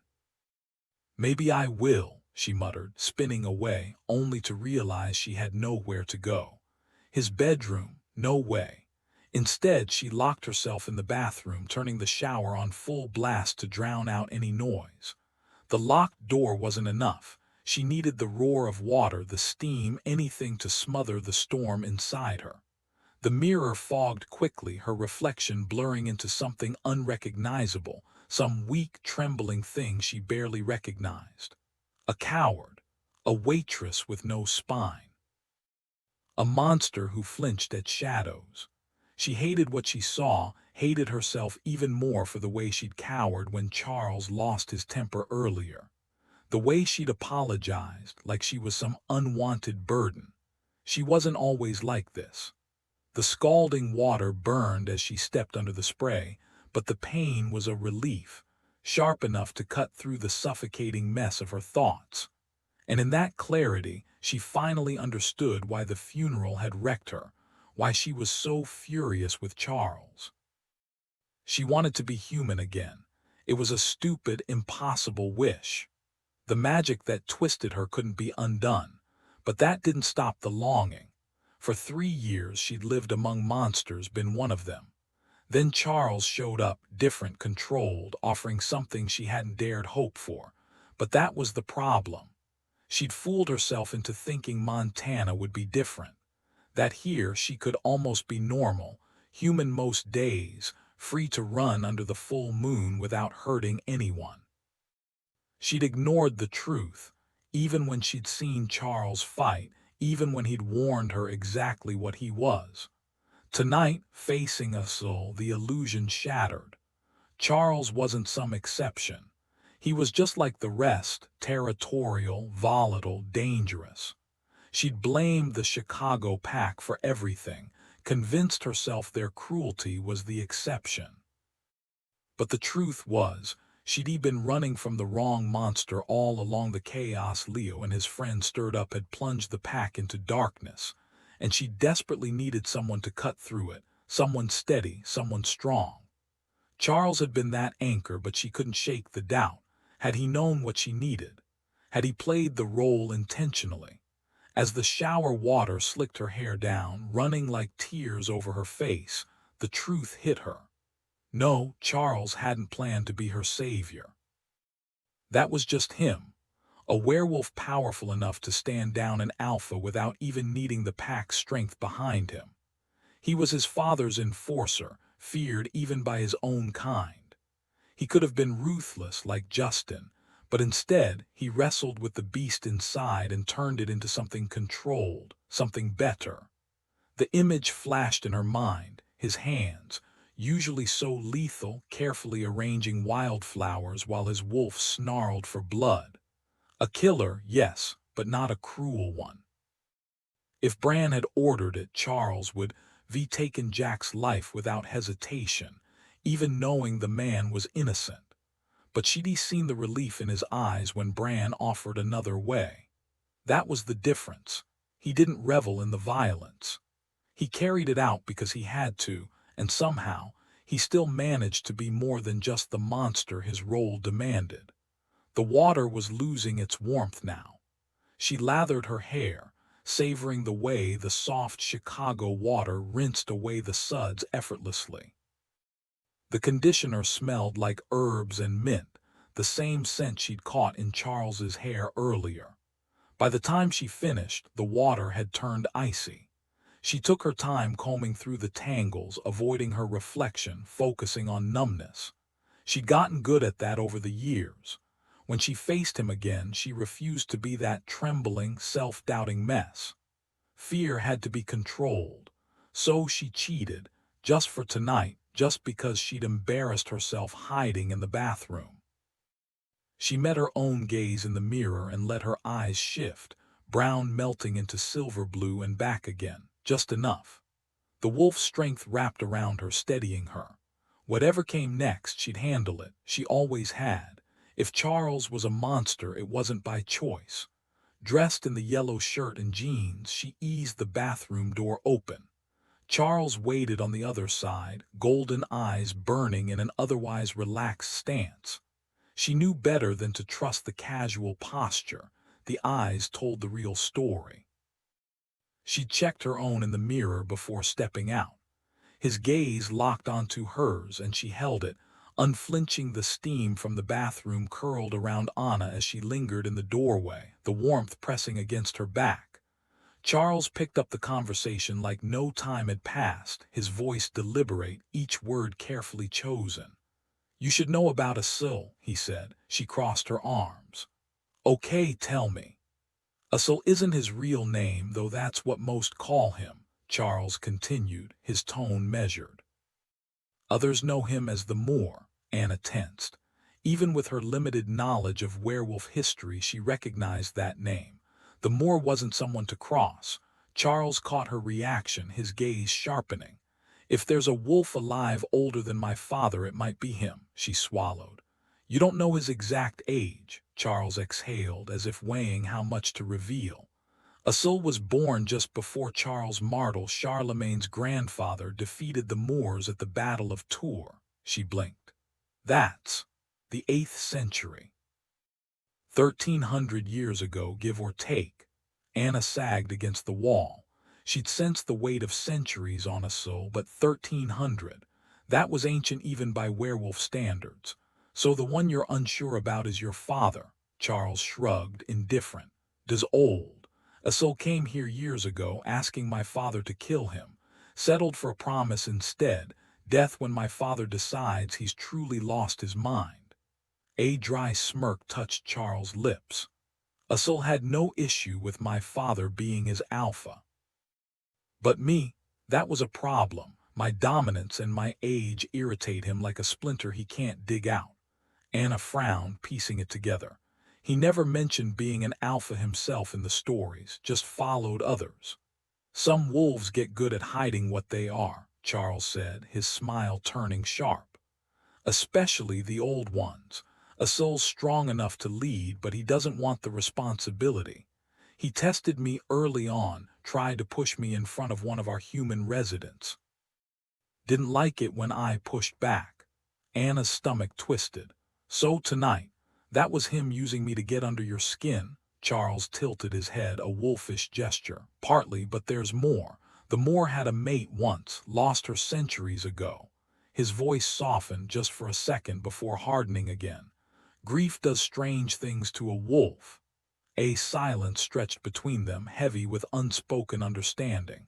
Then Anna exhaled, shaking her head. 1,300 years of grudges.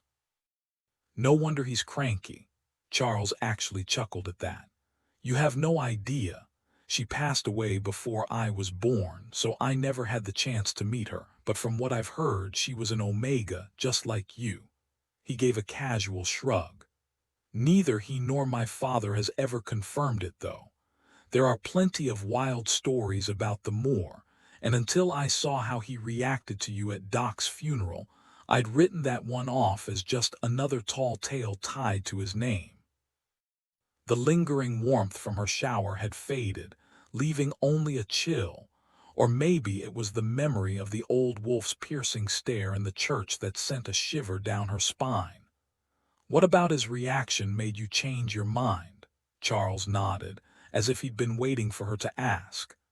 Because the moment he realized what you were, he stopped focusing on me and zeroed in on you. He exhaled slowly. That's why he brought you flowers. That's why when he joked about stealing you away, I nearly lost control, because I knew he wasn't joking. She pushed the thought aside for now, forcing herself to stay present.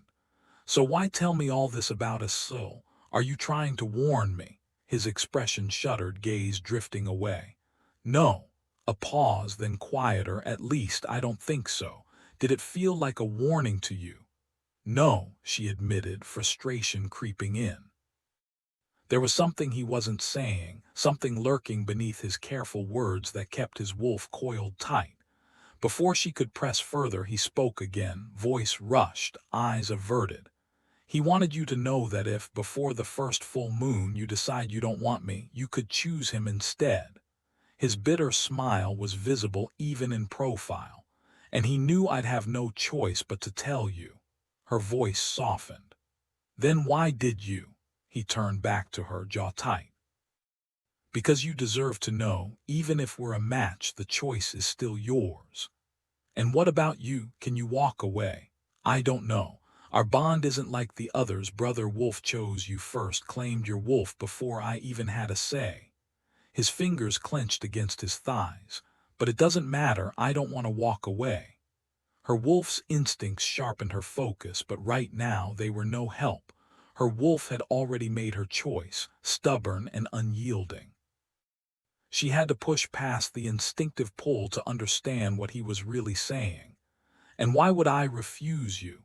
Did he want her to? Her throat went dry. Every part of her, human and wolf, ached for him, for the safety, the belonging, the promise of something real. She rubbed her palms against her jeans, trying to steady herself. His whisper was rough. I hope you won't, but you needed to know. The tension in his hands, the unfamiliar edge in his scent, fear, anger. Damn Leo for leaving her stumbling in the dark. She'd trade anything to read Charles's mind, to know if his words were genuine or just carefully chosen to spare her feelings. He stood there, waiting for her response, but she was frozen, scrambling for the right thing to say. Options, she finally murmured, aiming for calm detachment. Clearly, that wasn't what he wanted. His hands clenched and unclenched, his nostrils flaring as golden eyes burned into her. Options, he repeated, voice dropping to a growl that vibrated through her chest. Asul will make sure every wolf in the territory hears about this. You'll have more suitors than you can handle, all willing to die for the chance to claim you. His entire body trembled, his back pressing harder against the wall like he was fighting the urge to lunge at her. She was failing him, his control was slipping, and she had no idea how to steady him. Drawing a deep breath, she pushed her own doubts aside. This wasn't a man ready to walk away. This was a man forcing himself to do the right thing, even if it tore him apart. The realization steadied her, her wolf rising to the surface, lending her strength. He was shaking like a man fighting withdrawal, all because he wanted her to have a choice, even if it destroyed him. Her knight in battered armor. Her wolf snarled at his pain, wanting to wrap him in bonds of devotion so tight he'd never consider leaving. "Well," she said, voice rough with emotion, warmth spreading through her despite the sting of tears. "Good thing we can close that loophole right now." For a heartbeat he just stared, processing her words. Then his pupils shrank, his breath coming faster, and suddenly he was on her, slamming her back against the doorframe with a force that stole her breath. His teeth grazed her neck, sending sparks down her spine, her legs giving way beneath her. The scent of musk and heat rolled off him as he scooped her up in a rough, unsteady motion, her shoulder clipping the door. She stayed still as he carried her down the hall. She knew better than to challenge a wolf in rut. But she couldn't resist tracing the flush high on his cheekbones, her fingers lingering at the corner of his mouth where his usual smirk hid. He turned his head slightly, catching her thumb between his teeth, just enough pressure to make her pulse jump, but not enough to hurt the moment his teeth grazed her earlobe. A jolt of heat surged through her, igniting parts of her body she hadn't even known could feel like this. Was she in rut too? The thought flickered through her mind as he kicked the bedroom door shut behind them, sealing them in the dim, intimate warmth. Their bed, no, his bed, was barely an afterthought as they tumbled onto it together, a tangle of limbs and breathless urgency. His growls were rough, primal, more animal than man, and she realized with a thrill that she might have been the one making those sounds. Fabric tore under desperate hands her jeans, his shirt, each rip sending a rush of satisfaction through her. His skin was warm silk beneath her fingers, his calloused hands gripping her with barely restrained control. He was trying to be gentle, but the wolf in her didn't want gentle. It wanted him, raw and unrestrained. The fear she usually carried, the old disgust that had lingered from past encounters, was gone. There was only this, his weight, his scent, the certainty that he would never hurt her. "Yes," he murmured, voice thick with promise. "Soon." "Now," she demanded, though she wasn't even sure what she was asking for. His rough laugh vibrated against her chest, low and amused. "Patience. Patience." She had none left. Her shirt and bra were gone in seconds, her nails catching on his flannel as she wrestled it off him, buttons flying. His restraint snapped the moment she arched against him, his hands guiding her hips with a possessiveness that sent sparks down her spine. When he finally gave in, it was with a growl that might have been words, or just pure need. The first time was a blur of heat and motion, barely enough before he started again, slower now, deliberate, dragging out every second until she thought she might scream. Later she woke to the hum of the furnace, the unfamiliar sound pulling her from sleep. The bed was cold where she'd rolled away from him, but he lay undisturbed, his breathing steady, almost like a contented purr. She reached out, fingers hovering just above his skin, then hesitated. What if he woke up annoyed? But the thought dissolved as quickly as it came. He wouldn't care. And that more than anything made her smile on his wolf, the one who'd stood by her through everything, who'd let her find comfort in his presence, was asleep beside her. She shifted on her side of the bed, turning her back to him, but her restless movements must have roused him. In an instant his warmth enveloped her as he pulled her close, his arm draping over her waist. "Sleep," he murmured, his voice rough with drowsiness.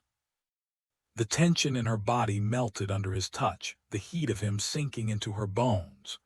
She curled her fingers around his wrist, pressing his hand against her stomach before letting sleep take her. Hers. When he woke her, the room was still dark.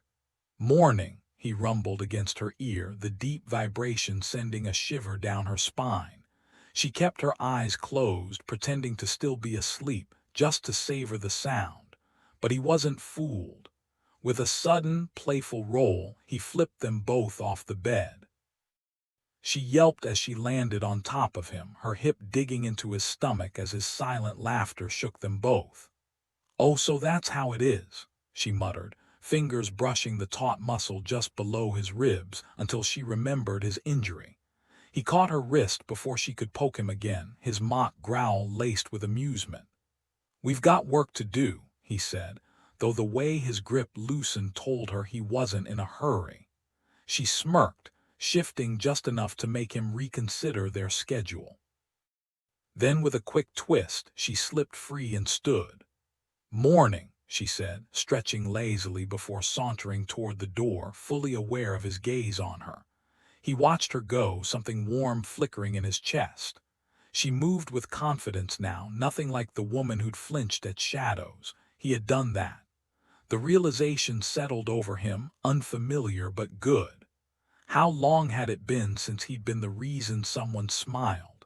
Still sprawled on the floor, he indulged in the moment before duty called. The woods wouldn't wait.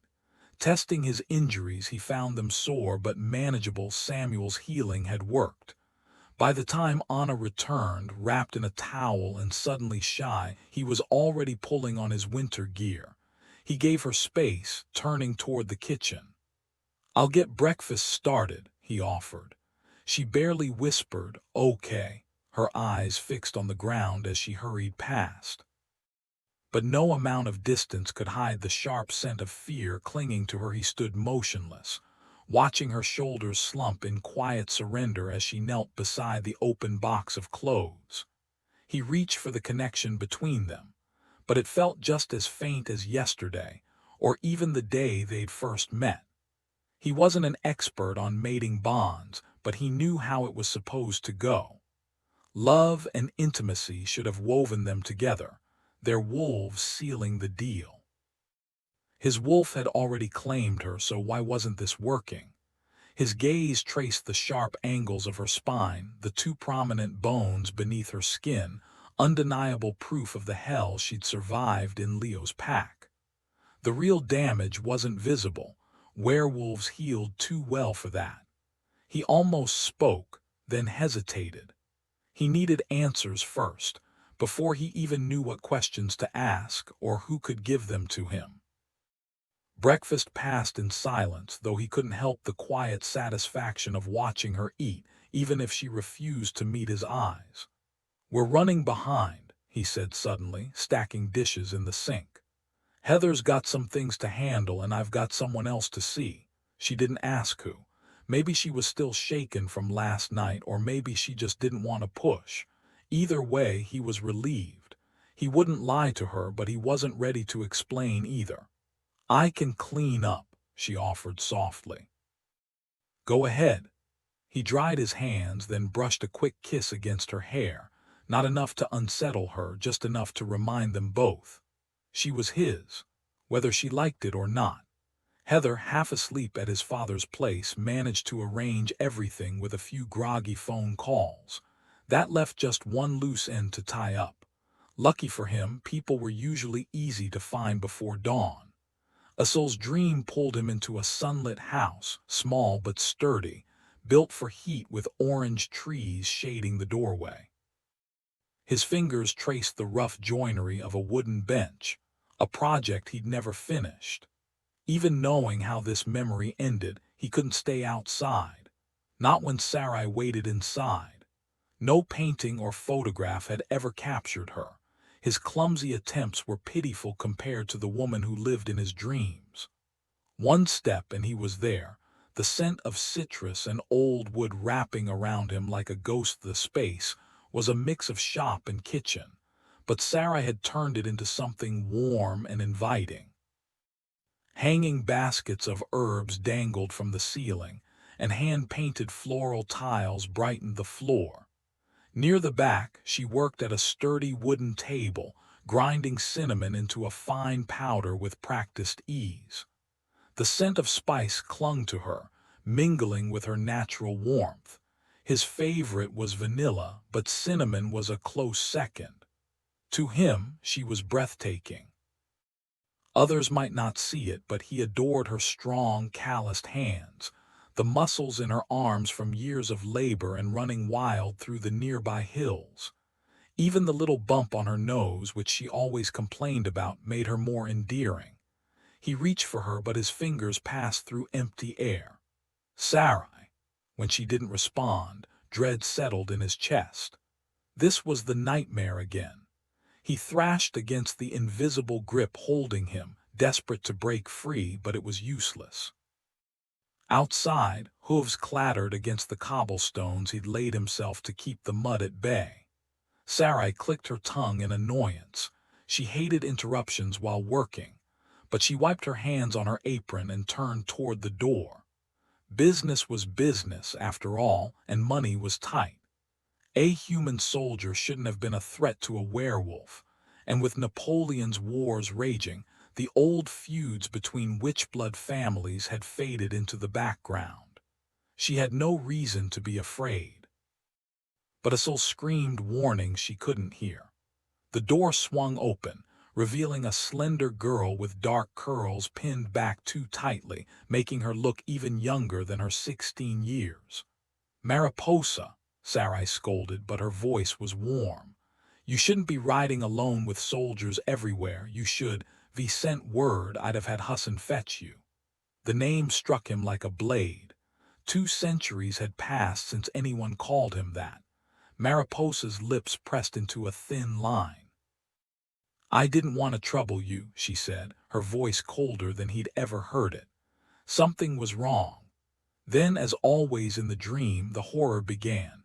Mariposa had always been a storm of emotions, his little butterfly, flitting from fiery anger to brooding silence to sudden bursts of joy in the blink of an eye.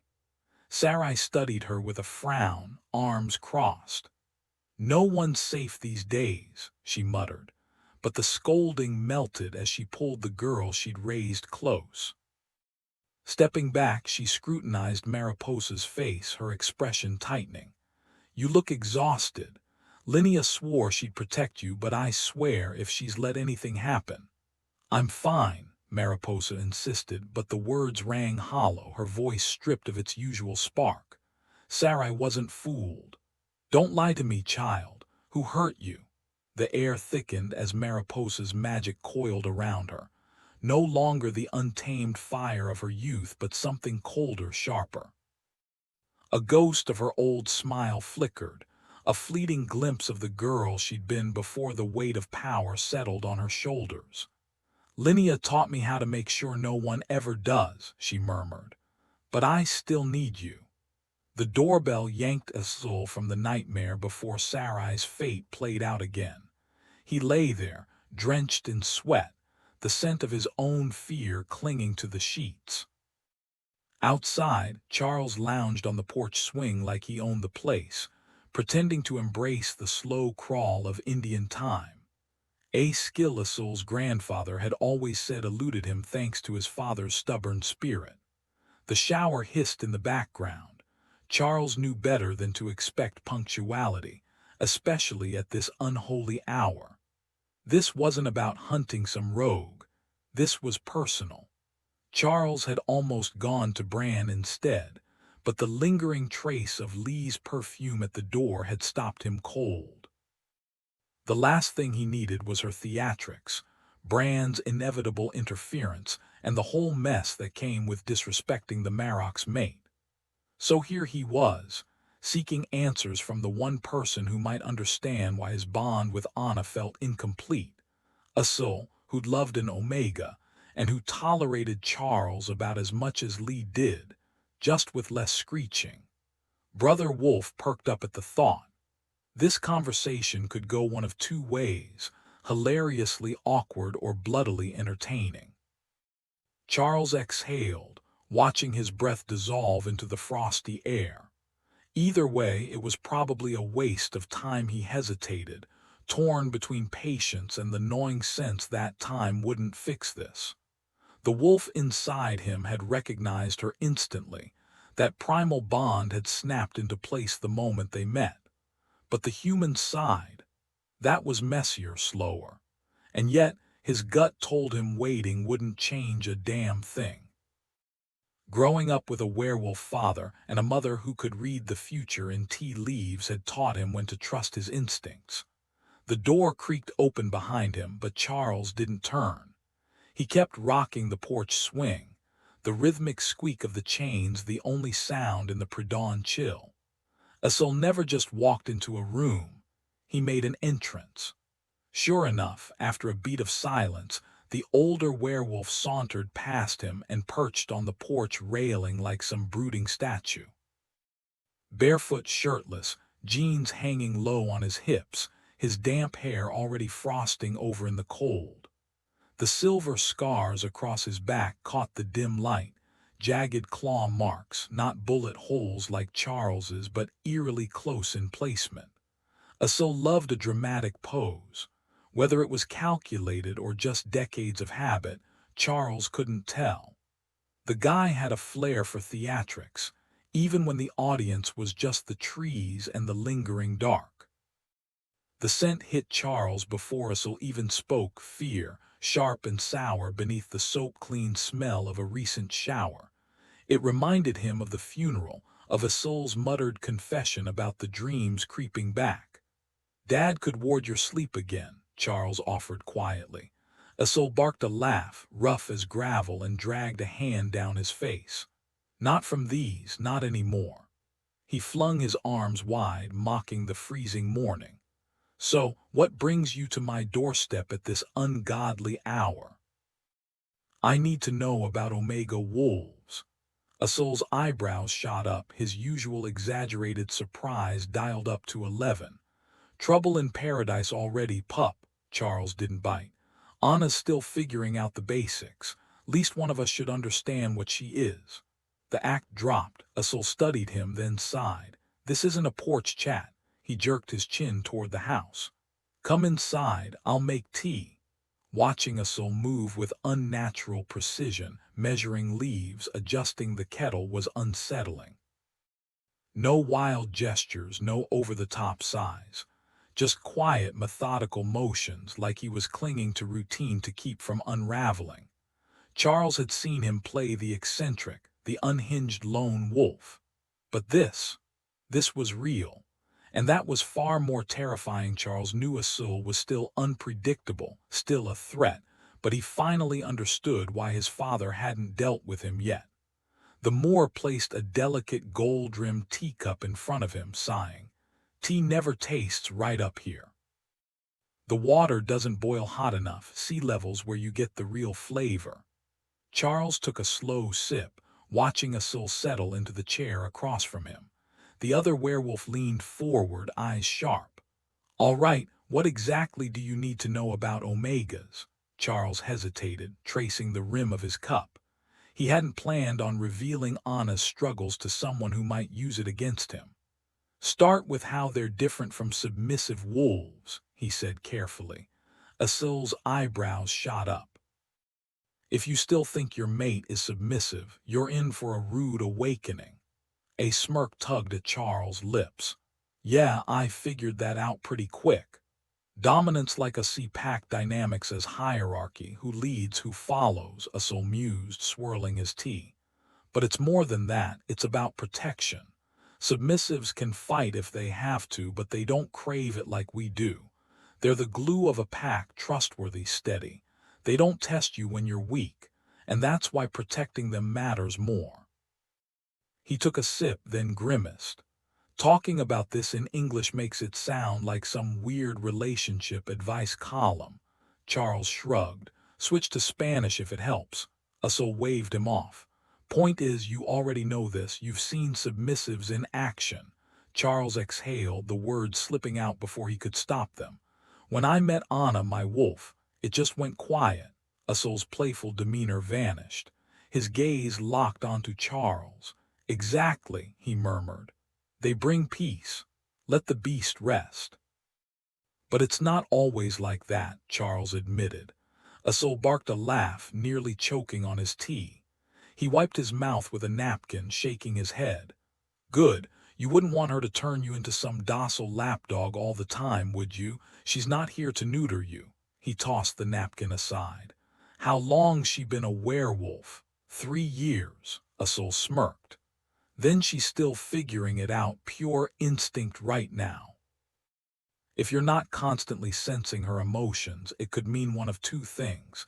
Either she feels completely secure around you, or she's so rattled she can't even find calm to share.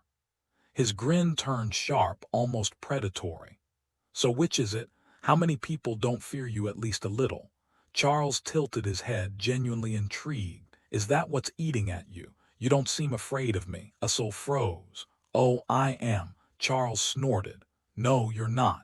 You lack the basic survival instinct to be scared of me. He shifted gears, steering the conversation back. Omegas function like submissives in a pack, but amplified, right? A real laugh burst from Usul this time. So now I have to argue that I do have enough sense to be terrified. Done with the back and forth, Charles exhaled. There's a difference between submissive and omega. I can sense it, but I can't define it. She doesn't follow orders, she follows nothing. I get that much.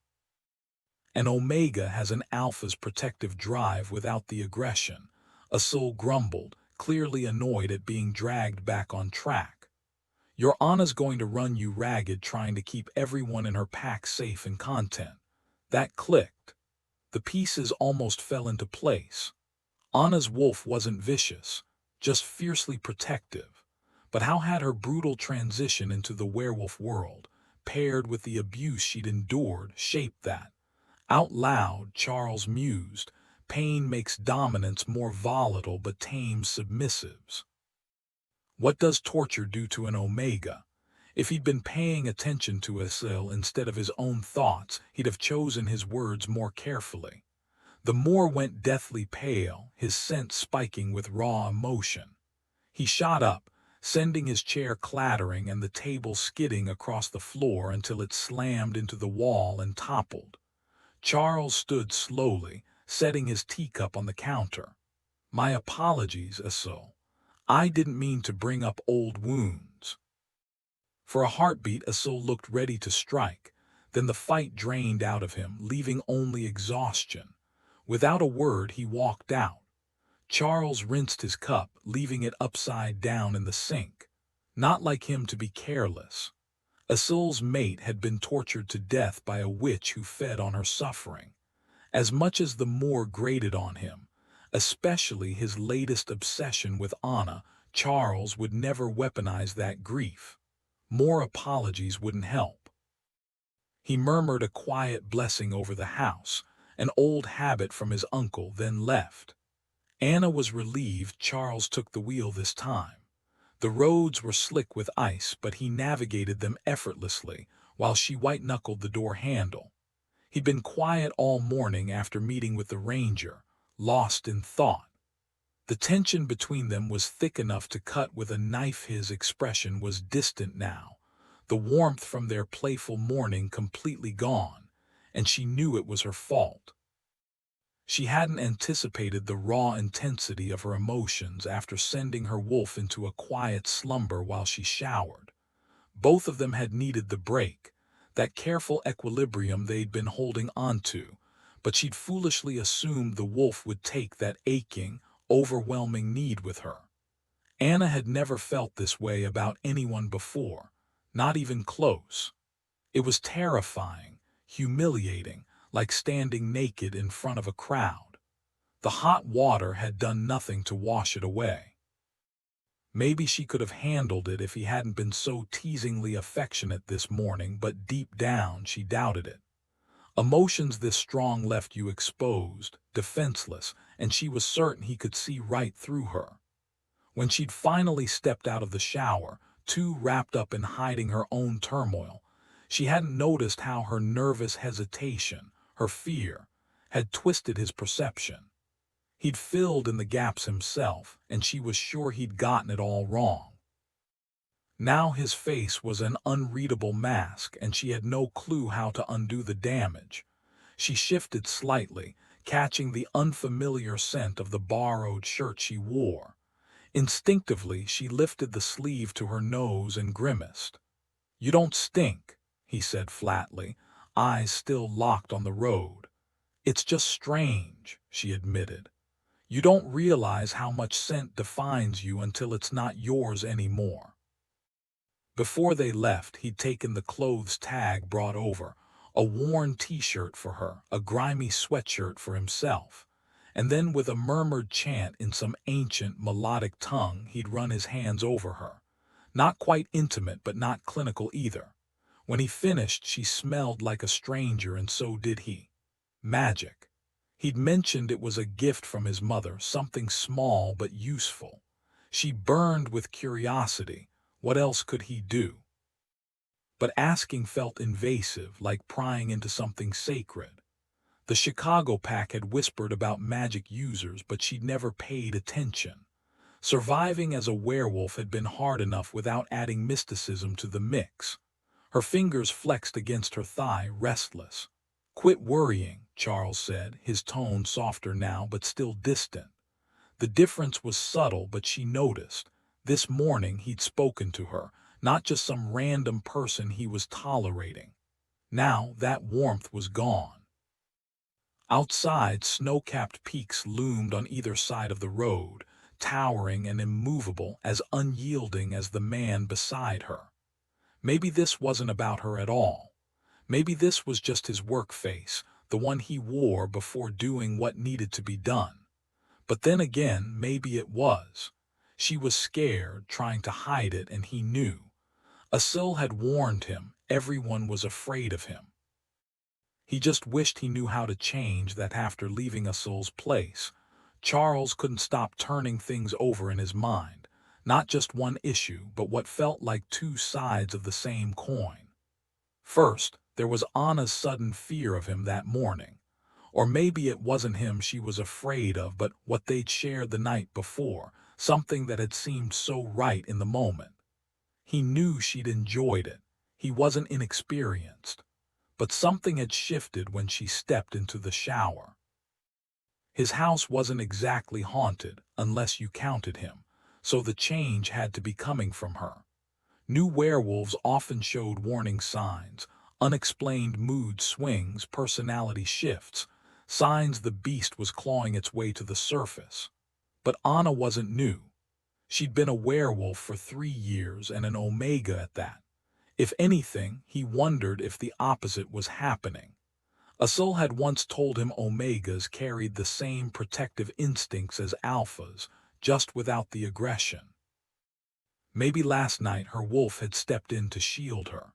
His father had always taught new wolves that their beast wasn't some separate monster, just instincts to be managed. It was a comforting lie, one that helped them adjust. But the truth? Most wolves who lasted long enough ended up seeing their wolf as something distinct. Charles had always known it, two souls sharing one heartbeat. Brother Wolf was his constant companion, each of them playing their part. The wolf hunted, but when the prey was human, that was always Charles's call. He'd seen what happened when the balance failed. Wolves like Doc Wallace, whose human and beast never truly merged, rarely survived. Either they picked a fight they couldn't win, or Charles had to put them down. The ones who made it learned to blend both sides, keeping the human in control most of the time. But under the full moon, or in rage or pain, the wolf took over. Hurt a dominant and the beast rose. Hurt a submissive, and you were left with the broken human. Anna had endured years of abuse. Maybe her wolf had found a way to protect her when nothing else could. That would explain why Leo had never broken her. Last night, when his intensity had scared her, maybe her wolf had stepped in. And maybe that was why their human halves hadn't bonded the way their wolves had, because hers had been fighting to keep her safe all along. As he walked, Charles caught the scent of pine and damp earth, a sharp contrast to the tension coiling inside him. The forest always grounded him, but today even the familiar couldn't quiet his thoughts. And wasn't that just perfect? Here he was, overanalyzing everything like some lovesick teenager, when he should have been focusing on the real problem. How to fix this before it broke them both. That didn't make sense. Charles would have noticed if the wolf inside her had taken over.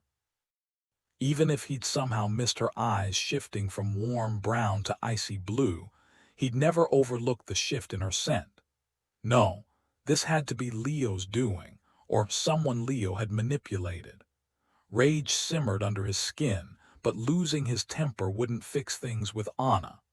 He forced himself to stop imagining creative ways to punish a man already 6 feet under and focus on finding a solution. Charles was good at making people afraid, not so great at easing their fears. How was he supposed to bring up last night, this morning, the fact their bond hadn't fully sealed without making everything worse? If he couldn't figure it out, he'd have to swallow his pride and ask his father. Or heaven help them, Asil again. The old wolf might chuckle at his expense, but he'd never leave Anna in the lurch. There was one more problem. She needed to know other males might still see her as available, dangerous for her, and for anyone dumb enough to try. And according to Asil, she had the right to choose someone else if she wanted. Charles believed the wolf bond was unbreakable, but he'd never heard of it forming before the human side did. Maybe she'd find someone who didn't make her flinch like he did. The Humvee felt like a bubble of civilization in the middle of nowhere. Warm leather seats, climate control, it all clashed with the silent, snow-draped wilderness outside. Dark evergreens stood like sentinels against the white, broken only by faint trails cutting through the trees. As the road narrowed between steep hills, Anna wondered if highway was too generous a term. Then Charles spoke, blunt as ever. Our bond didn't solidify last night. Her stomach dropped. Had she messed up? But you said all we had to do was, she couldn't finish. The words sounded too raw in daylight. Turns out I was wrong, he admitted. I thought once we got past the hard part the rest would follow. She swallowed, gripping the seat. Probably for the best, he added, tone flat. Why? She managed to sound calm, though panic clawed at her throat. His voice was steady, detached, nothing like the storm inside her. The real reason I didn't want you here today. I didn't want you watching me kill again, not so soon. But let's be honest, I've been my father's executioner for over a century. That's not changing. You deserve to see me for what I am before you decide if this is what you want. His hands tightened on the steering wheel, the leather groaning under the pressure, but his voice stayed eerily calm. There are wolves in my father's pack who'd fall at your feet, wolves who have never taken a life. He forced a smile, but it was more of a grimace, flashing teeth that looked too sharp for comfort. Not all of us are monsters. He was doing it again, trying to push her away. Anna glanced at his white-knuckled grip and felt something loosen in her chest. The fact that he was even suggesting she look elsewhere meant he wasn't as composed as he pretended. She remembered the possessive fury in him last night and smirked. Oh, he wanted her, no matter how badly she'd messed up this morning. That was something she could work with. The embarrassment of how much she craved him would fade eventually, right? A couple weeks, tops. And in a year. She'd probably laugh at how terrified she'd been of her own feelings. Settling deeper into the seat, she studied his profile. He'd been talking about killing. I know killers, she said. Leo had Justin, remember him, pure evil. She hesitated, searching for the right words. You're not like that, you're justice. It sounded cheesy the second it left her mouth.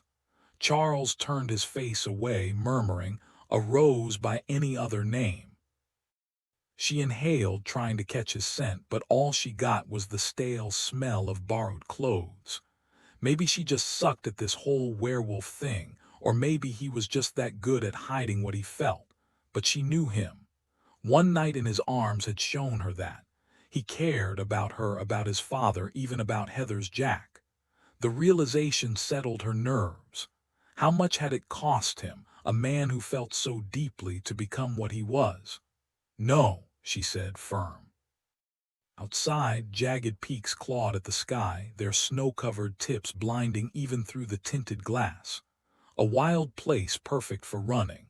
"A killer murders, you don't." Anna's quiet words hit Charles like a punch to the gut. "You follow rules, carry out justice, and try not to hate yourself for being good at your job." After last night's chaos, he hadn't expected that kind of insight from her. He glanced over, but she'd already curled up, eyes closed, like she hadn't just dropped a truth bomb on him. His Anna, who'd been shaking in fear moments ago, now dozed off like his confession about killing people was just another bedtime story. The road ahead was busier than usual for winter, tire tracks cutting through the snow, probably search and rescue teams still combing the area. He'd made sure Heather called in warnings earlier, spinning the story just right. No more well-meaning volunteers stumbling into danger. Heather had sold it well. The missing hiker had been gone too long, likely dead by now, and with a storm rolling in, it wasn't worth risking more lives. She'd even thrown in a cover story about a cougar attack, close enough to the truth without raising alarms. The Humvee groaned under them as they climbed higher, tires crunching through fresh powder. To their left, glimpses of the frozen creek flashed between dense thickets. To the right, skeletal power lines cut a stark path through the trees, the only reason this forgotten service road existed at all. The heater blasted, wrapping them in a cocoon of warmth that made the icy world outside feel like a dream. Normally, Charles hated that disconnect, but after too many frozen nights on horseback, he wasn't about to complain. The terrain turned brutal, the V lurching over hidden rocks and pits. Tires spun, and he locked the axles with a mechanical clunk that jolted Anna awake. The road narrowed, forcing him to ride the embankment, tilting the vehicle at a stomach-dropping angle. Anna peeked out her window, went pale, and squeezed her eyes shut, gripping the seat like it might save her. "If we roll, it probably won't kill you," he deadpanned. "Right," she shot back, sarcasm dripping. And damn if that didn't make him grin. No fear of him left in that tone. Just pure, annoyed sass. He wasn't sure how much of his reckless confidence came from the wolf and how much was just Anna rubbing off on him. "A few broken bones won't kill me," he muttered, more to himself than anyone else. "Should have taken Tag's old Land Rover," he admitted, glancing at her. "Handles rough terrain almost as well, and its way narrower. But good luck staying warm, heater's a joke, and good luck hitting 60 on the highway." Anna cracked one eye open. "I thought we were heading into protected wilderness. Aren't vehicles banned?" "Technically, yeah," he said, grinning. "But this counts as a road," she scoffed. "This is a road," he laughed, and she flipped him off as they crested the hill. The truck barely squeezed through the trees before the path turned into a mess of snow and ice. Snowmobile tracks, probably search and rescue, were the only signs of recent travel. The last tire marks had vanished a mile back, likely Tag S. "How long are we stuck out here?" Anna asked, adjusting her pack as they left the truck behind. "Depends on our target," he said. "Got supplies for 4 days, we'll loop back here. If he doesn't find us by then, we'll stop pretending to be human and go full predator." He shrugged. "This mountain range is massive. If he's hiding, it could take forever. If he's territorial, he'll come to us, save us the trouble."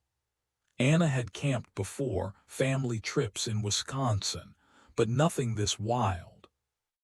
The cold air stung her nose and her ears burned until Charles yanked her hat down, and yet she loved it. "Gotta keep the pace slow," he warned. "Need to look as human as we smell." But his version of slow had her scrambling to keep up. Snowshoes weren't as awkward as she'd feared. Charles had grumbled about the old wooden ones, but these modern ones, he actually approved. If this was him holding back, she wondered if he usually sprinted through the woods. His injuries didn't seem to slow him. No fresh blood on his bandages this morning.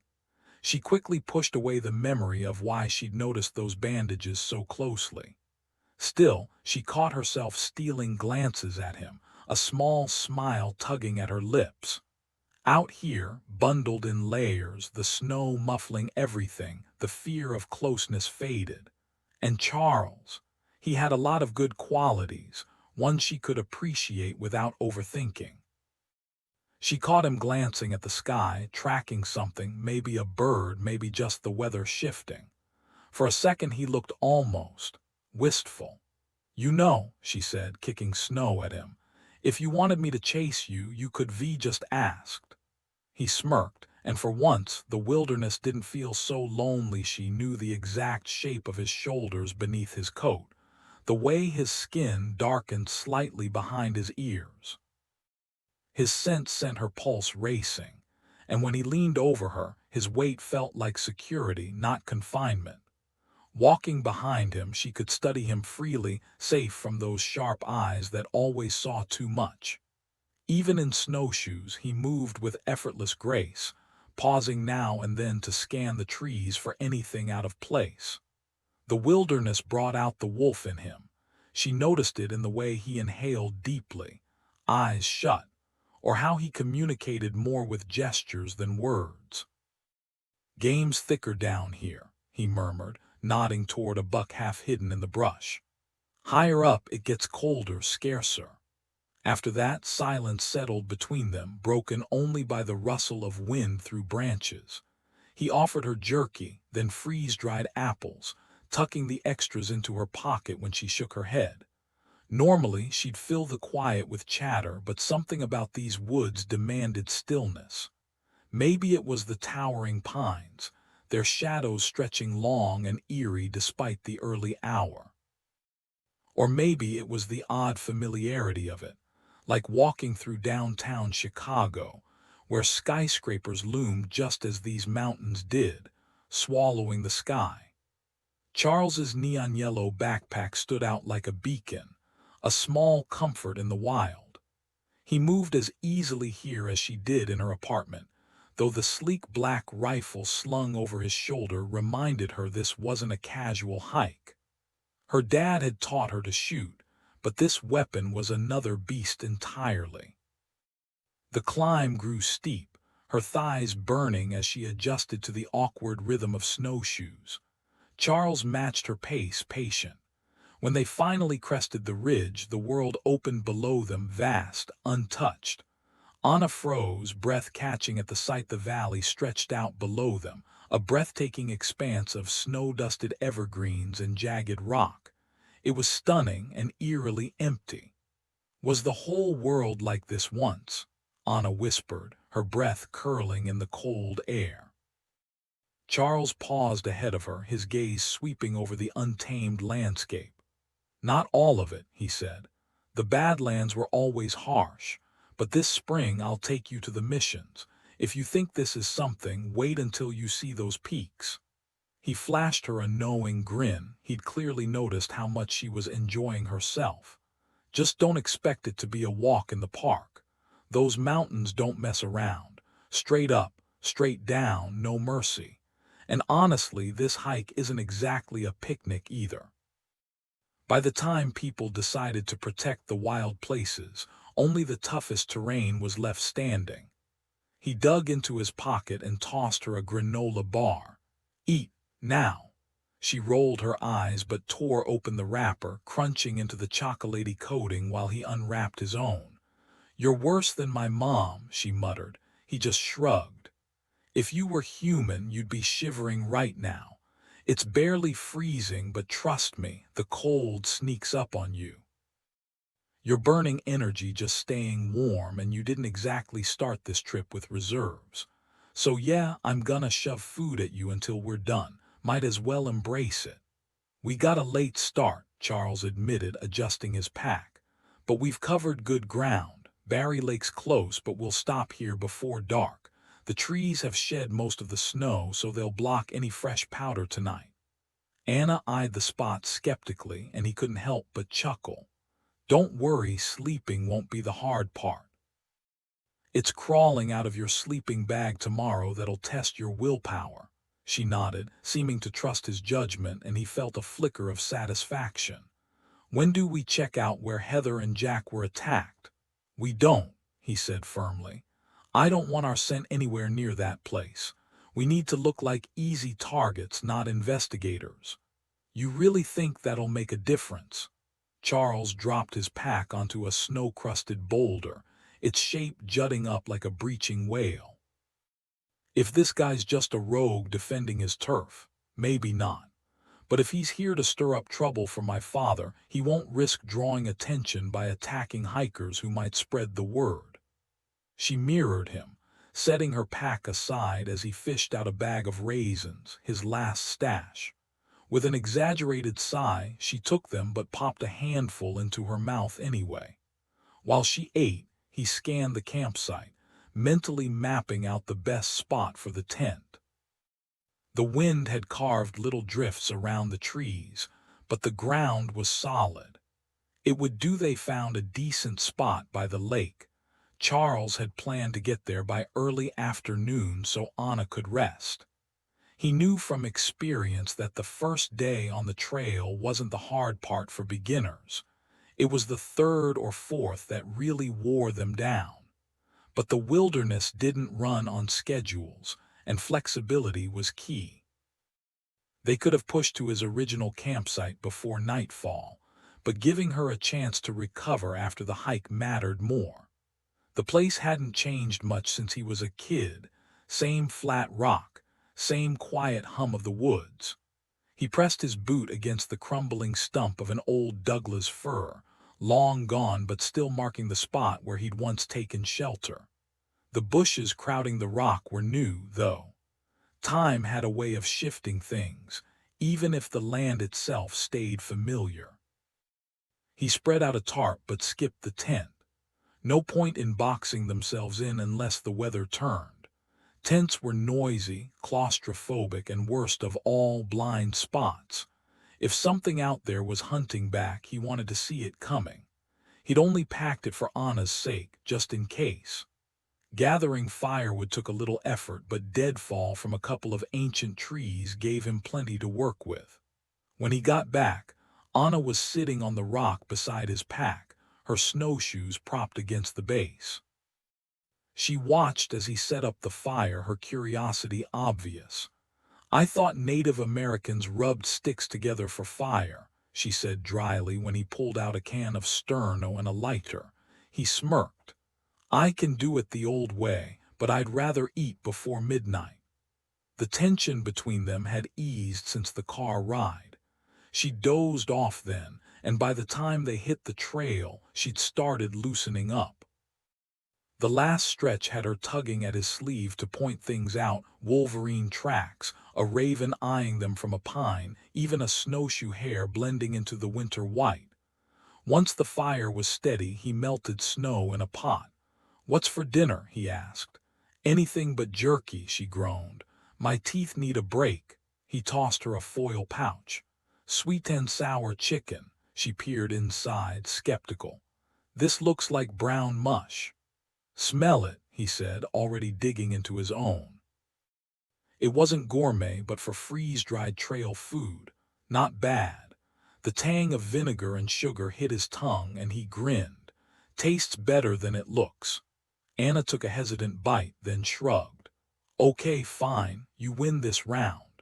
The fire crackled between them, and for the first time that day, the wilderness didn't feel quite so vast. She wrinkled her nose at the contents of his takeout container. At least the sweet and sour chicken doesn't resemble something my dog would turn down. Peering into his bag, she recoiled. Gross, what did they do to that? Freeze-drying only works with tiny chunks, he said, yanking the bag away before her hair could dive in. Just eat it. Back on her makeshift seat, she took a ravenous bite, like someone who hadn't eaten in days, before circling back to her earlier question. So how long does this scent-masking trick of yours actually hold up? He shoveled a forkful of beef into his mouth, amused by her sudden appetite. Doesn't matter as long as we keep chatting loud enough for any eavesdropping werewolves to hear us. She froze mid-chew, eyes narrowing. Then with a pointed jab of her spork she called his bluff. If there were wolves nearby, you'd know, stop dodging. Normally he kept his magic under wraps even from his own father. Brother Wolf insisted secrecy made it a sharper weapon, but with Anna no objections. He swallowed. Honestly, no clue. It lasts until it doesn't. Unless the spirits get annoyed and decide to help the other side. This time her fork clattered against the container. Wait, you're serious now? A shrug. Dead serious. I'm no witch bending the world to my will. I ask nicely, and if the spirits feel like humoring me, it works. She nearly choked on her next bite. Hold up, are you religious? Like church on Sundays religious? More like Balaam's donkey religious, he said, wiping his mouth. Once you've seen werewolves, vampires, and the rest, denying the divine gets harder. Evil's kept in check for a reason. Someone's making sure it doesn't overrun the place. Balaam's, her eyes widened. That donkey saw an angel. Are you saying you've seen one? A slow grin. Once, wasn't there for me, but yeah, sticks with you. Gave him something to cling to when the nights got too dark. God existing doesn't mean these woods aren't crawling with other things. So you what, pray to trees now? He snorted. Why would I volunteer for more unpaid labor? My dad already works me like a pack mule. Spirits help sometimes, but mostly they've got chores. And since barely anyone listens to them anymore, guess who gets stuck with the overtime? He mock glared at his boots. If I chatted with them daily, I'd never have time to lace these up. As he spoke, a rustling in the underbrush made them both tense, until a scruffy raccoon waddled out, eyeing their leftovers with zero shame. Anna burst out laughing, breaking the tension. His voice turned dry. See, even the local wildlife thinks we're ridiculous. Samuel wrestles with how spirits fit into Christian beliefs. I don't lose sleep over it. She hesitated, staring at her takeout container before finally taking another bite of sweet and sour chicken. But what if they ask you to do something bad? He shrugged.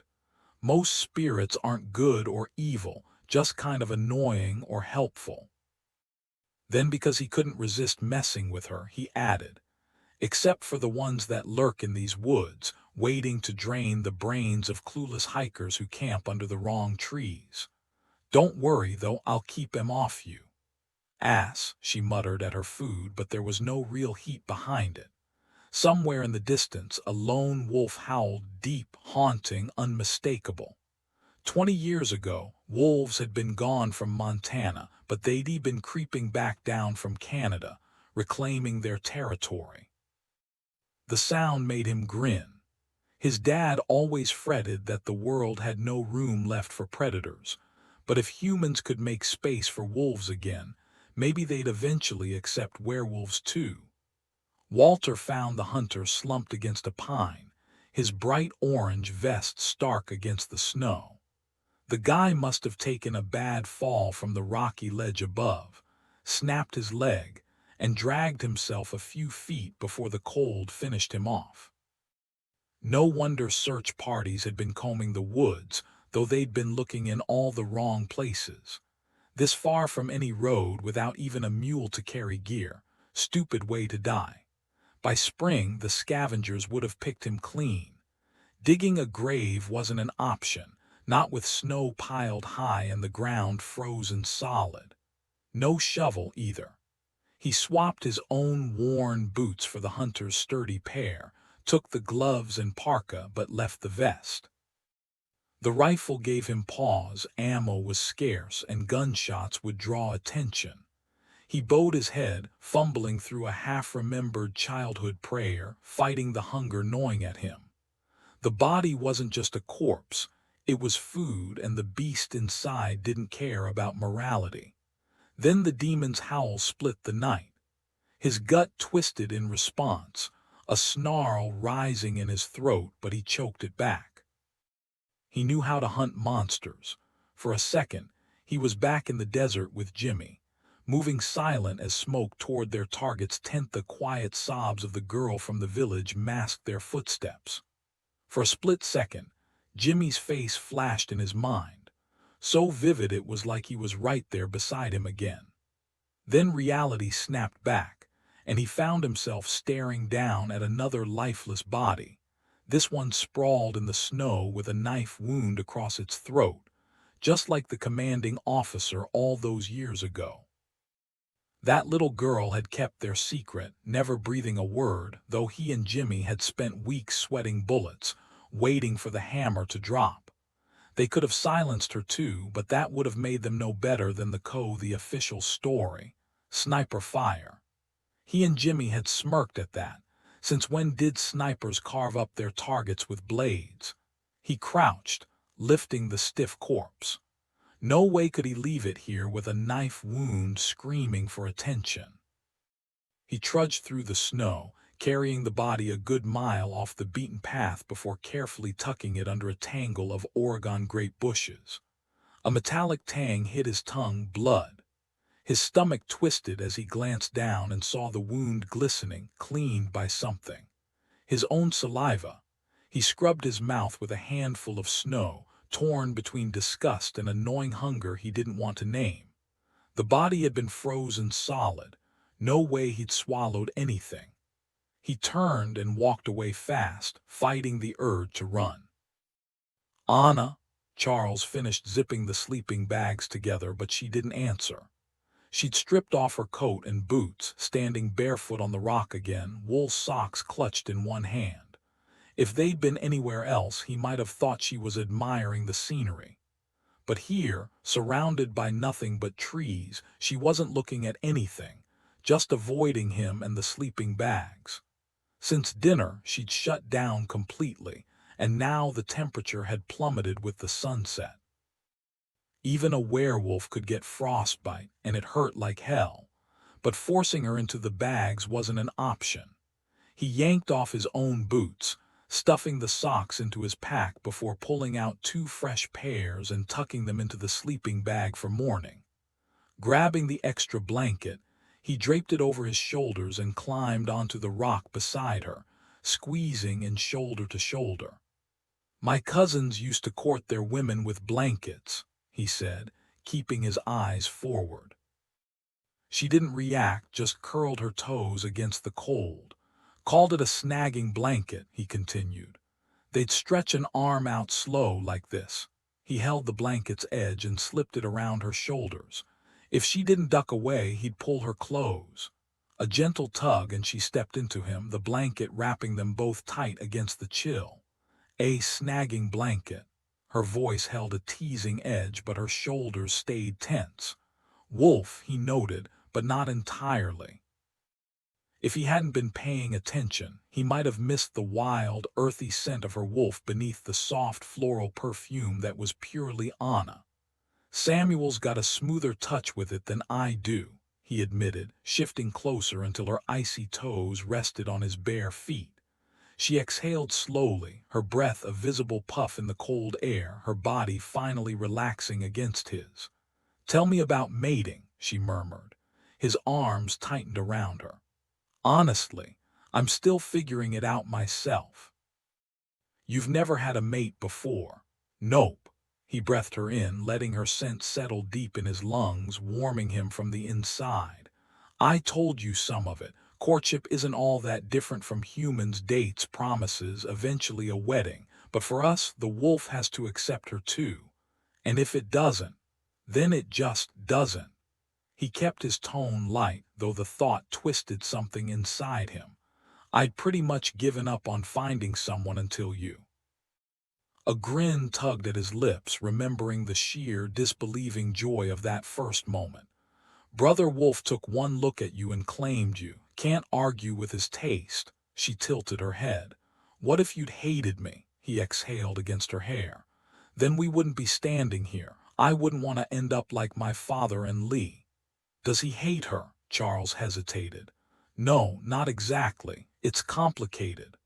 How had they even gotten on this topic? He'd never say it outright, but something's off between them. Once, years ago, he told me his wolf chose her to replace my mother. Anna frowned, pressing closer. So what went wrong? No idea, he muttered. And trust me, you don't want to ask the Marok that question. She shifted gears. You mentioned a full moon ceremony. Right, he said. It's like a wedding, but under the moon, private just for us. It'll also officially bring you into my father's pack. He felt her tense. The ritual, which involved the Alpha's blood, wasn't exactly a gentle welcome. Why Leo had rushed it when he'd already messed up so much was beyond him. Not the best time to bring that up, though, not when he was trying to coax her into sharing a sleeping bag. If you want, we could do a human wedding too. Invite your family, wear a white dress, whatever you like. She twisted to face him. How do you know we're not already bonded? It's like pack magic, he explained. Some wolves barely sense it. It's what lets an alpha pull strength from his pack's speed, healing, control, or track them if they're lost. Anna went still. Or feed off their anger. Isabella did that. She loved when the pack fought. Charles nodded. Yeah, though I've never actually seen my dad do that, but you get the idea, right? She did. So mating is kind of like that. On a smaller scale, every pair's different. Some just sense where their mate is. That's all my dad and Lee have. Others get more. There's a wolf down in Oklahoma whose mate was blind. Now she can see, but only when he's in the room. Most common, though, sharing strength like an alpha does with his pack. He paused, waiting for her next question. When none came, he nudged her playfully. My toes are freezing. Sorry, she murmured, and he surprised himself by brushing his thumb along her cheek. Normally, he avoided touch, too risky when his job meant keeping distance. But with Anna, the rules didn't apply. She was his mate, safe, an omega who wouldn't turn on him. And if he was honest, he just liked the way her skin felt against his. Rome wasn't built in a day, he muttered, tugging her closer. Get some sleep, she tensed. That's a lie, isn't it? He pressed his cold nose to her neck, making her laugh. You're catching on. What if I said you're exhausted instead? Scooping her up, he leapt off the rock, landing with a wince as his bullet wounds flared. Pain was nothing compared to the warmth of her curled against him in the sleeping bag. By morning, they reached Barry Lake, its frozen surface scarred by snowmobile tracks. Montana wilderness meant machines sometimes intruded, but at least snowmobiles didn't tear up the land like dirt bikes. He remembered a pair of bikers years ago, their joyride ending at Wanless Lake, miles from any road. He'd made sure their ride home was a long walk. Now he scanned the terrain. The route he and Tag had planned was rough, but if it got too wild, he'd adjust. All that mattered was luring the rogue out. Those snowmobile tracks nagged at him, though. Most of the cabinets were too steep for machines. Someone had gone out of their way to be here. A quick trip to Barry Lake for a staged werewolf attack, just enough to grab headlines and scare a few hikers, wouldn't require much planning. But if they were dealing with an organized pack hellbent on keeping the supernatural world hidden, that called for a different approach. Charles made a mental note about the snowmobiles. If things got messy, he'd need every advantage. Anna was surprisingly good company. Even though she moved a little stiffly from yesterday's trek, she didn't complain as the terrain got rougher. She stayed quiet, letting him focus on the sounds of the forest, something he appreciated. But when they descended into that narrow valley, her mood shifted. The closer they got, the tighter she stuck to him until she accidentally stomped on the back of his snowshoe. "Sorry," she muttered. The stumble sent a sharp twinge through his injured leg, but he shrugged it off. "You good?" She hesitated, then admitted, "This place is giving me the creeps." Charles couldn't argue. The cabinets had spots like this, places where the air itself felt heavy with resentment. But this was worse. The towering cliffs loomed overhead, casting long shadows over the dense evergreens. Nothing moved, nothing made a sound, yet the tension was thick enough to choke on. The mountains had always been unwelcoming, but this felt personal. Then he caught it, a musky, wild scent on the wind. Anna froze beside him, nostrils flaring as she picked it up too. "Cat," she whispered. "Panther. Close," he murmured. "Lynx." She let out a shaky laugh. "You'd think being a monster would make me less jumpy." "Turns out I'm just scared of everything now." Charles smirked. "Yeah, right, you're tougher than you think." Just then a low growl rumbled through the trees, too deep for a lynx. His grip tightened on his rifle. Maybe they weren't the only predators out here tonight. Anna wrinkled her nose at the scent of decay. "Gross," she muttered. "What is that?" She cut herself off, sniffing the air again. "Rabbit carcass," Charles said, a hint of pride in his voice. "Good, you're finally using that nose of yours." He inhaled deeply, reconsidering. "Could be a mouse, but my money's on rabbit. That lynx we just ruined his takeout order." It struck him as odd. Lynxes usually avoided places like this, thick with unsettling energy. Had something bigger chased it here? Anna's face twisted in disgust. The worst part. My stomach just growled at the smell of raw meat." Funny how Jack's blood hadn't fazed her, but now, after an hour without food, her body was craving calories to fight the cold. Still, stopping for a full meal wasn't an option. They needed to put distance between them and that eerie valley. He tossed her a pack of peanut butter crackers instead. The sticky sweet snack would at least make her thirsty enough to drink from her canteen, something he'd noticed she kept forgetting.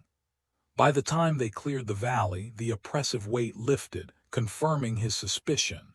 No spirits, just bad vibes. "Lunch break," he announced, handing her a granola bar and a strip of jerky. She brushed snow off a fallen log and plopped down, exhaustion written all over her face. "I was holding up fine until that creepy stretch. Now I'm wiped, freezing, and it's barely past noon. How do people survive out here?" Charles settled beside her, chewing his own jerky. "Tastier than pemmican, sure, but nowhere near as energy-packed. Most don't, not in winter. I pushed us hard to get clear of that place, that's why you're feeling it." His brow furrowed. "You're not sweating, are you? Check your socks." Wet feet mean frostbite, and losing a toe's no joke. She kicked her snowshoes, dangling above the ground. "Thought werewolves were basically invincible unless, dead." The shadow in her eyes told him she was remembering the beatings meant to break her. Charles swallowed a growl. Brother Wolf didn't like that look on her. "Might regenerate," he said carefully. "But it'd hurt like hell." "Cool," she deadpanned, then, as if remembering, "Socks are dry. Keep it that way." Every step felt like dragging cinder blocks. Anna shot a glare at Charles, back safe since he couldn't see it. Of course the guy with bullet wounds wasn't even winded. Here she was, lungs burning as they climbed yet another slope, while he barely limped, just slow enough to pretend he was being considerate. If he hadn't promised to stop at the summit, she'd have face-planted in the snow right then. "Almost there," he called, not bothering to turn. Her ragged breathing probably gave her away. "Altitude's not helping," he added. Like that made it better. The thin mountain air made every breath a struggle, and she could feel the difference, like trying to sip oxygen through a straw. Charles' excuse for her slow pace only made her grit her teeth. She wasn't about to let altitude beat her. Digging her snowshoe into the icy slope, she braced for the next step when a chilling howl ripped through the trees, sending a shiver down her spine. "What was that?" she demanded, scanning the snow-laden pines. Charles glanced back, his smirk sharp. "Werewolf.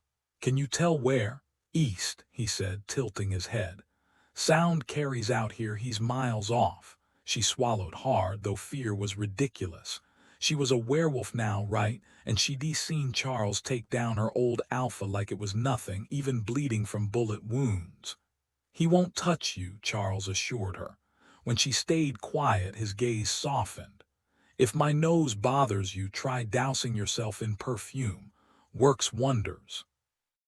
She inhaled nothing but the scent of borrowed clothes. "You don't wear any."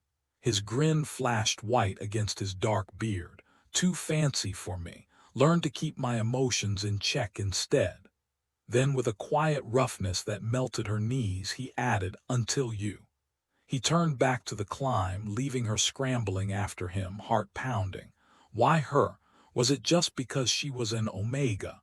No, not with the way he just admitted she'd cracked his control. A week ago, she'd been slinging pancakes at score size, blissfully unaware of werewolves or snowshoe blisters. Now, hiking through sub-zero wilderness, grinning like an idiot chasing a rogue wolf, or following Charles while he did the chasing.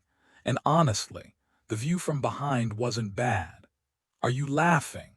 His voice was pure Spock, but when he turned, snowshoes executing a clumsy pivot, he reached out, gloveless fingers brushing her freckled nose, then tracing the dimple in her cheek. "I like you happy," he murmured, and the warmth in her stomach flared. "Oh yeah," she arched a brow. "Then tell me this is the last climb, this flat spot is camp, and I don't have to move another step today." She looked smug as a cat with a stolen fish, and for once Charles was stumped.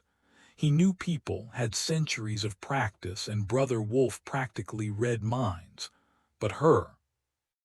She kept him guessing. He had no idea why she was still watching him with that playful glint in her eyes, like she knew a joke he wasn't in on. Leaning in, he rested his forehead against the soft wool of her hat, breathing her in, letting her warmth seep into him. Her scent, something richer than human, wilder, broke through his self-control, wrapping around him like thick, intoxicating smoke. For a moment, he didn't care what she was, only that she was here. Then everything went wrong. One second he was standing beside Anna, lost in her presence. The next, he was slammed face first into the snow, something heavy pinning him down, a werewolf. His senses finally caught up.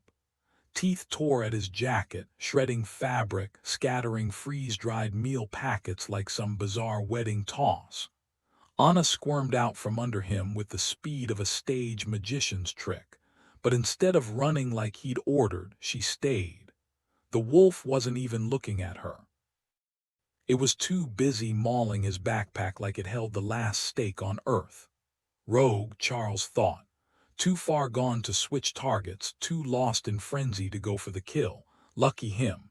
With Anna clear, he twisted, snapping the bindings on his snowshoes. A sharp kick sent the wolf flying 10 feet, not nearly enough. Now it stood between him and Anna, trembling but refusing to back down. The stench of fear rolled off it, yet it held its ground. That's when it hit him. This wasn't an attack. The wolf wasn't trying to kill him. It was protecting her. Charles studied the scrawny, gray-furred creature, racking his brain. He'd met hundreds of wolves, but this one. No pack scent, no recognition. Just ribs showing under matted fur and a defiance in its eyes that didn't match the terror in its scent. And Anna, she wasn't afraid. She was watching the wolf like she knew exactly what was happening. What the hell was going on? The air around him carried the raw scent of pine, damp earth, and stone, like he'd spent his whole life in the wild, untouched by anything civilized. Charles narrowed his eyes. "Who are you?" Anna echoed the question, her voice softer but just as firm. The wolf's gaze flicked to her, and Charles tensed. Damn, she had that effect, drawing wolves in like Bran could, but not with dominance. No, Anna made them want to stay, to soak in the calm she carried like a second skin. The rogue wolf's anger flared, sharp and bitter, then just vanished. Confusion took its place. The creature hesitated, then bolted into the trees.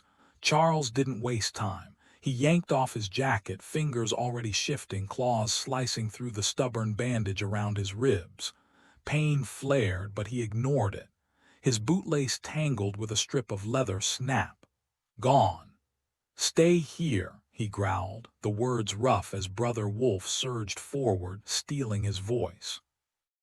The change burned through him, every second stretching too long while their quarry got farther away.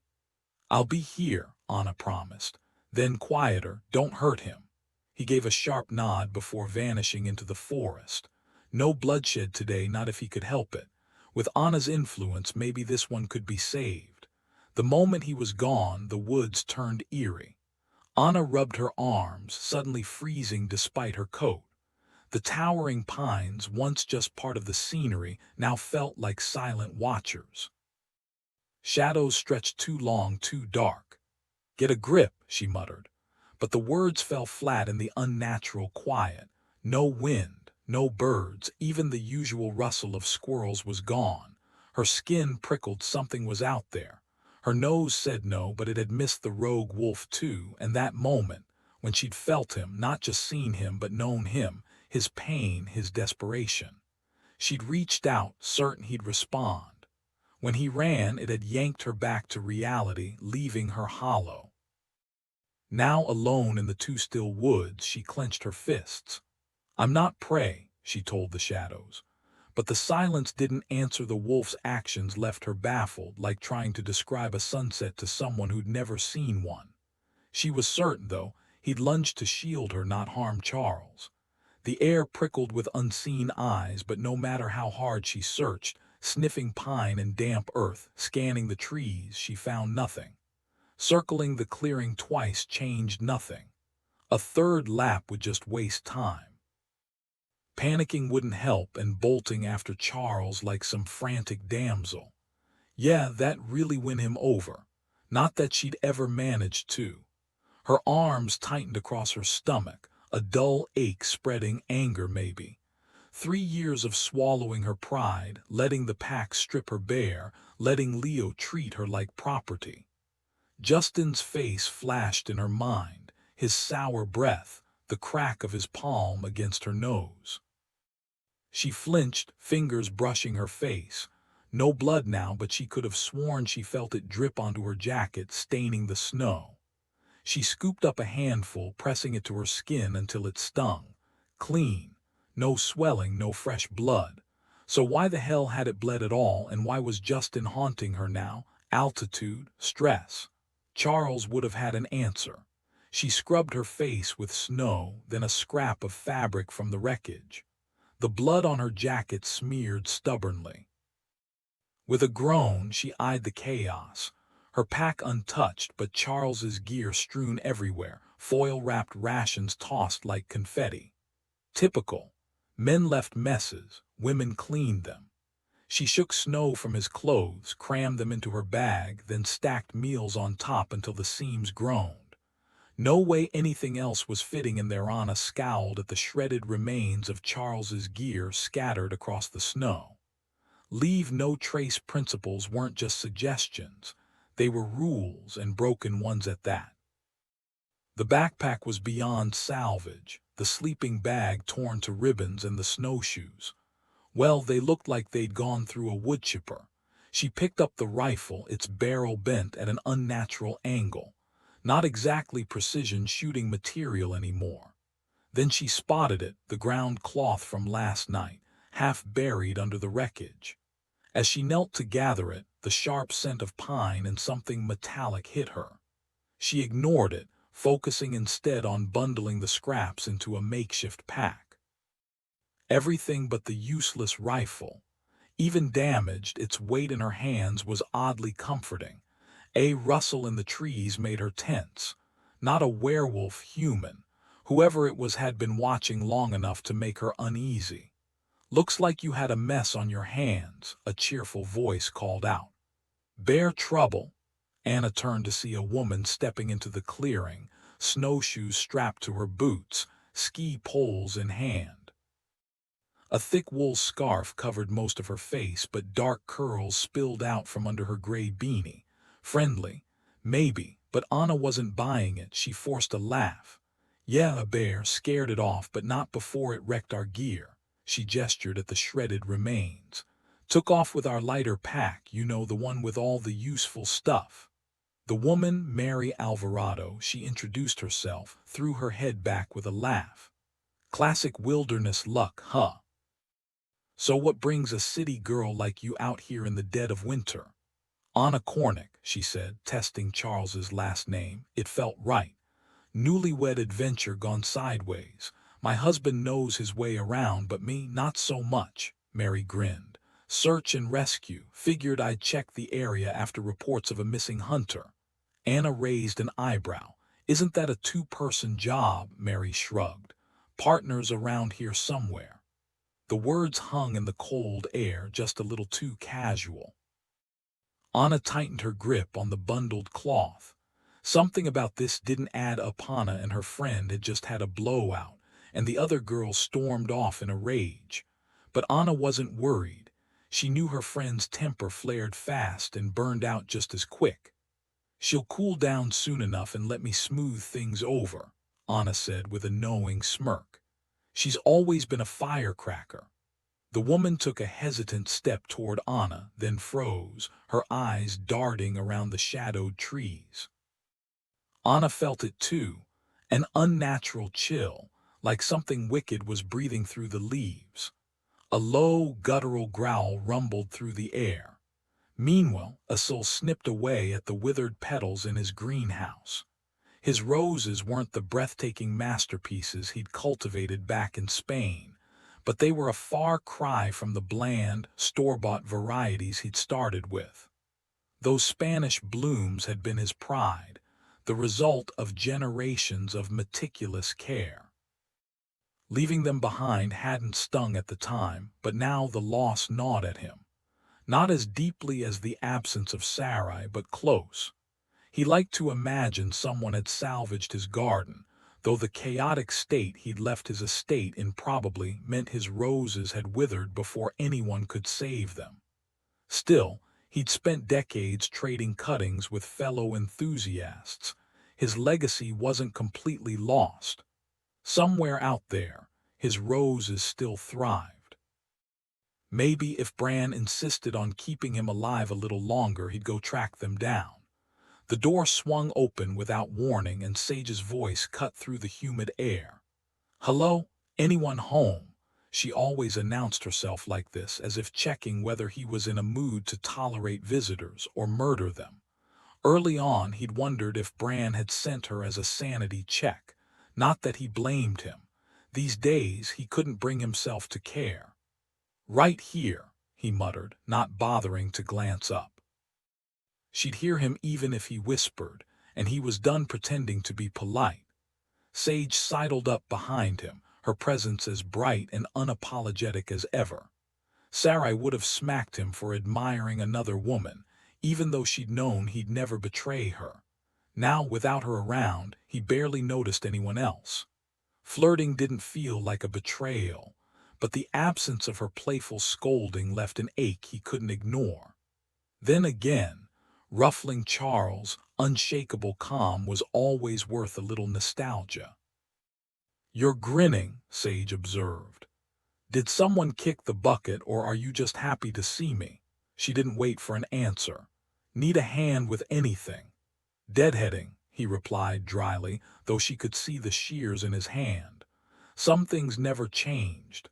A soul often found himself exhausted by the endless cycle of repetitive conversations. The same small talk, the same petty dramas people clung to like lifelines. He marveled at Bran's patience, how he could listen to the same complaints day after day without losing his cool. Then again, a soul thought with a dry laugh, I'm not exactly one to talk, am I? I still jumped at Brand's offer when he dangled a second chance in front of me. Sade, thankfully, never took his sharp tone personally. She just shrugged it off with that unshakable cheer of hers, which was why he tolerated her company more than most. Today, she peeled off her jacket and settled beside him, close enough to chat but not so close she'd disrupt his rhythm. If she'd wanted space, she would have started pruning on the opposite side of the garden. Instead, she nudged him with an elbow. "So, what's your take on Charlie's new mate?" he huffed, half amused. Yeah, maybe he'd been a little cruel teasing Charles earlier, but watching the usually unshakable wolf squirm had been worth it. And Anna, there was something about her, that quiet strength, the way she carried herself. It reminded him of Sarai, not in appearance. His mate had been dark as midnight, but in that same unshakable calm. Sage snipped a stubborn branch. "I like her. She's tougher than she looks, considering what her old pack put her through." That caught him off guard. "Wait, her alpha abused her."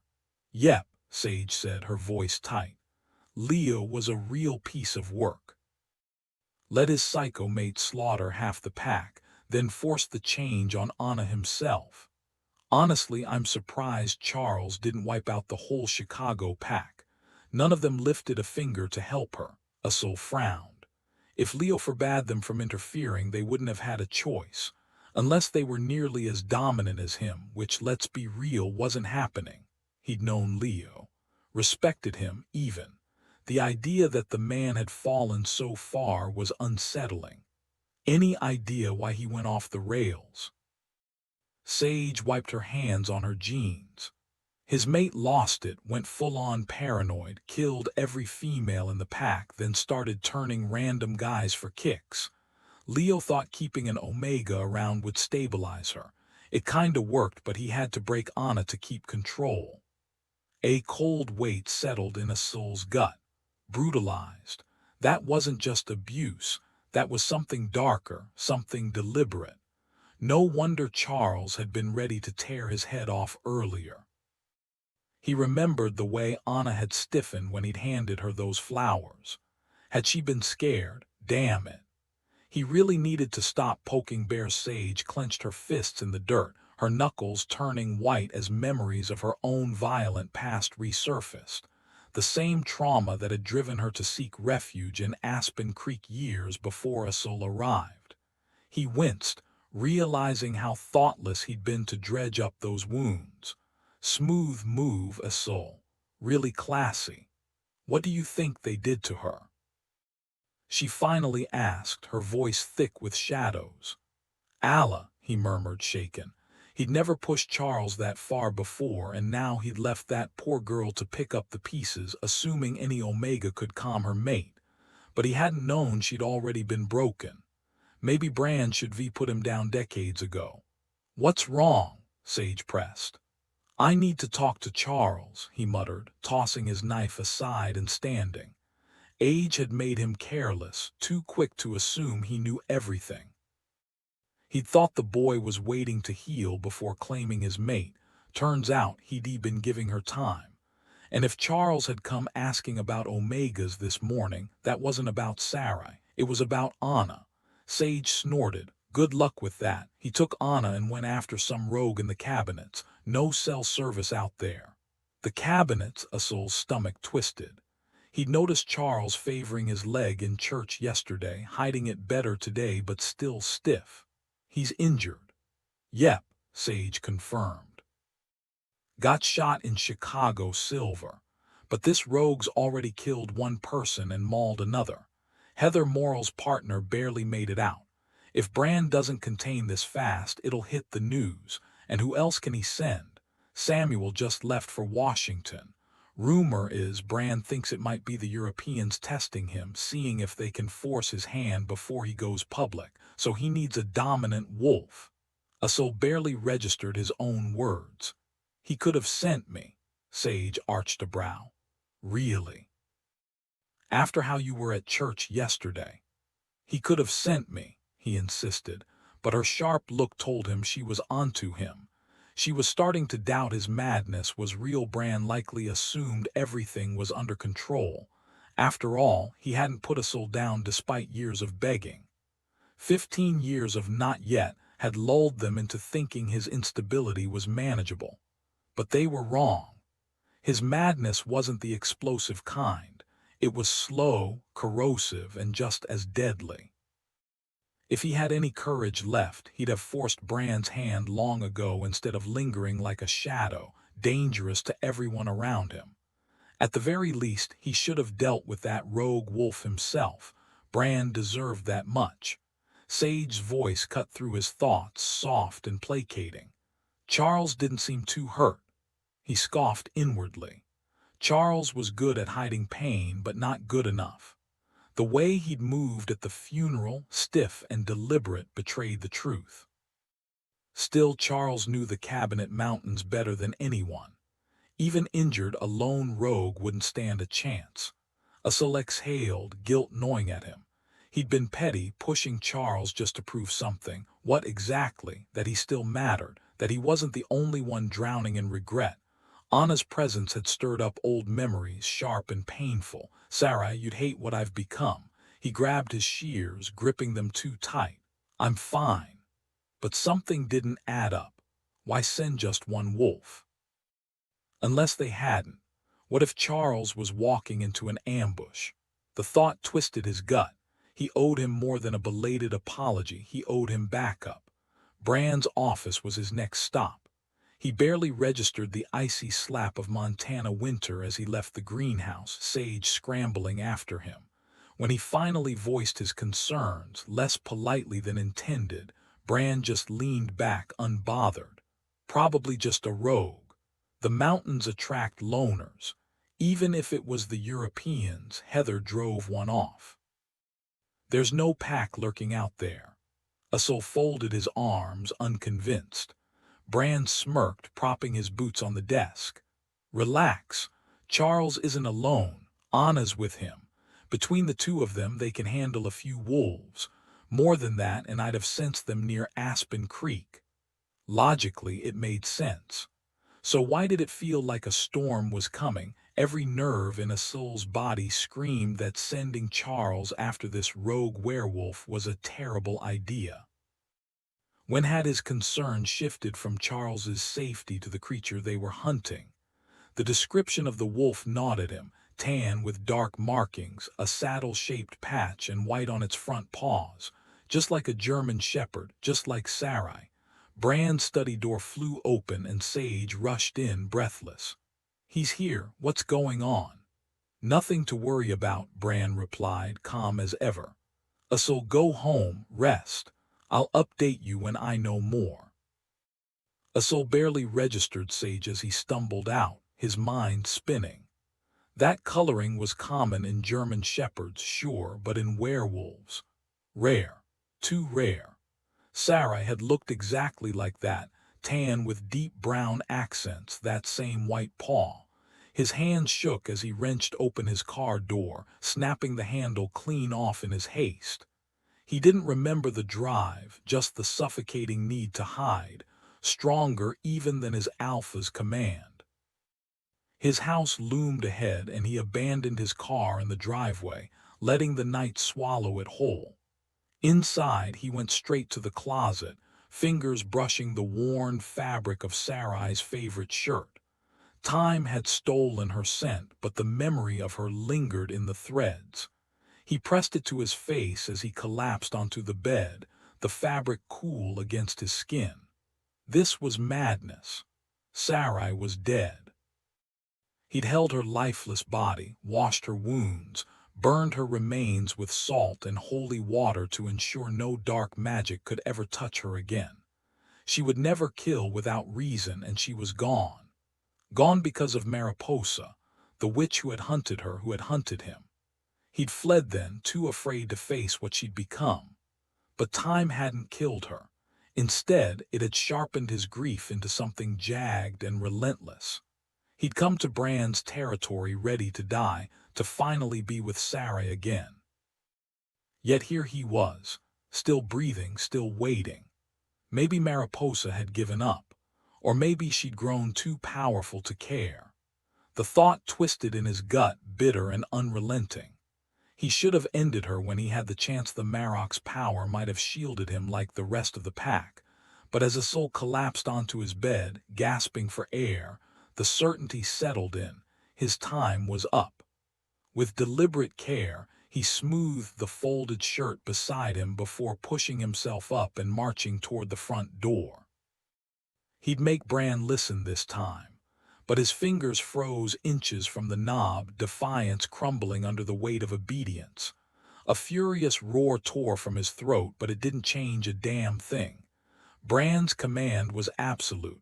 He was stuck here until morning, trapped in the same house where he'd spent decades hiding from the monster who'd taken his mate. Fine. Tomorrow, then. The thought soothed him like a balm. First, he'd fix what he'd broken. Then he'd help Charles handle the rogue, share every scrap of knowledge he had about dealing with an Omega, and after that, it'd finally be over. A grim smile tugged at his lips. If Bran refused to end him after yesterday's disaster, Charles would probably jump at the chance. The certainty of it settled over him, lighter than the years of grief he'd carried. He stretched out on the bed, fingertips brushing the shirt as if she were still beside him. The pain dulled, edged out by the promise of oblivion. But sleep didn't come. His damnable curiosity kicked in, gnawing at him. A wolf was hunting too close to the Marok's territory, killing in a way that mirrored his lost love. Too close to Bran's land or too close to him. And then there were the dreams, sharpening whenever the witch was near. Sarai hunting humans, he scoffed, rubbing his eyes. Sarai had barely hunted even under the full moon. Besides, she was dead. Yet the thought slithered in, unwelcome but persistent. Hope, treacherous and fragile, flickered in his chest. He knew Sarai was gone, just as he knew Mariposa had twisted the bond between them, something no witch should have been able to touch. Werewolves guarded their secrets fiercely. If stealing bonds were possible, he'd have heard of it before now. It had to be an accident, some twisted side effect of whatever dark magic had granted Mariposa immortality after Sarai's death. Even now, the bond tugged at him, faint but insistent, like a frayed leash. He'd felt it that first day, too, before he understood. He'd thought it was Sarai.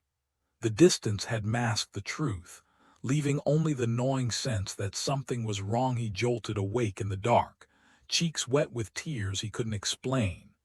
His hand groped for Sarai's warmth, only to recoil from something twisted and wrong. He'd sprinted the last stretch home, 2 endless days, sealing his bond shut like a vault. But the stench of magic and Mariposa's signature hung thick in the air when he found Sarai's body. The pieces clicked. Months later, the witch began her pursuit. A child, barely 10 years old, sent him, a centuries-old wolf who never backed down, fleeing like prey. If she'd stolen Sarai, what hope did he have?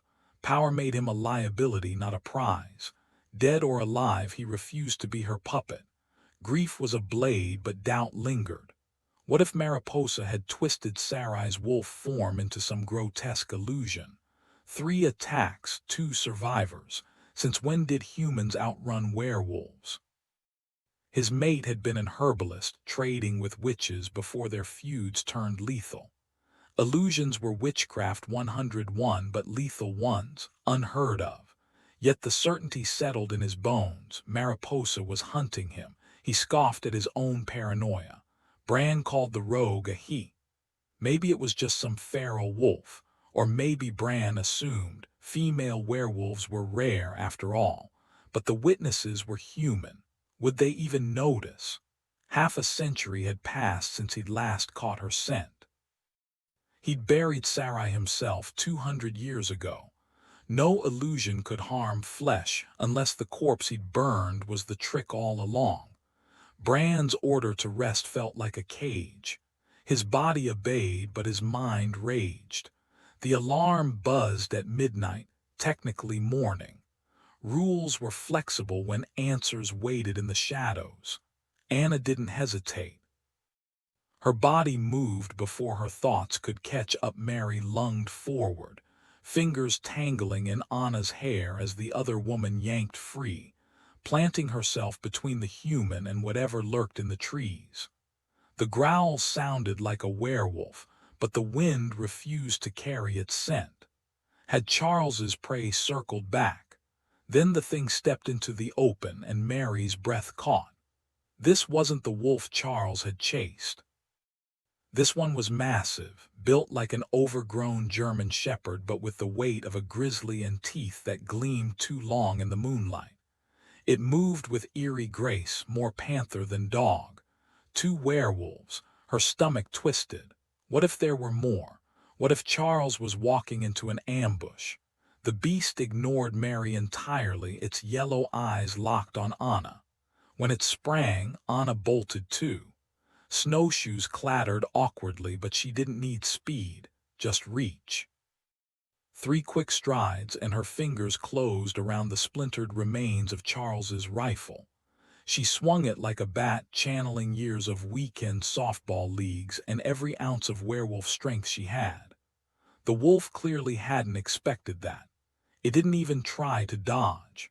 The rifle connected with a sickening crack, shoulder bone, definitely broken, and the creature yelped as it skidded in the snow. Before it could recover, something whistled past Anna's ear. A sharp thwack and blood bloomed on the wolf's flank. A rock clattered to the ground.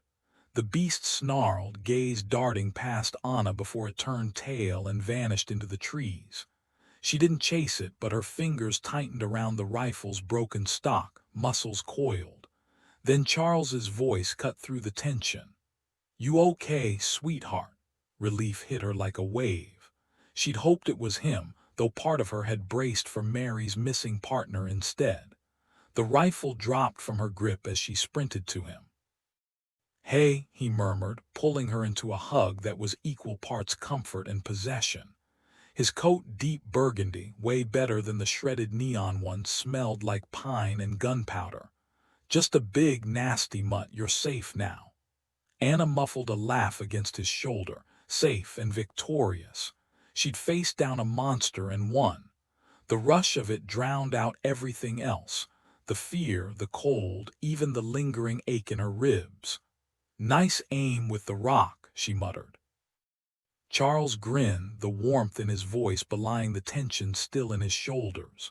"Family tradition. My uncles used to make me practice with a slingshot. Could have taken its eye out if I'd tried." A beat of silence, then Anna snorted, "Show off." But she didn't let go. "Not yet. A broken rifle won't do much against a wild animal. Better to keep your distance." "Who's this?" She wiped her nose with the back of her hand and pulled away from him. The stranger, a woman, was pressed against a tree, eyes wide with fear. "Mary, meet my husband Charles." "Charles, this is Mary." "Alvarado," the woman whispered, crossing herself. "Dios mío, what was that?" Anna seemed convinced Mary was just another hiker caught in the wrong place. Blood smeared Anna's jacket, but it looked like nothing worse than an altitude-induced nosebleed. Charles brushed his fingers over her cheek, slipping into the easy-going mask Samuel always teased him about, the one that hid the predator beneath. Most people never saw past the grin, but Samuel swore it was unsettling once you knew what lurked behind it. "Nice to meet you," Charles said, letting his smile reach his eyes as he studied Mary. Bundled in layers against the cold, she was hard to read, but his nose never lied. She was a stranger. Still, he didn't forget the 2 werewolves lurking nearby. First things first. He stepped forward, subtly placing himself between Anna and Mary. "Sorry I was gone so long chasing that." He bit back the word werewolf. No need to tip his hand. If Mary didn't already know what they were, he wasn't about to spell it out. And if she did know, well, he wasn't giving her any extra clues about what he knew. Anna rescued him with a roll of her eyes. "That idiot bear." She shot him a look like he'd almost curse it in front of company, quick thinking. Did you find the backpack with the lighter? Right. That was the cover story. He shook his head. You know how they say you can't outrun a bear? Turns out it's true, especially when it shreds your snowshoes and leaves you knee-deep in powder. That wolf had been something else, smarter than any prey he'd ever tracked. No sound, no warning before it struck, then vanished like smoke. Maybe Anna's presence had dulled his instincts, though that had never happened before. But the way it disappeared, unnatural. The second he lost the trail, he doubled back. No way was he leaving Anna alone with that thing still out there. Charles had stepped back for just a moment, long enough to clear his head. But when he returned, the scene had shifted. Mary Alvarado swayed forward, her fingers brushing against his chest like she'd lost her footing. He felt the whisper of magic against his skin, her spell sliding uselessly off his defenses. The air around them crackled with tension, and not just from the cold Montana wind. Anna's anger was practically a living thing beside him, sharp and electric. Was she really jealous? Now of all times. He couldn't afford distractions, but damn it, she had to know she was the only one who mattered to him. Mary's voice trembled as she spoke, her words too deliberate. Bears shouldn't be out this late in the season. Her act was almost convincing if he hadn't already caught the stench of black magic clinging to her. Not fae, not a ghoul. Something worse. Human, but rotten at the core. Charles kept his expression neutral, though every instinct screamed at him to put distance between them. Bears don't hibernate like people think, he said, his voice steady. They wake up sometimes, even in winter. Unlucky for us, I guess. He tilted his head slightly, watching her reaction. But that dog that went after you, that wasn't natural. Anna's voice cut in, tight with suspicion. Wild dogs run in packs, don't they? Not out here, he answered, still not taking his eyes off Mary. Domestic animals don't last long in this kind of cold without help. A flicker of movement behind Mary caught his attention. A shadow wolf, teeth bared, vanishing as quickly as it appeared, as if he needed another warning. Time to stop playing games before Anna's jealousy turned into something worse. He let the mask slip, just enough for Mary to see the predator beneath. She didn't flinch. If anything, she leaned in closer, her fingers pressing into his chest like she thought she could charm him. Mistake. You already know what it was, don't you, Mary? His voice dropped to a whisper, dangerous and smooth. Because it wasn't a dog, it was a werewolf. Her face went blank, but her eyes gave her away, too wide, too quick to dart away from his. A what? That's not real. Charles smiled, slow and deliberate. No, then witches aren't real either. Her hand fell away like she'd been burned. Who are you? He shook his head. No. The word hung between them, final, no more pretending. Your turn to answer first, he said, eyeing her warily. Who are you? She met his gaze without flinching. I'm searching for the missing hunter. That much was true. His frown deepened, searching for the lie hidden in her words. To save him, he muttered, suspicion lacing his tone, or to use him for something else. A bitter smile touched her lips. At this point, does it matter? He's been lost in these woods with a rogue werewolf. What do you think his chances are now? His eyes narrowed. So you knew about the werewolf? She tilted her chin up. That's exactly why I'm here. No hesitation, no deception. Now who are you, and how much do you know about witches and werewolves? He weighed her words carefully. Sure, some witches worked with law enforcement. And yeah, just because she was a black witch didn't automatically make her the villain. Sometimes even the darkest magic users ended up doing the right thing, accidentally or not. But the way she spoke, the way she held herself, she wasn't giving him anything solid. And the spirit wolf at his side, usually his guide, though honestly a rabbit would have been funnier, bared its teeth. Not a good sign. Leave the werewolf to us, he said firmly. This isn't your fight.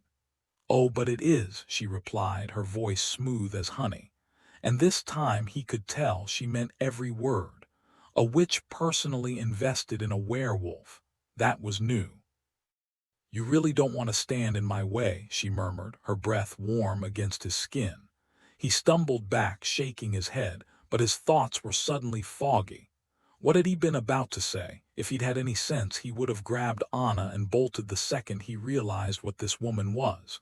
But no, he'd stayed, and now he was stuck waiting for the witch's next move. Witch. He'd called her that, and she hadn't corrected him. That had to mean something, but Anna had no clue what. Had she been tracking them? Or just the werewolves?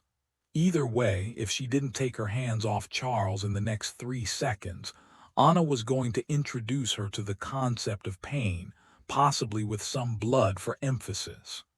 The surge of protectiveness startled her, and in that split second of hesitation, Charles lurched free.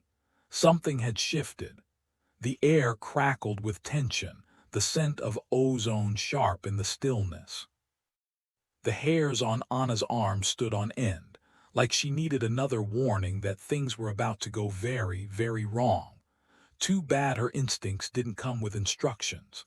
Mary's voice cut through the silence, still unnervingly cheerful. "I'm looking for a man." The man went by several names, Hassan, Asul, or simply the Moor. Charles hesitated before answering, his voice tight. "I know him." The witch's lips curled in amusement. "Ah, so you're one of the Marrock's wolves. Is Asil in Aspen Creek too?" "Another of his pack." Anna shot Charles a questioning look, but he didn't protest the witch's probing or how much she already knew. Instead, he gave a stiff nod, the word yes forced out like it pained him. Something was off. Anna shifted her weight, and the broken rifle scraped against her snowshoe with a metallic click. The witch muttered something under her breath, flicking her fingers toward Anna. Instantly, Anna's muscles locked in place. Charles snarled in warning. "Relax," the witch said smoothly. "She's fine. I'm not stupid enough to harm one of the Marrock's wolves. Not yet anyway. She's a werewolf too, isn't she? That explains how she wrecked my guardian." Her gaze sharpened. "Now tell me, how do I lure Asil here?" "He doesn't leave Aspen Creek," Charles growled, fury simmering beneath his words. Anna clung to that anger better than the fear clawing at her. Her wolf stirred, restless, hating confinement as much as she did. Magic had never been Anna's strong suit. Leo had dismissed her questions, and she'd been too timid to push. Now ignorance gnawed at her. If Charles couldn't break free, what chance did she have? Her wolf nudged forward, and this time Anna let her take the lead. The world sharpened, shadows receded, distant bird calls became clear, but colors dulled. More importantly, she saw the witch's magic coiled around Charles like toxic vines. Anna couldn't see her own bonds, but she felt them, thin, unyielding threads pressing into her skin. Patience warred with fury.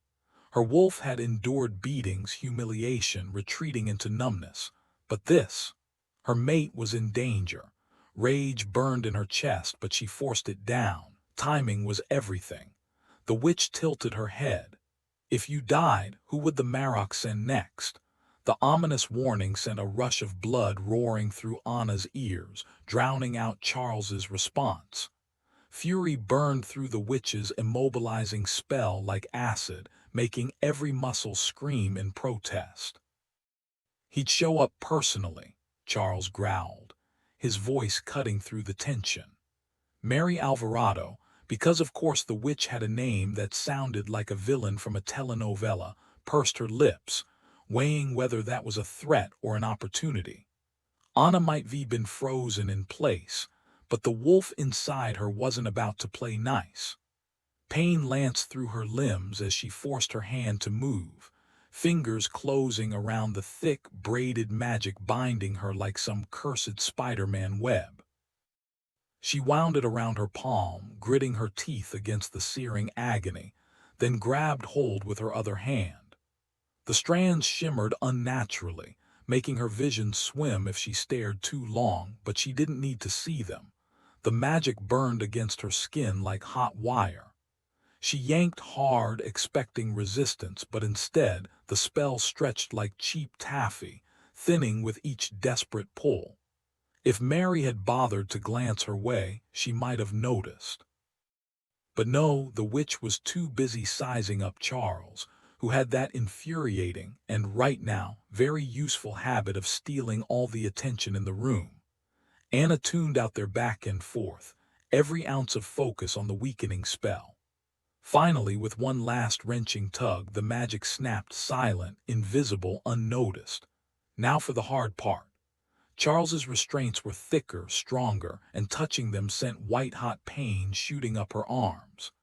The smell of charred flesh filled her nose, but she didn't stop. One brutal pull and the spell shattered.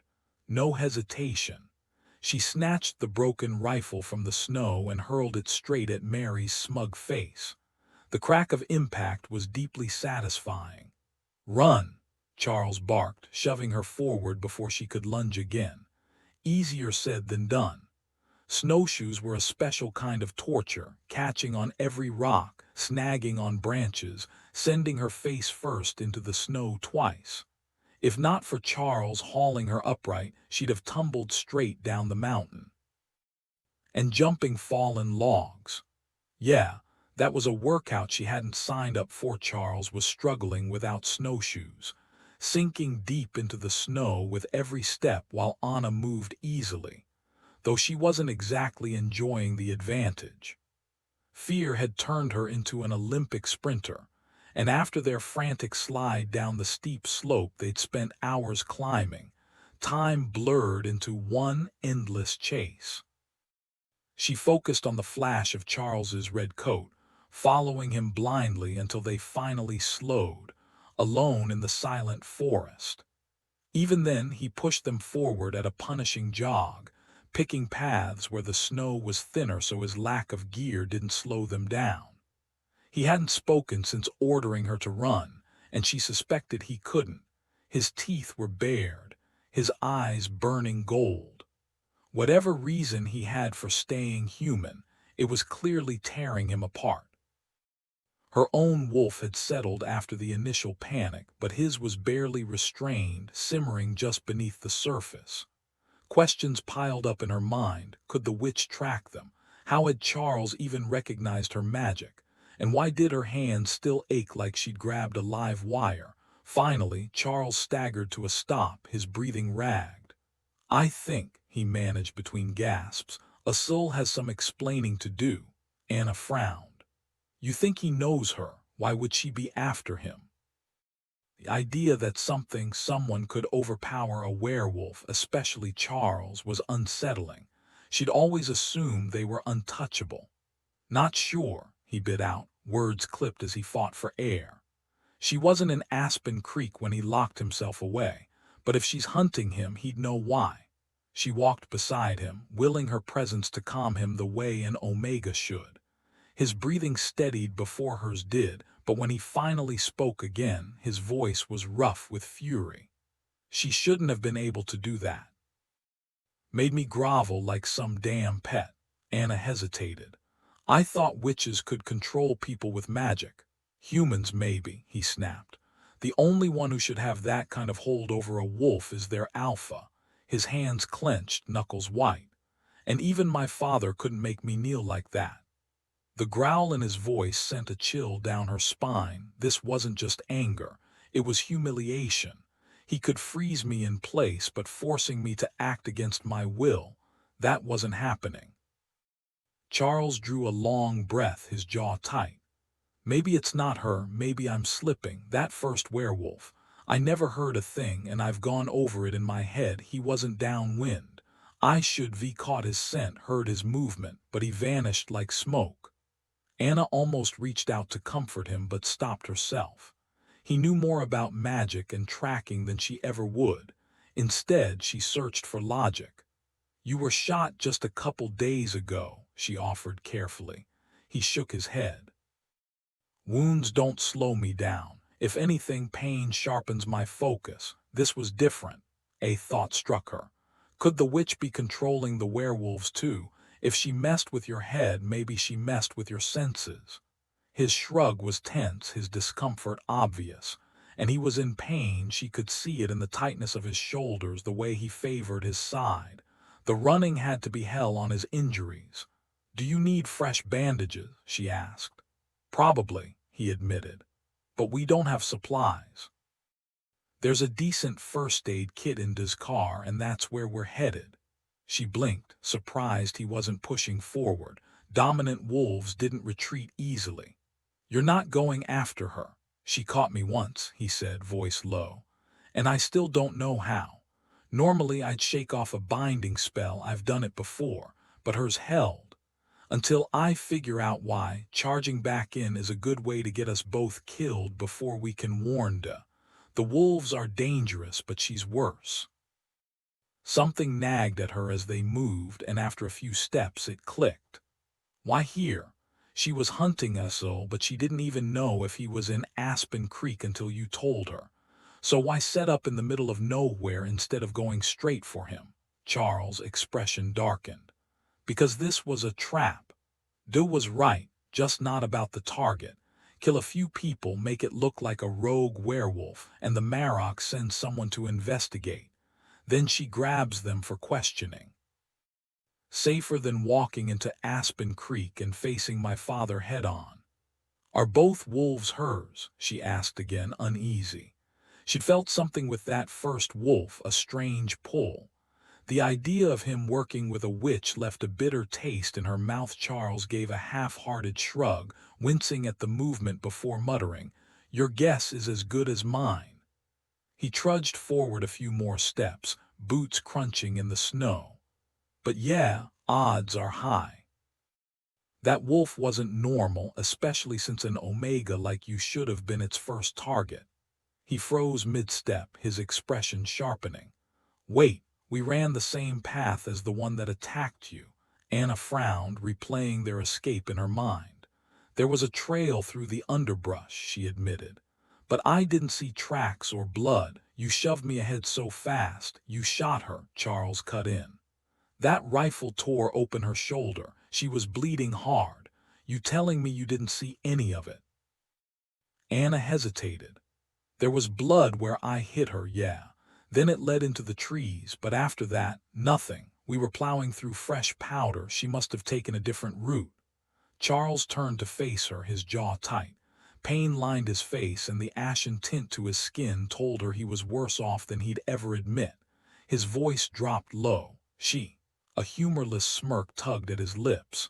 "Trust me, I got a real good look. Definitely a she, and her coat, not your average werewolf coloring." And across her arms, she looked like a German shepherd. "Sure, for a dog," Charles agreed, "but for a werewolf, never seen one like that, only heard of one." "Who?" "Asul's mate." Anna's breath hitched. "But she's supposed to be dead, right? So you think she's alive working with a witch? Is that why they're hunting Asul?" Charles exhaled sharply. "Asul swore to my father she was dead, said he burned her body and buried the ashes himself." He paused, eyes darkening. "And nobody lies to my father, not even Asul." A bitter chuckle escaped him, "which makes the lack of tracks real damn suspicious." Anna shook her head. "She wasn't a ghost. I felt the rifle connect. If Asul's mate is dead, then it's just a coincidence." "Coincidences don't exist," Charles muttered, turning back to the trail. After a long silence, Anna chewed her lip. "Most witches are human, right? So they don't live forever. But you said Asul's mate died centuries ago. This witch can't be more than 30. What if the wolf's calling the shots?" Charles held back a branch, letting her pass. "Good question, but I don't have answers." The climb seemed endless. Mountains were liars, all gentle slopes from afar but brutal in reality. The sun dipped lower, casting long shadows. Anna shivered, her toes numb. "Charles, I think my socks are soaked." Anna's discomfort with wet socks subtly heightens tension. Tone shift. Charles' sarcasm about coincidences contrasts his earlier seriousness. Anna clenched her frozen fingers, barely feeling them. I can't feel my toes, she admitted, then immediately regretted it. What if he thought she was whining? But I'm fine, really. How much farther to the car? Charles exhaled sharply, scanning the darkening sky. Not happening tonight, not with you half frozen. We need shelter, this storm's gonna be brutal. A fresh shiver ran through her, rattling her teeth. Charles steadied her with a firm grip under her arm. Good news, though, he muttered. That wolf you clocked. If it's not some ghostly nightmare, it'll take time to heal. A blizzard'll bury our tracks. His gaze locked onto something uphill. What followed felt like an endless trudge through knee-deep snow until they reached a small clearing littered with snapped pines. Microburst, Charles said, kicking at a fallen trunk. Tore through here last spring.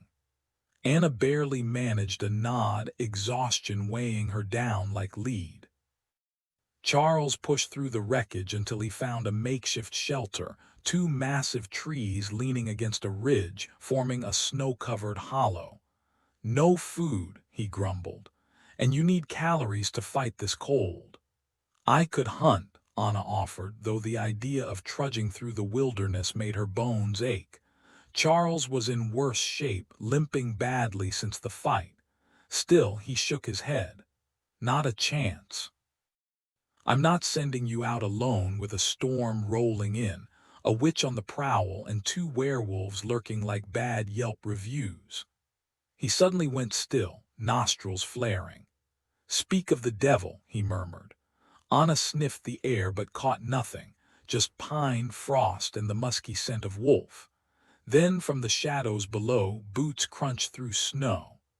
A man emerged from the trees, his wild mane of copper-gold hair tangled like a backwoods prophet's. His patchwork outfit, animal hides, tattered cloth, and suspiciously new boots, made him look like a survivalist who'd raided a thrift store. In one hand he held their gear, tossing it toward them with a grunt. Your stuff, he drawled, his voice rough as gravel with a southern twang. Saw that witch sick her beast on you, figured that makes us temporary allies, enemy of my enemy and all that. The tension in the air was thick enough to cut with a knife. Charles hadn't caught the stranger's scent at first. Instead, it was the little things that tipped him off. A sudden flutter of wings as a startled bird took flight, the faintest rustle of leaves, that prickling sensation on the back of his neck telling him they weren't alone. When the man finally emerged from the trees, the wind carried his scent straight to Charles. Werewolf. The guy held up his hands like he meant no harm, but his stance screamed flight over fight. Charles kept his movements slow, deliberate, not even glancing directly at him as he scooped up Anna's scattered gear. He turned his back, not reckless, not when he could read Anna's expression like an open book. If danger came, she'd warn him. He brushed snow off a fallen log and sat, waiting. The stranger hesitated near the dropped packs but didn't come closer. We should talk, Charles said, voice steady. Join us for a meal. His tone left no room for refusal, though the guy still shifted nervously like a spooked deer. You smell like that wolf, the man muttered, voice rough. His gaze flicked to Anna, then away. The one that's been tearing through these mountains, deer, elk, hikers, even a damn grizzly. He shuddered like the bear's fate haunted him most. Charles nodded. I know, I'm here to stop it. The man's shoulders hunched. Thing is, it got me too, turned me, and now I'm tainted. He took another step back, ready to bolt. Anna spoke then, her voice like a balm. How long? The stranger stilled, head tilting like he was hearing something beautiful. 2 months, Charles answered for him when the guy just stood there, mesmerized. He understood Anna's presence had a way of calming the beast inside. You stepped in front of that grad student last fall, Charles continued. Just like you did for Anna, you protect people. The man flinched at Charles's voice, snapping out of his daze. He knew who the real threat was here. I was gonna let him die, he admitted, voice raw. But then I couldn't. Charles exhaled slowly. This changed things. If the rogue werewolf was turning others, the hunt just got a lot more complicated. The hiker, Walter, as he'd later introduce himself, nodded toward the darkening sky, confirming Charles's suspicions about the storm. "That kid wouldn't have stood a chance out here alone when it hit," he muttered, rubbing his gloved hands together. "These mountains don't forgive mistakes. One wrong step and you're just another cautionary tale." Anna tilted her head, arms crossed. "Then why stop the werewolf from finishing him off?" Walter scuffed his boot in the snow, avoiding her gaze. "Nature's one thing, storms, bears, even bad luck, but that thing," he shuddered. "It wasn't natural, didn't belong here." Charles tensed, the pieces clicking. The rogue's scent had been faint, almost buried under decades of wilderness. "It twisted you," he said quietly. "Made you something you weren't." Walter's voice cracked. "Exactly. And now I'm just as much a monster as it was." Before Charles could react, Anna was already moving too fast, her snowshoes skidding on the icy slope. She yelped, arms flailing, but Walter lunged forward, snagging her elbow just before she could tumble into the ravine. Charles forced himself to stay still, though every instinct screamed to intervene. The man's grip was steady, his scent wary but not hostile. Anna, ever fearless, didn't pull away. "You're not evil," she said, softer now. Walter froze. Then, like a dam breaking, the words spilled out: war, blood, decades of guilt clinging like a second skin. His knees buckled and he sank into the snow. "You don't know what I've done," he rasped. Charles was at Anna's side in an instant, barely holding back a growl. But her presence, that quiet calm only an Omega could wield, washed over them both. "She's a peace bringer," Charles said, though the edge in his voice betrayed his possessiveness. Anna smiled, unshaken. "Anna Cornick," she offered, the name ringing with certainty. Then, with a gentle hand on Walter's shoulder, "This is my mate, Charles." Walter exhaled, shoulders slumping. "Walter Rice," he murmured, eyes shut like he was savoring the first moment of relief in years. "Haven't felt this light since before the war." A gust of wind howled through the pines, carrying the first flakes of the coming storm. Somewhere in the distance, a branch snapped. Nature's reminder that time was running out. Walter had been running on empty for years, maybe since before the war. Sleep felt like a distant memory, something he could lose himself in forever without the ghosts of the past haunting his dreams. Charles extended his hand, the leather of his glove creaking softly. "Come on, join us for a meal first." For a long moment, Walter just stared at Anna, as if trying to place her in some forgotten memory, before finally gripping Charles's hand and letting himself be pulled up. The way he devoured his food made it clear he hadn't eaten properly in ages. But every few bites he'd pause, fork hovering, to stare at Anna with something like reverence. Charles bit back a grin, something he'd been doing a lot more since Anna came into his life. Watching her squirm under Walter's awestruck gaze was downright entertaining. He hoped he didn't gawk at her like that, at least not where people could see. "It's not like I chose this," Anna muttered into her stew, stirring the carrots absently. "Being an Omega just happened. It's no different than having brown hair or green eyes." Charles didn't argue, though he knew she was wrong. She was embarrassed enough as it was. The truth was, being an Omega wasn't just some random trait, it was who she was deep down.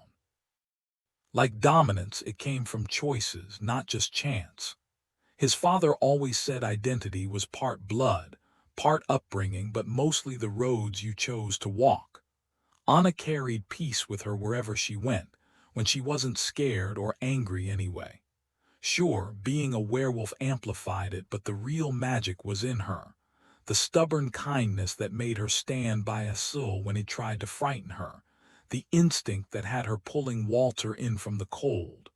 Those weren't accidents. Alphas weren't born, they were made. And so were Omegas. Walter set his fork down, his voice quiet but steady. Once, after a real bad stretch overseas, I spent a day up in a tree watching a village. Can't even recall if we were guarding them or gathering intel. His gaze flicked to Anna, then away. This girl came out to hang her laundry right below me. 18, maybe 19, all skin and bones. He hesitated, as if realizing how that might sound, then pushed on. But the way she moved, like she had some kind of power over those clothes. She'd yank a shirt from the basket, give it one sharp snap, and bam, it hung perfect, like it knew better than to disobey. A faint smile touched his lips. For a second, I thought about knocking on her door just to tell her thanks. She made me remember there was still a world where laundry got done, where things made sense. His eyes found Anna's again, and this time he didn't look away. The woman probably would have been scared stiff if a grimy American soldier had knocked on her door. And chances are, she wouldn't have had the faintest idea what I was thanking her for, even if she could understand the words. She was just doing what she always did, no big deal. Charles hesitated before adding, but I should have said it anyway. That moment got me through hell back then, and plenty of dark days since. The room fell silent. He wasn't sure if Anna grasped the weight of his story, but he did. She reminded him of that woman, steady, grounding, like those rare winter nights when his father played the fiddle by the fire, and for once the world felt safe, predictable. Those moments were fleeting, but they mattered. As Walter scraped the last bite of his third freeze-dried meal from the pouch, Charles broke the quiet. "So, you've been living out here in the wild for a long time, huh?" Walter's spork froze midair, and he shot Charles a sharp look before letting out a dry laugh. "Ancient history now, isn't it?" He took another bite, chewed slowly, then continued, voice rough. "After the war, I held it together for a while. Yeah, I was quick to snap, but nothing too bad until it got worse." He hesitated, jaw tightening. "Not that it matters now.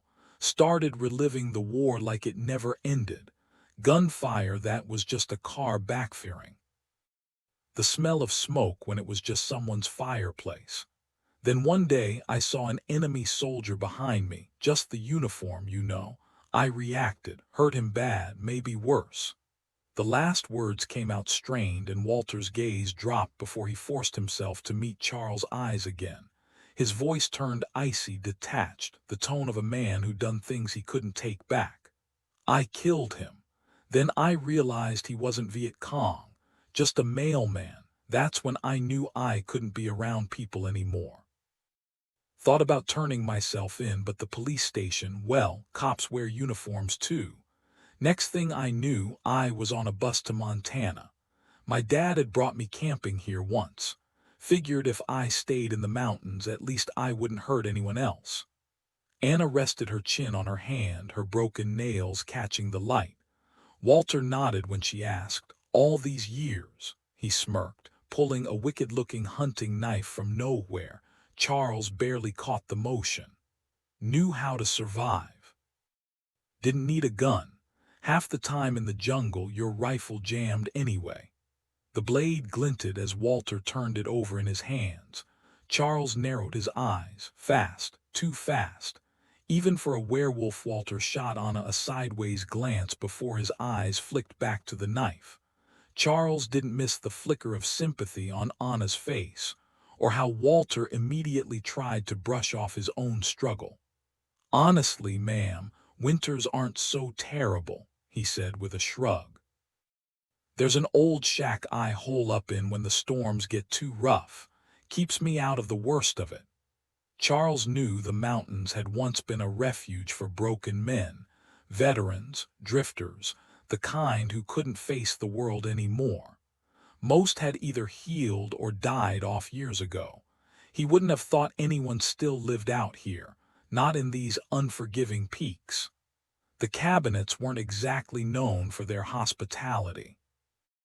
Every time Charles had passed through, the land itself seemed to push him away, like it didn't want visitors. Even back in the day, trappers avoided this place, preferring gentler terrain. But 30 years, that changed things. A man who lasted that long might not be an outsider anymore. He might belong to the mountains, claimed by the same spirits that hid him from even Charles's sharp senses. Walter wiped the spork clean in the snow and handed it back. Appreciate it. Been a while since I had a meal like that. Then, as if the effort of speaking had drained him, he leaned against a tree and shut his eyes. Charles pressed, "Tell me about the werewolf that attacked you." Walter didn't open his eyes. "Showed up last fall on a four-wheeler, took over my place. After it turned me, well, I hunted it right back." A dry chuckle escaped him. "Wish I'd gotten to it before it went after that kid. Faster and I might have killed it. Slower and it'd have finished me. Lucky for me, silver still works." With a sigh, he opened his eyes and pulled the knife from its sheath again. Charles hadn't even seen him stow it earlier. The blade gleamed faintly in the firelight.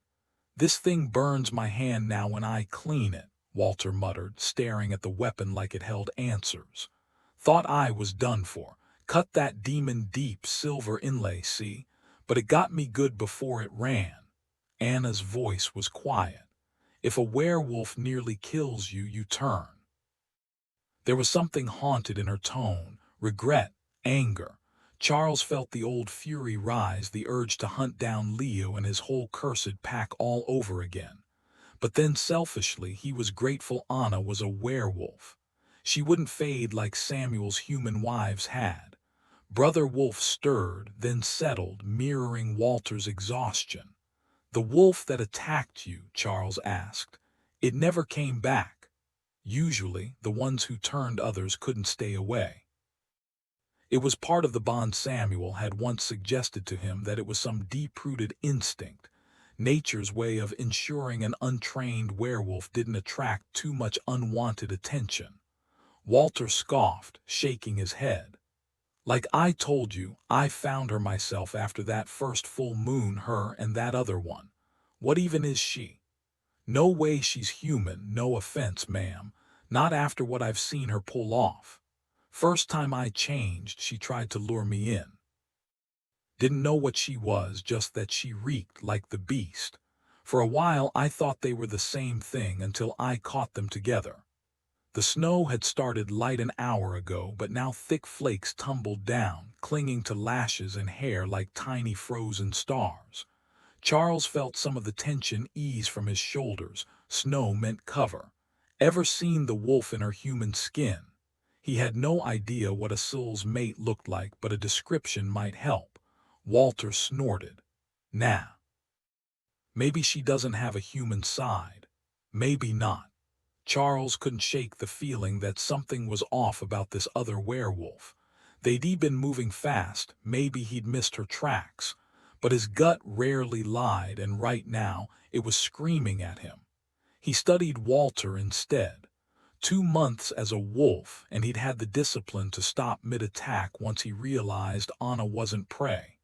That kind of restraint was rare in new wolves. "You've got impressive control for someone who just turned, especially without guidance," Charles remarked. Walter's expression darkened before he shrugged. "Been fighting monsters inside me since the war. Now I just grow claws with 'em. Ain't that different? Gotta stay sharp like when I went for you. The wolf, it likes blood. If I'd drawn yours instead of just shredding your gear." He trailed off, shooting Anna a wary glance as if afraid of her judgment.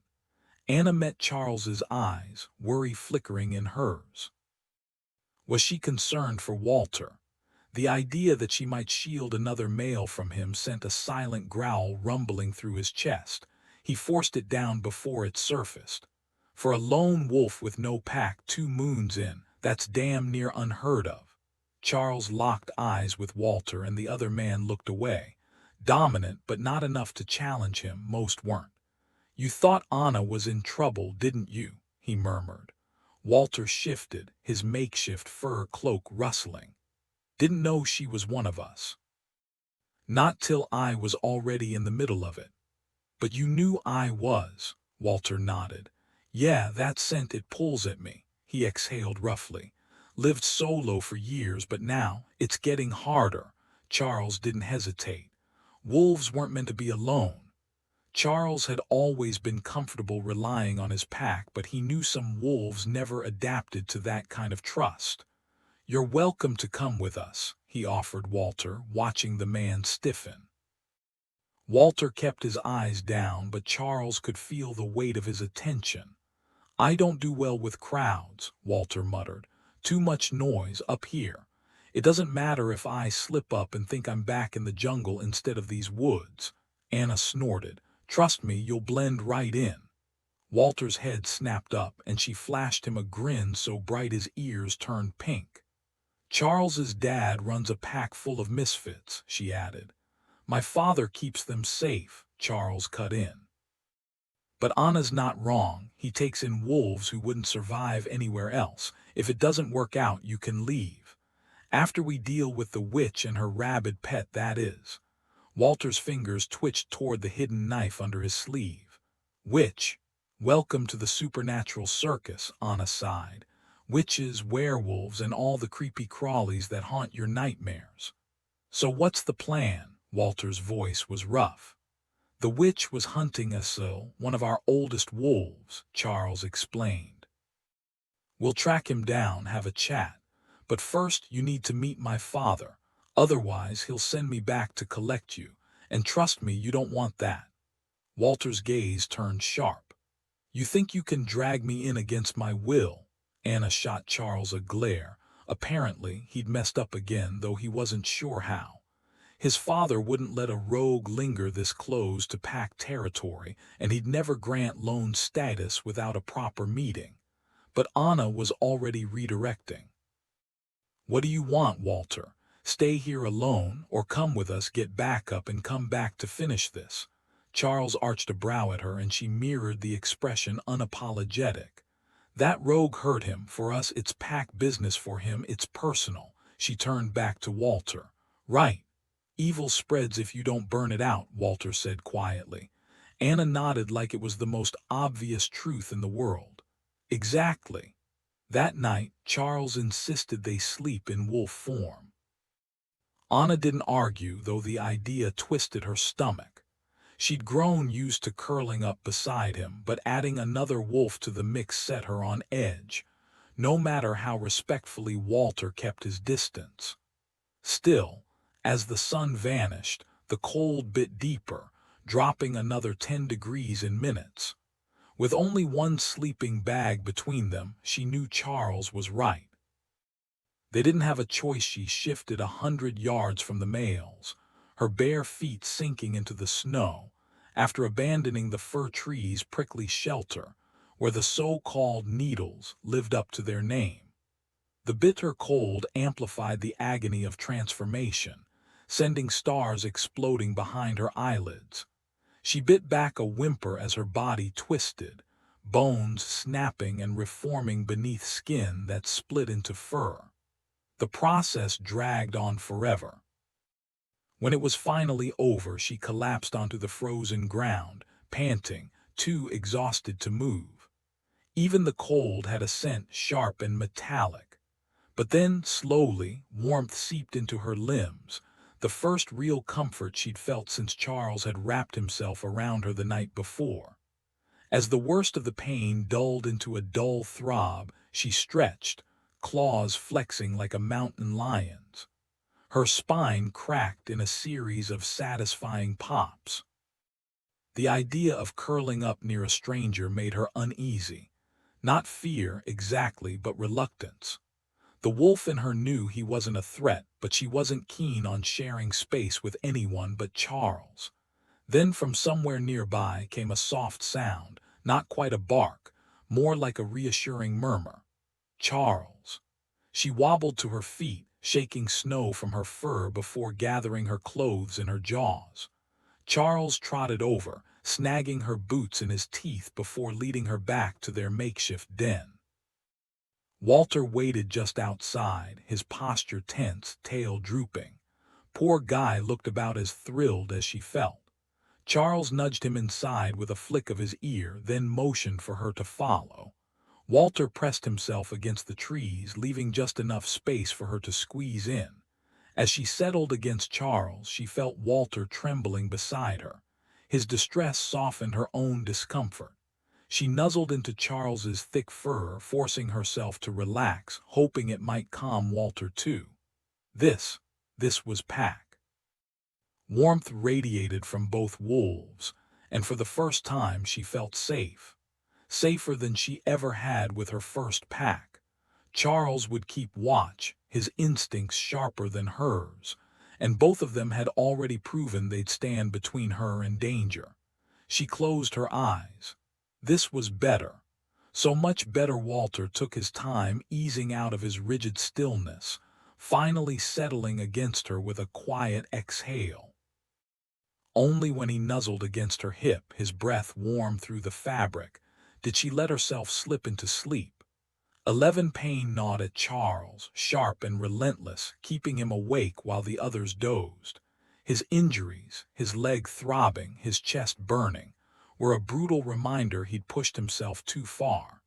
If he didn't slow down, he might not make it off this mountain alive.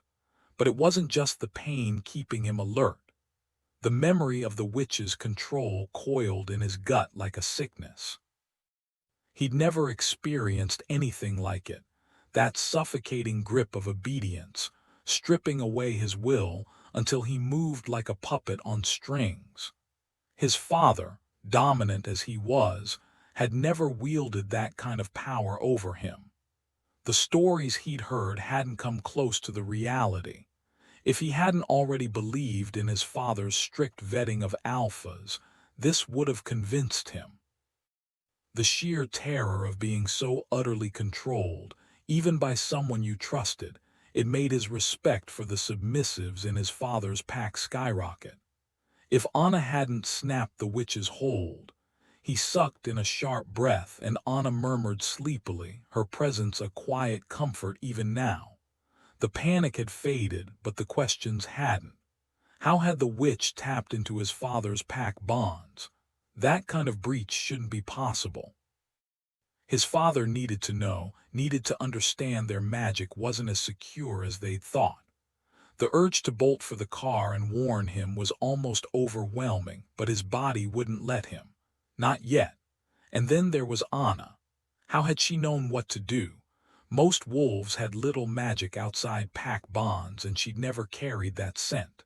Unless his lips curled into a slow grin. Their mating wasn't complete, but her wolf was already tied to his. She'd called on it when the witch struck, and somehow that had been enough. The witch hadn't been able to touch Anna the way she'd controlled him, because Anna wasn't part of the pack yet. A rustle in the trees cut through the wind's howl. Something moved out there. Too far to be an immediate threat, but he tensed, waiting for the breeze to shift and bring him a scent. If it was the witch, he'd drag Anna and Walter out of here. Injuries be damned, the figure emerging from the trees wasn't who Charles expected. Ursel stood there, watching him with that infuriating calm. Charles forced himself up from under the fallen trunk, gritting his teeth against the pain in his leg. Anna shifted slightly beside him, too drained to fully wake.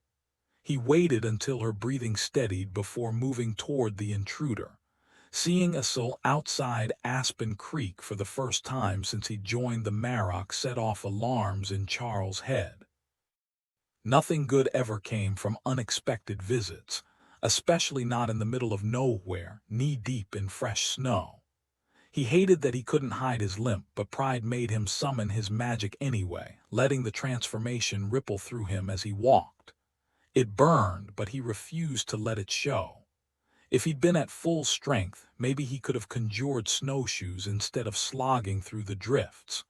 Ursel smirked, recognizing the display for what it was, dominance, pure and simple. But he lowered his gaze, a mockery of submission Charles didn't buy for a second. Still, it was enough. Keeping his voice low, Charles demanded, "How the hell did you find us?" That was the real question. They weren't where they were supposed to be. Had he slipped up somehow? left a trail for worse things to follow. The last day had left him second-guessing everything, and his injuries weren't helping his mood. Asul shrugged, unbothered. Age has its perks. Your father can whisper in wolves' minds from miles away. Me, I always find my pack. If you hadn't bolted like spooked deer, I'd have caught up sooner. Charles clenched his jaw. He wasn't rising to the bait. Asul thrived on provoking reactions, and Charles had seen enough wolves humiliated by his games. "Why are you here?" he ground out. Surprisingly, Asul met his eyes, sincerity cutting through the usual arrogance. "I came to apologize. Sage told me what Anna went through. Had I known, I wouldn't have stirred the pot between you two." "You didn't," Charles said, though the admission caught him off guard. "Good," Asul replied, glancing toward the log where Anna slept. "Then whatever help you need, it's yours." The offer hung in the cold air, too genuine to dismiss. Charles exhaled, tension coiling tighter.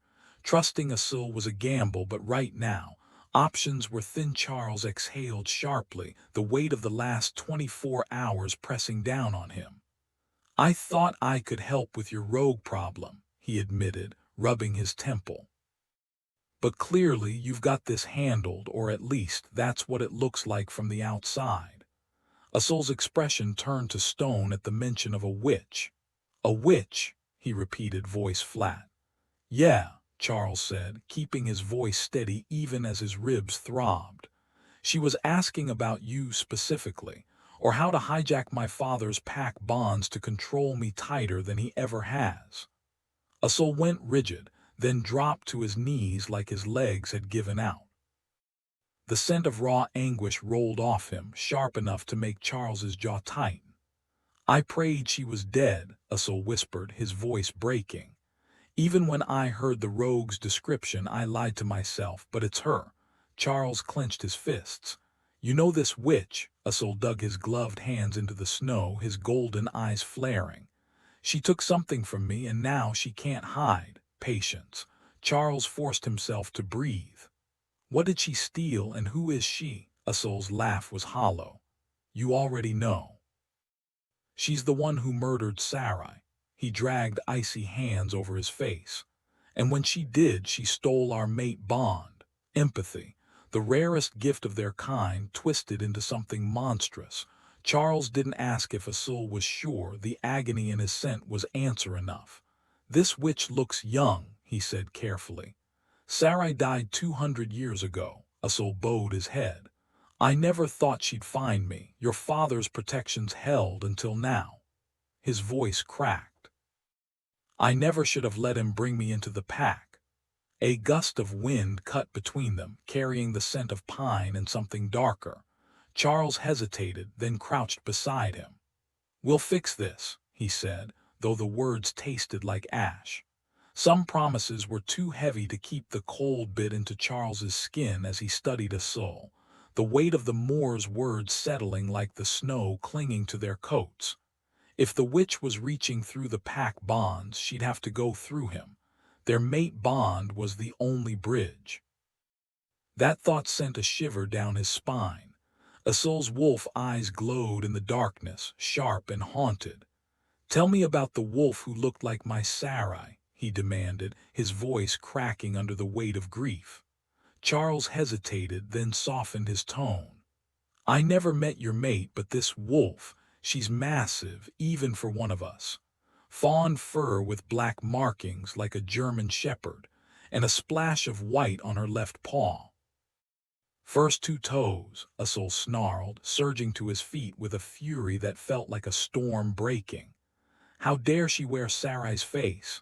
Charles crossed his arms, fighting the dizziness creeping in from his injuries. "It's not just an illusion, Asul. She's real enough to infect someone. The rogue we found, he's her first victim, attacked, survived, then changed when the moon came." Asul froze. "What?" "There's something off about her," Charles continued. "One second she's solid, the next she's gone.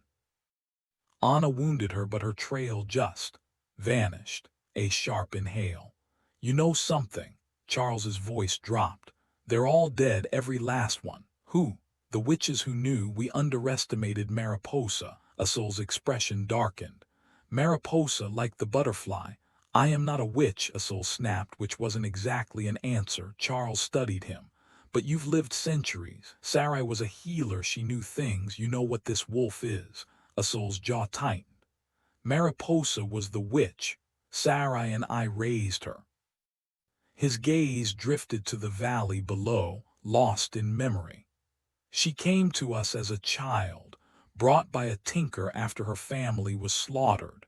Her mother barely had enough power to save her before she died too. Europe was a graveyard back then. The Inquisition had gutted us, and the witches turned on each other like starving wolves.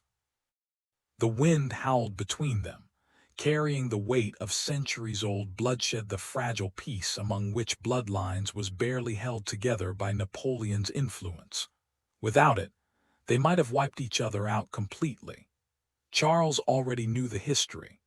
The Torvallis line, mingled with Romany blood, was the sole Western European witch dynasty to endure the brutal infighting. Witches still surfaced in ordinary families now and then, but their power was a shadow compared to the old bloodlines. The East never built dynasties like the West, too busy hoarding secrets, guarding their magic like dragons over gold. Usul's voice dropped. Mariposa's family, one of the strongest, but she was just a child when they gave her their most dangerous spell. Hard to believe they'd trust her with it. What kind of spell? Legend said her family had guardians, massive beasts that prowled their lands, killing without hunger or thirst. Rumor was they twisted living creatures into those monsters. They kept a whole menagerie. Usul exhaled sharply. You know how it works. Blood and death fuel the darkest magic. You think she used that spell on your mate? Usul's shoulders lifted in a weary shrug. Who knows? All I have are guesses. His breath hitched. Before we sent her away for training, she told me the only place she ever felt safe was with Sarai and me. A bitter pause, then hollow. I was in Romania when it happened. Dreamed of Sarai burning alive. Her heart stopped, lungs frozen. Yet she lived, screaming in agony as Mariposa devoured her.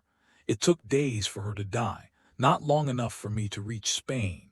By the time I got home, she was already cold. His gaze fixed on the trees, but he wasn't seeing them, just ghosts. I burned her body, slept in our bed, woke up to Mariposa inside my head where only Sarai should have been. With a scoff, he grabbed a fistful of snow and hurled it aside. I wasn't Sarai. I didn't see a child, just madness. The second I felt her wanting me, I ran. Africa put enough distance between us to weaken the bond. Too close and she could have puppeted me like a toy. His breath came in sharp, animal-like gasps. I waited years praying she'd die, but she never did. Wrapping his arms around himself, Usul turned back to Charles. I think, whatever she did to Sarai, it backfired. Stole her immortality along with our bond. At first, it made no sense.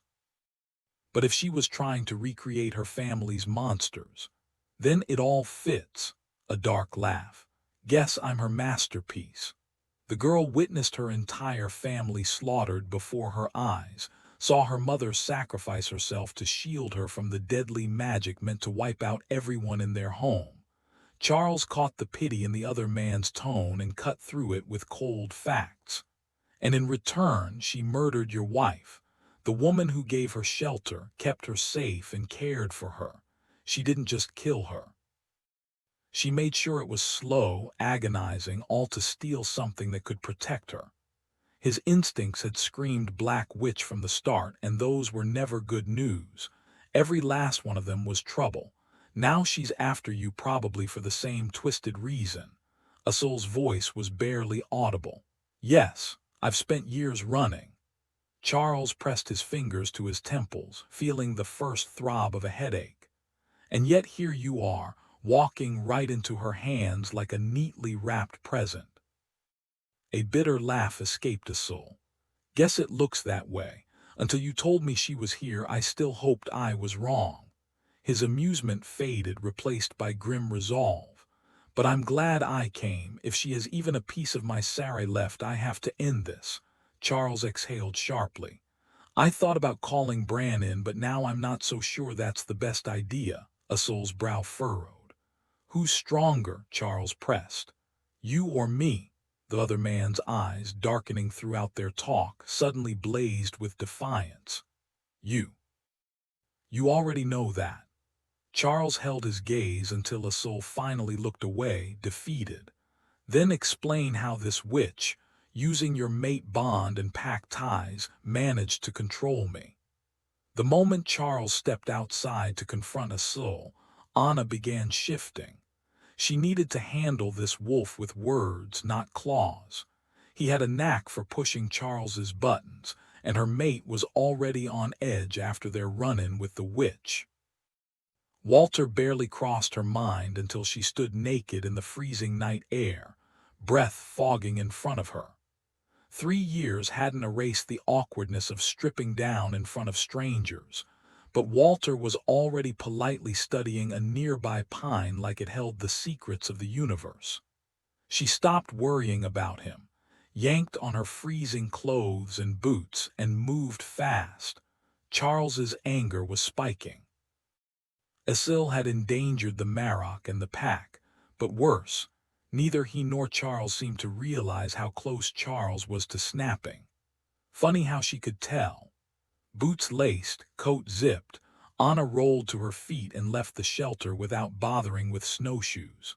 The waxing moon hung overhead, just days from full. For once, the sight didn't twist her stomach with dread. With Walter padding behind her in wolf form, she crossed the snowy clearing where Charles and Asil stood locked in tension. The fact that neither noticed her approach wasn't a good sign. What if she's siphoning power from the Marok? Anna cut in. Like Lee does. The moment Anna and Walter stepped forward, both men snapped their attention toward them. Charles looked irritated he hadn't sensed their approach sooner, while Asil, his jeans drenched up to the knees, focused entirely on Walter, whose ears were flattened and teeth bared in warning. Anna rested a calming hand on the black wolf's neck as she made introductions. Asil, meet Walter. Walter, this is Asil, the wolf we mentioned. Walter didn't back down, his snarl deepening. Knock it off, Anna ordered, hoping he'd listen. The last thing they needed was a dominance clash. New wolves always took time to settle into the pack hierarchy, but Walter wasn't treating Asil like an alpha. That was interesting. We need everyone sharp, not fighting each other. Charles cut in, his tone clipped. Walter saved someone from the witch's attack and got changed in the process. He's agreed to help us. Anna appreciated the way Charles framed it, not as some stray they'd picked up, but as an ally under their protection. Still, tensions were high enough without adding a power struggle. She redirected. Could Mariposa be siphoning the Marok's strength through the pack bond? Charles stopped glaring at Asul. It felt like my father's power, but he's never been able to restrain me like that. Asul's expression darkened. A powerful witch can control any lone wolf. It's forbidden but possible. Mariposa was already forcing people to do terrible things before we left. Now, she's had years to grow stronger. If she's linked to the pack through me, she might have merged the Marok's power with her own. Anna didn't fully grasp the implications, but Charles clearly did. His jaw tightened. Shouldn't we warn the Marok? She pressed. Asul scoffed. And what would your father do if he knew? Charles stayed silent. Exactly. He'd charge in here, drag us all back, and get himself killed. Losing Doc Wallace wrecked him. He won't risk losing anyone else, especially not you. No witch could control him, Charles muttered, but the uncertainty in his voice betrayed him. After a pause, he exhaled. Then we handle this ourselves. Suddenly, Asul went rigid, nostrils flaring. Charles spun toward camp. Anna followed his gaze but saw nothing. Then the wind shifted, carrying the faintest scent of smoke. Something was wrong at first. She was just a shimmer in the storm, silver and gold fur rippling like liquid shadow against the snow. The moment froze, everyone holding their breath as the wolf locked eyes with Asil. Then, with a hesitant hop off the fallen log, she crept forward, tail giving the faintest wag. A whine escaped her throat, soft and uncertain. Asil lurched toward her, but Charles's grip yanked him back. "Sarah!" Asil's voice cracked, his body slack with shock. The wolf ducked her head, tail tucking low in submission. Another whine, this one raw with grief. Walter bristled beside Anna, stepping protectively in front of her, but the strange wolf only had eyes for Asil. With one last mournful sound, she spun and vanished into the trees. Anna barely registered Asil tearing free before he was sprinting after her, swallowed by the night. Charles didn't move. He just stood there, jaw tight. "That's bad, isn't it?" Anna whispered. "Yeah." His tone left no room for doubt. "So what now? Do we follow them?" Charles shook his head, gaze shifting to Walter. "No need. The witches still holed up in that ranger's cabin." Walter gave a quiet yip of agreement. Anna frowned. "We're not telling the Marrock," the wind howled, biting through her jacket. "Are you sure that's smart? Your dad's got connections, maybe a witch on retainer. My old pack in Chicago shared one with the neighboring wolves." Charles exhaled sharply. This witch figured out how to leash a werewolf under pack protection. That's not common knowledge, and we need to keep it that way. Witches hoard secrets like dragons hoard gold. Bringing another into this mess, no. His stare lingered on the empty darkness where the wolf had fled. Anna hesitated. "But your father, Asil's not wrong. He'd insist on handling her alone." "Could he?" Charles started to shrug, then winced. "She overpowered me without breaking a sweat. That doesn't mean she could take him down, but if she did, he controls every werewolf on this continent, Anna. Everyone, if she got her claws into him." A chill ran down Anna's spine. "Is that her endgame?" Charles swayed slightly, exhaustion dragging at him. "Dunno, she's hunted Asil for years, but the Marrock, that's a hell of a consolation prize." Anna stepped closer, slipping an arm around his waist to steady him. "Are we sitting ducks here, or will she come for us next?" He met her eyes, weariness etched into his face. "Safe enough. She's got Asil to play with tonight." A grim smirk flickered and died. "Poor bastard's on his own. And so are we. We're stuck here till morning." The fire crackled, casting long shadows. Somewhere in the woods, a branch snapped. Neither of them flinched, exhausted and aching. Charles slumped against a fallen log, barely able to keep his eyes open. Anna found a spot shielded from the biting wind and got to work rebuilding their fire. Walter positioned himself as a windbreak while she scraped together the driest wood she could find, coaxing flames to life with a flick of her lighter and a dollop of fuel. As the water boiled, Anna carefully rewrapped Charles's ribs with strips of fabric torn from her last clean shirt. He barely stirred, too worn out to protest. She forced 2 packets of freeze-dried rations into him, tossed one to Walter, and choked down her own. Once the last embers were smothered under a heap of snow, she half-carried Charles back to their makeshift shelter. Neither had the strength to move farther. Charles was fading fast, and Anna's legs trembled with fatigue. Walter settled in front of them, his massive frame shielding them from the worst of the storm. Anna jolted awake in the pitch-black night, her pulse hammering. Something had pulled her from sleep. But what? She lifted her head from Charles's shoulder, his familiar scent clinging to her senses. The storm had died, leaving an eerie stillness in its wake. Walter was gone, and somehow in the night Charles had shifted, his body now a barrier between her and the unseen threat outside. The forest held its breath. "Me transmit Sursum Caledoni," she muttered under her breath. Too bad Star Trek's transporter tech wasn't real. They could have used a quick escape. The oppressive silence pressed in, making her own heartbeat deafening.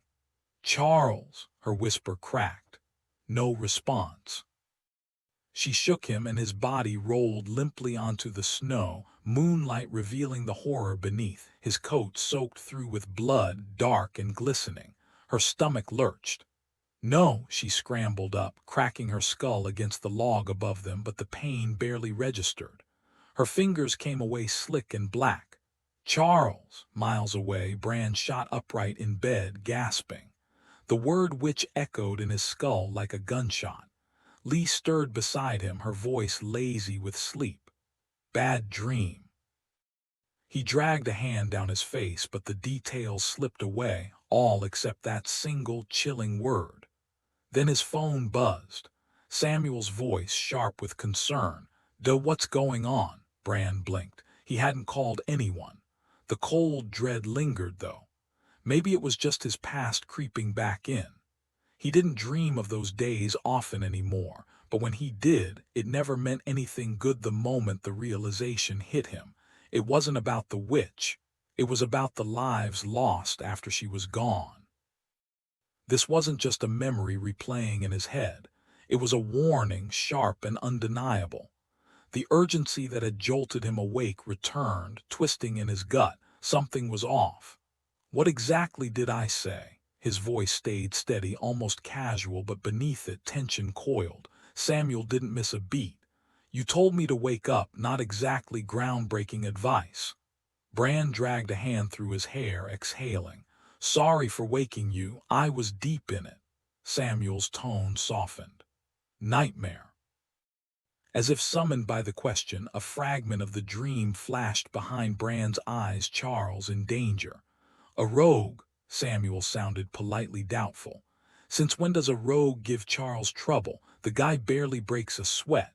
"Not just any rogue, a witch. Not his witch, the one who'd cursed him centuries ago, long dead but never erased. A different one." "Duh, hold on, let me piece this together." After a pause, Bran spoke again. "Charles and Anna left to track the rogue 2 days back." Saying it out loud sometimes helped untangle the mess of a dream. Prophetic dreams were the worst, always cryptic, always too late.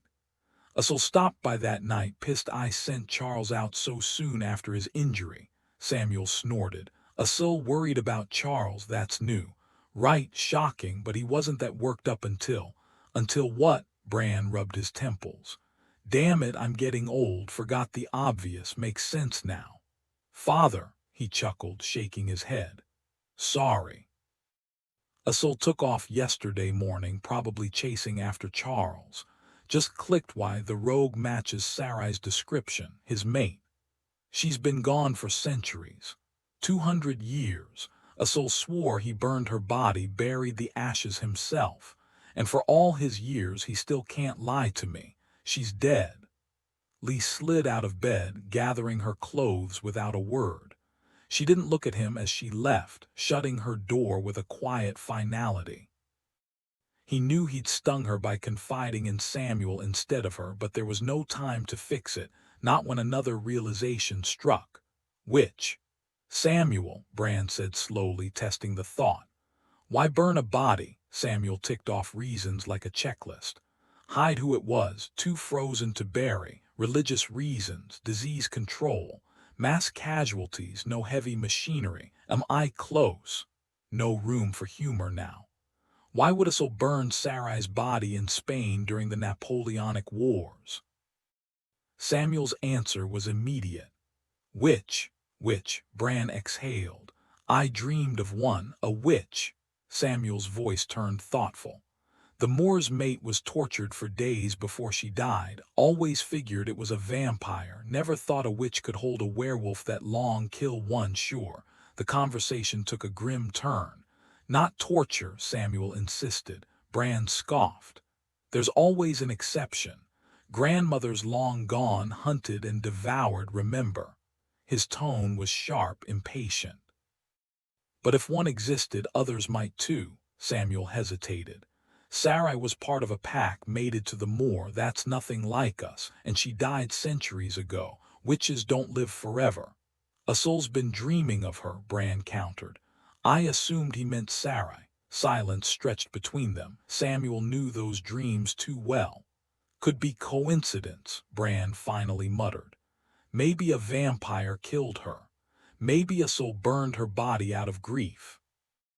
Or maybe I'm just overthinking and Charles is already on his way back with the rogue.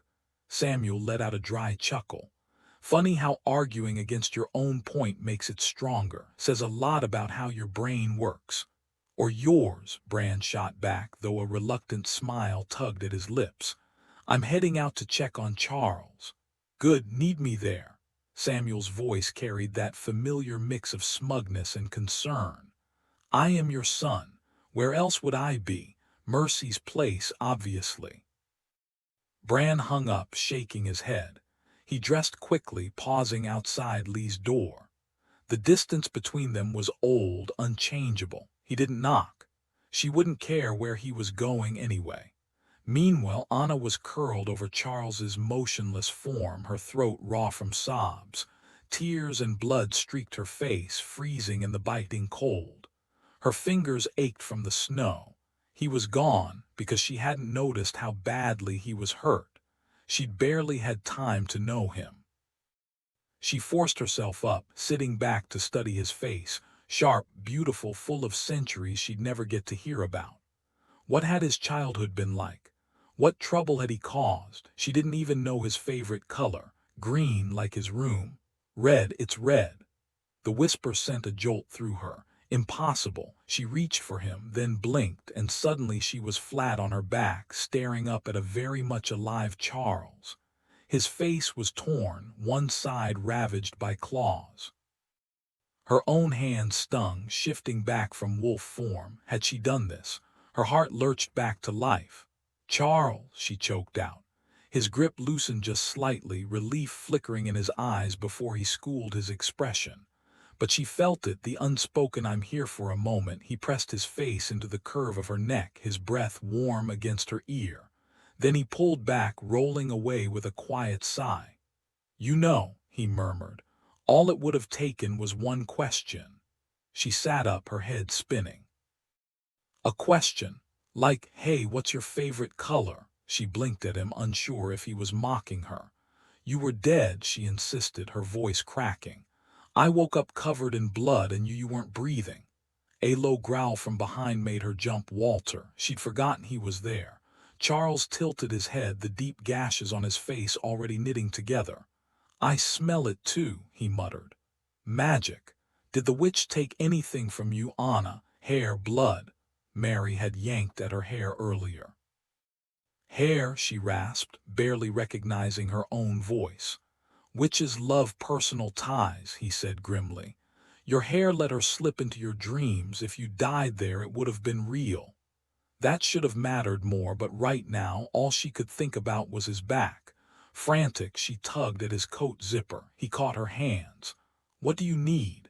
His skin was warm, but then again, it always was. I have to see your back.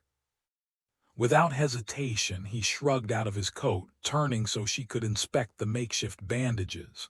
No blood. She pressed her forehead against his shoulder, inhaling the scent of him. Old blood, healing wounds, and something unmistakably Charles. Her fingers twisted in his shirt. So it was just a nightmare, she whispered, terrified to hope. Not just a nightmare, he corrected, pulling her close. It was every fear you've ever had all at once. His arms tightened around her, his warmth seeping into her chilled skin. We've been trying to wake you for 15 minutes, he admitted, voice rough. Your heart stopped. For almost a minute you weren't breathing. He hesitated. I might have cracked a rib. CPR isn't exactly gentle. She huffed a weak laugh, patting his shoulder, careful of his injury. Yeah, well, most people don't bounce back like werewolves. He pulled away, suddenly all business. You're freezing. Food now. She watched him rummage through the pack, pulling out jerky and dried fruit. As she tore into a piece with her teeth, she studied him. You okay? He flashed a tired grin. Give me a few more snacks and a nap and I'll be good as new. Anna sighed as Walter sprawled across her feet, his massive frame radiating warmth through her chilled toes. Nestled between the two men, Charles pressed against her back. She picked at the food absently. "I don't think I can sleep again," she admitted, her voice quiet. It wasn't just the witch's threat that haunted her. The memory of Charles's lifeless body in her dreams twisted her stomach. Without a word, he pulled her closer, his low hum filling the silence, a Native American melody she recognized by its haunting, uneven notes. Walter shifted with a contented grunt, settling deeper into his makeshift pillow. The three of them lay there, waiting for dawn, wrapped in an uneasy peace. Bran moved through the night like it was daylight, following Tag's directions to the spot he and Charles had scouted earlier. When he passed Asil's abandoned Subaru, he hesitated. If Asil had gone after Charles, he'd know the quickest route. But Charles would have doubled back to his truck if things had gone sideways. Bran kept driving, his mind racing through options. Witches, some on the wolves' payroll, crossed his thoughts. Not his pack, though. Black witches were off limits, and most white witches lacked the raw power to be worth the trouble. A 200-year-old witch strong enough to trap and torture a werewolf. That was a problem he didn't need spreading, especially if she'd gained her power the same way Bran's mother had, by leeching off a wolf. No, better to leave witches out of this mess entirely. Calling Charles back was trickier. Telepathy had been his mother's weapon, the very thing that let her sink her claws into him. After he killed her, the backlash stole his ability to hear thoughts, a small price to pay for her death. Over time, he'd relearned how to speak mind to mind, but listening in. That was gone for good. His mother had only caught him because they shared the same rare gift. He doubted there was another witch in the country who could do the same.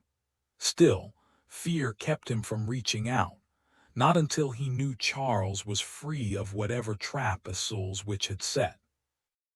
Of all the magic users in the world, witches were the ones Bran hated most. Maybe because in another life he might have been one.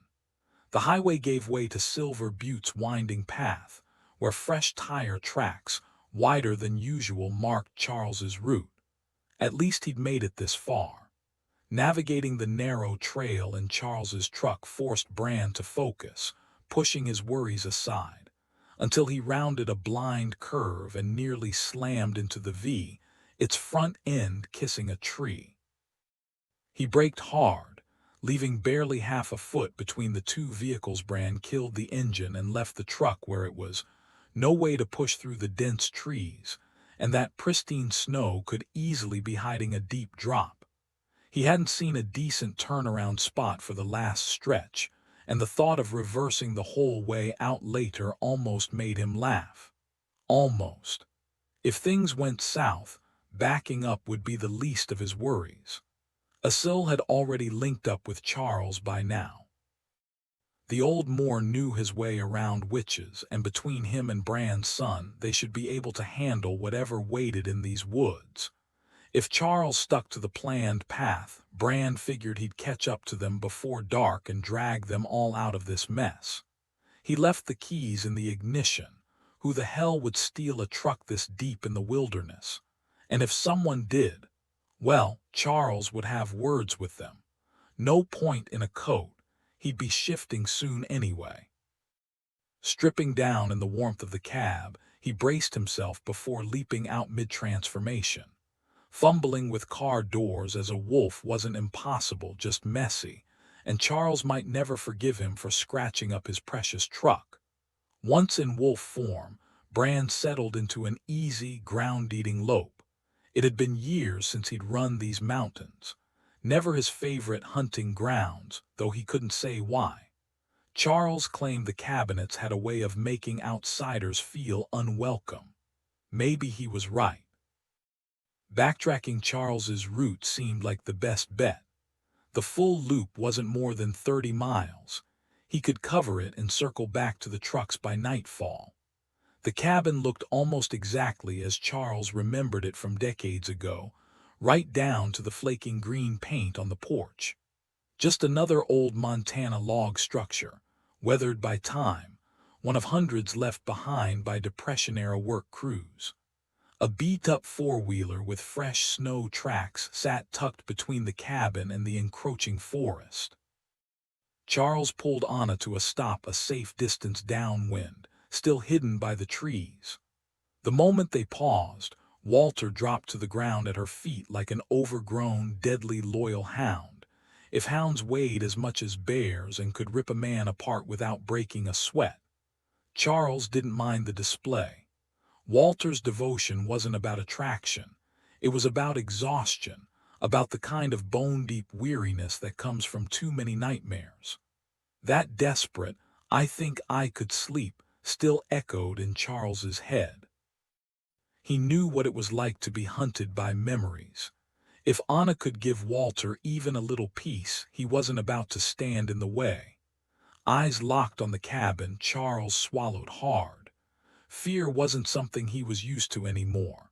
But right now, it was all he could feel. Charles had spent years worrying about others, Samuel, his father, and now Anna, but rarely about himself. That changed when a soul's witch had gripped his will like an alpha, shattering his confidence with a brutal reminder of his own vulnerability. His fingers brushed Anna's shoulder, reassuring himself as much as her. She wasn't delicate, not by a long shot, no werewolf ever was, and Walter, that old soldier, had survived worse. Still, the thought of facing the witch again coiled tight in his gut. "I can't fight her head on," he admitted, voice low. "If she sees me, I'm hers again. Distance matters with a pack alpha, but so does eye contact, or worse, skin to skin." Neither Walter nor Anna belonged to his father's pack, which meant no ties to his soul. Only Anna's bond to him offered any protection, leaving them as exposed as strays. Normally, witches took time to sink their claws into lone wolves, enough time for him to step in. But her control over him had been instant. Witches. Just the thought made his lip curl. Druids shaped the earth, wizards bent metal and stone, but witches, they twisted minds and flesh like clay. White witches were tolerable, mostly because they lacked the power to be truly dangerous. Black witches, they fed on suffering from insects to people. Anna exhaled sharply, steady as if this were just another Tuesday. "So if they're here, you handle her wolf and probably a soul. That'll keep even you busy." A night's rest, a solid meal, and a slow morning had sharpened his instincts again. Enough to take on the witch's pets, at least. Beneath his palm, Anna trembled, not fear but anticipation. Funny how she'd reacted to that dream like he was the one in danger, even though she'd been the one choking on silence. Walter met his gaze, and Charles read the unspoken vow there: "I'll keep her safe." Brother Wolf bristled at another male's claim, but right now, Walter had the better shot at protecting her. "I'm scouting ahead," Charles said. "Stay here," Anna nodded. "Don't rush, this could take time." The cabin sat too close to the trees for his liking, with only a thin buffer of cleared land.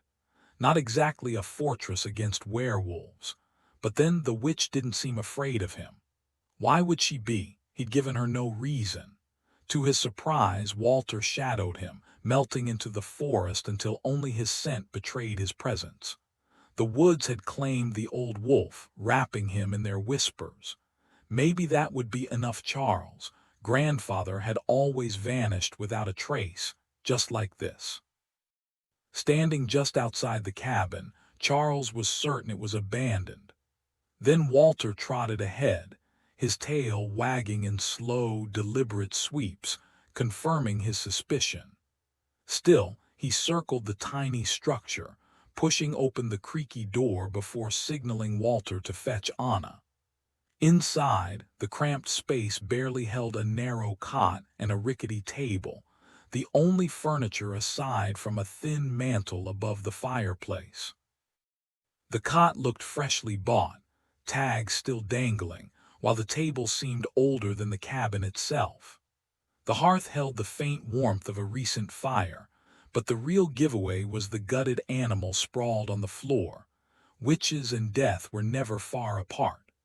Sure, some witches avoided killing, but they were weak compared to the ones who embraced the dark.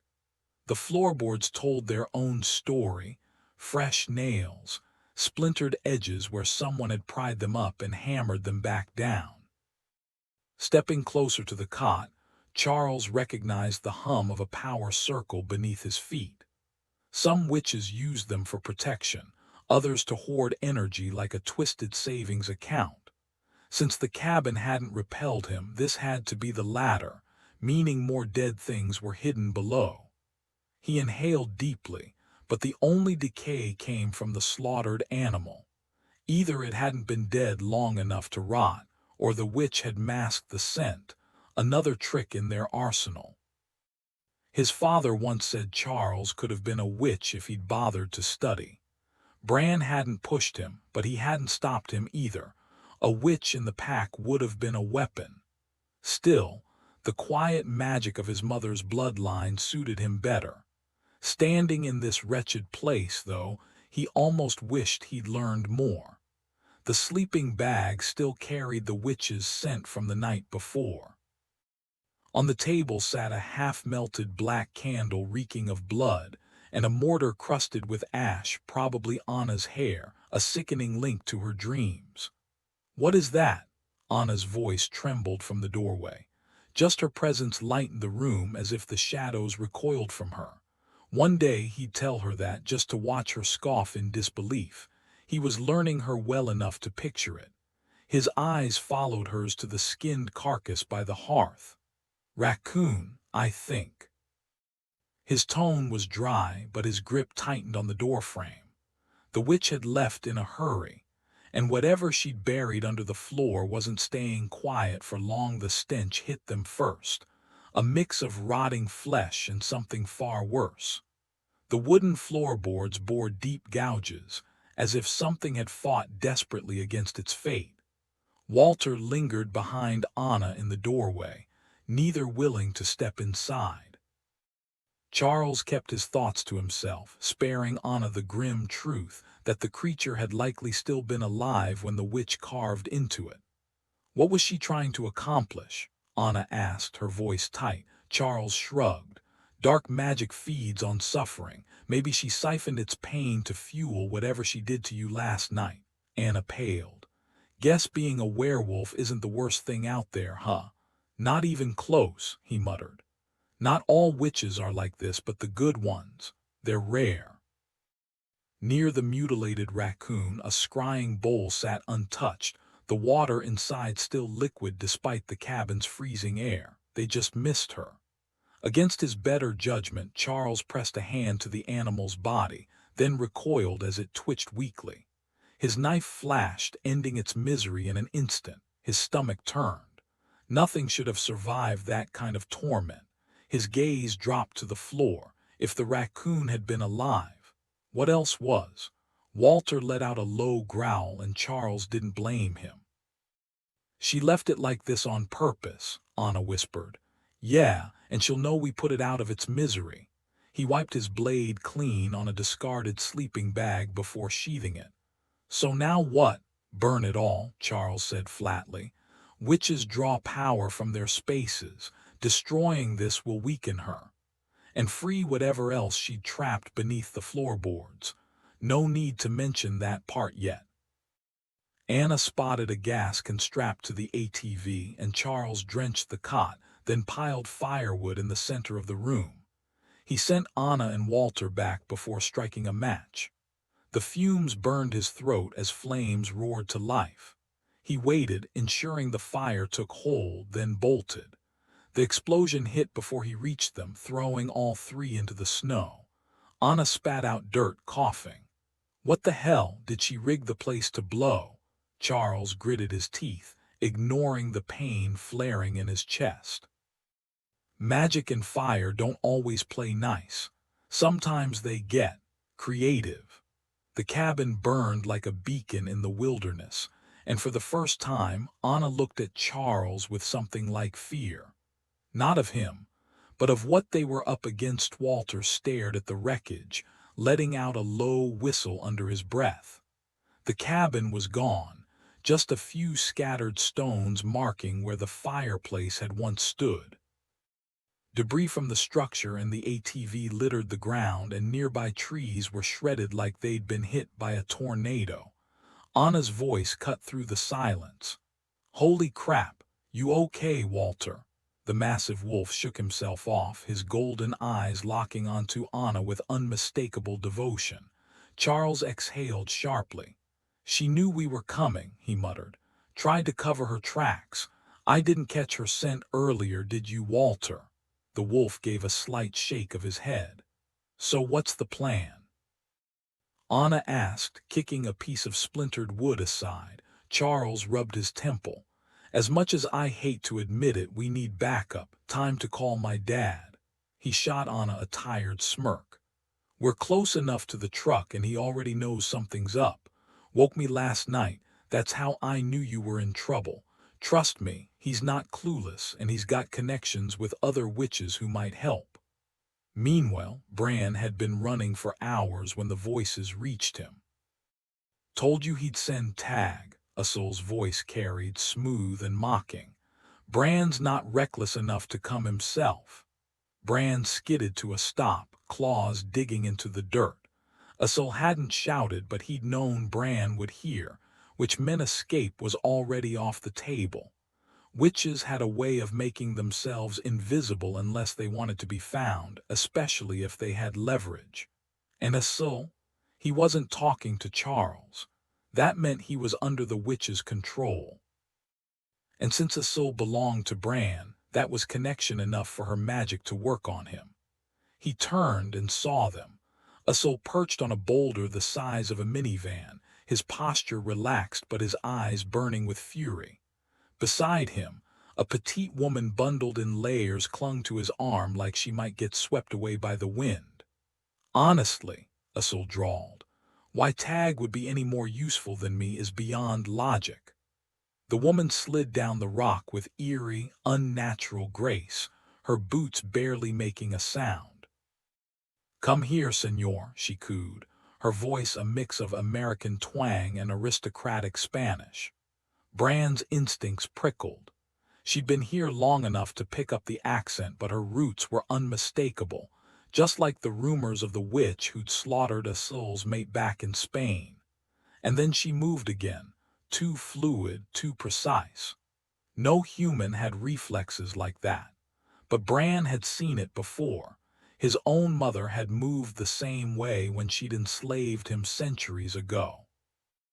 A cold knot twisted in his gut, but his body betrayed him, stepping forward like an obedient hound. "Tag," she mused, circling him like a predator. "Colin Taggart, a little on the small side, aren't you?" Her grin was all teeth. Bran could sense the unease rolling off Usul, though the witch seemed oblivious. Usul was walking a tightrope, carefully avoiding outright lies while still misleading her. His claim that Bran would send Tag had been a half-truth at best, and now the moment of reckoning was here. "Look, there's Tag," Usul said, his voice strained. Bran had to give him credit. Balancing deception and survival wasn't easy, especially when the stakes were this high. The fear radiating from Usul was sharp, almost suffocating. He knew exactly what happened when someone tried to leash Bran like a pet. Not many remembered the last time it had been attempted. Samuel, Usul, maybe one or two others lost to time. Most witches didn't even understand why binding a werewolf was forbidden. Not that many had the power to pull it off. Bran had a few advantages. First, the witch might slip up, especially if she didn't realize who she was dealing with. Second, he wasn't sure anyone could stop him if he lost control this time. Last time, Samuel had been the one to pull him back, but Samuel wasn't the same man anymore. The witch's control over him had to be anchored in blood and flesh, and Bran's only bonds were with his pack. She must have used Usul to worm her way in, but how? As she prattled on, Bran ignored her, focusing instead on the faint, unnatural tether linking Asul to something wrong. With practiced ease, he traced the connection and found a dead woman, Asul's mate. Impossible. The dead couldn't be bound like this. He'd learned that the hard way when Charles' mother died, but witches had a way of twisting reality. He couldn't dig deeper. Sarai was gone, and the link was through Asul. Yet the only explanation was that the witch had somehow preserved the mating bond, then used it as a conduit for her magic. Bran shot Asul a frigid glare. He should have known, he should have told him. The witch's voice slithered into his thoughts. "Colin Taggart," she cooed. "You belong to me now, your will is mine." Magic oozed over him, sticky and suffocating. Some of it dripped away, but the rest clung, hardening like resin. He couldn't move, couldn't breathe. Panic clawed at his chest, and deep inside something stirred, something he'd buried long ago. He sucked in a sharp breath. Panic was dangerous. Far more dangerous than this witch. He shifted his focus, desperate for any way to break free. Cutting Asul loose from the pack seemed like the best shot. If he could sever that bond, maybe he could shake the witch's hold. But Asul's twisted mate bond, warped by the witch's magic, had tangled everything. Even a full banishment ritual might not be enough to free him, not from Sarai, the pack, Bran, or the witch herself. The rhythm of her chanting sharpened, her grip tightening like a noose around his throat. No, he refused to let her choke him out. So he blocked her out instead, turning inward to limit the damage. He shrank his pack bonds down to the barest thread, just enough to keep them from unraveling. In another pack, he might have risked cutting them completely, but his wolves weren't built for independence. Some were too fragile, too volatile. If he tightened the links, it'd be harder for the witch to exploit them. She had him through Asul, but he'd be damned if she got the rest. And if Asul kept her convinced he was Tag, she wouldn't even know where to start looking. The oldest, most unstable wolves he handed off to Samuel, no warning, just a clean break. His son would handle it. Samuel always did. Would the witch, with her eerie werewolf instincts, figure out what he'd done? Maybe, but he'd make her work for it. More importantly, if, when he lost control, the pack wouldn't be dragged down with him. Charles or even Asul might still have time to put a bullet in his skull before it was too late. By the time the witch finished her spell, he was done. The silence in his own head was unsettling. Centuries since he'd been this alone. Under different circumstances, he might have savored the quiet. Instead, he played obedient when she snapped her fingers. He fell into step at her left, Asul flanking her right in human form. Then he caught it, the faint imprint of paws in the snow, the whisper of magic and fur. A shadow creature, invisible but for the marks it left. Guardians, they used to call them, a pretty name for something monstrous. He'd thought that bloodline was extinct. Guess rumors of their demise were exaggerated. But a guardian made from a werewolf, that was new. And deeply, deeply wrong. Bran studied Asul's face, searching for any sign that the Moor sensed the ghostly presence of his mate's wolf lingering beside them. Like an echo, summoned so many times, it had gained a life of its own. Guardians were supposed to be destroyed every 7 years to stop exactly this kind of thing. But Sarai's wolf had been around for centuries. How much of her was still truly her? The witch tightened her grip on Asul's arm as if they were promenading through some grand ballroom instead of trudging through knee-deep snow. "Tell me, Asul," she demanded, voice dripping with false sweetness. "How did it feel when Sarai picked me over you?" There was conviction in her words. She genuinely believed Sarai had made a choice. Asul's step faltered just slightly, betraying that he'd caught it too. "Is that how you see it?" he asked, voice low. The witch's lips curled. "She loved me more. I was her little butterfly, her Mariposa, and she always protected me." A beat of silence. Then Asul's reply, cold and precise. I doubt you've been anyone's Mariposa in a long time. The witch jerked to a stop, switching to Spanish with a hiss. Liar, you don't know anything. She loved me. She stayed with me while you were off playing hero. The only reason she sent me away was you. She loved you, Asul conceded. Once, but she's gone now. She can't love anyone. Bran's gaze flicked to the faint paw prints in the snow near Asul's side. He wasn't so sure about that. You were always a fool, the witch spat. You made her cast me out. I belonged with her. You were a witch with no control, Asul countered. You needed training. Training, her laugh was sharp, tears welling as she wrenched her arm free. You sent me to a prison. I read your letters. You knew what Linnea was. She wasn't a teacher. She was a warden. Asul's expression didn't shift. It was Linnea or death. He had a reputation for reform. Reform? I did nothing wrong. She stomped like a petulant child, though she was centuries older than she should have been. Asul's voice turned glacial. Nothing. You poisoned Sarai twice. Pets vanished from the village. And then you crawled into my bed pretending to be her.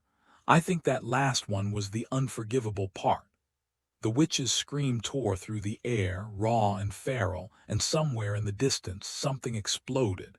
She froze, clutching her head as her grip on Bran wavered. Seizing the moment, he struck, not with his body but through the twisted bonds linking them. He funneled his fury back through the connection, aiming for Asul, for Sarai, for anything that might shatter her hold. If he'd had just a few more minutes, he might have broken free. Instead, all he managed was a crack in the chain, not enough, but something the witch recovered faster than expected, but not without consequences.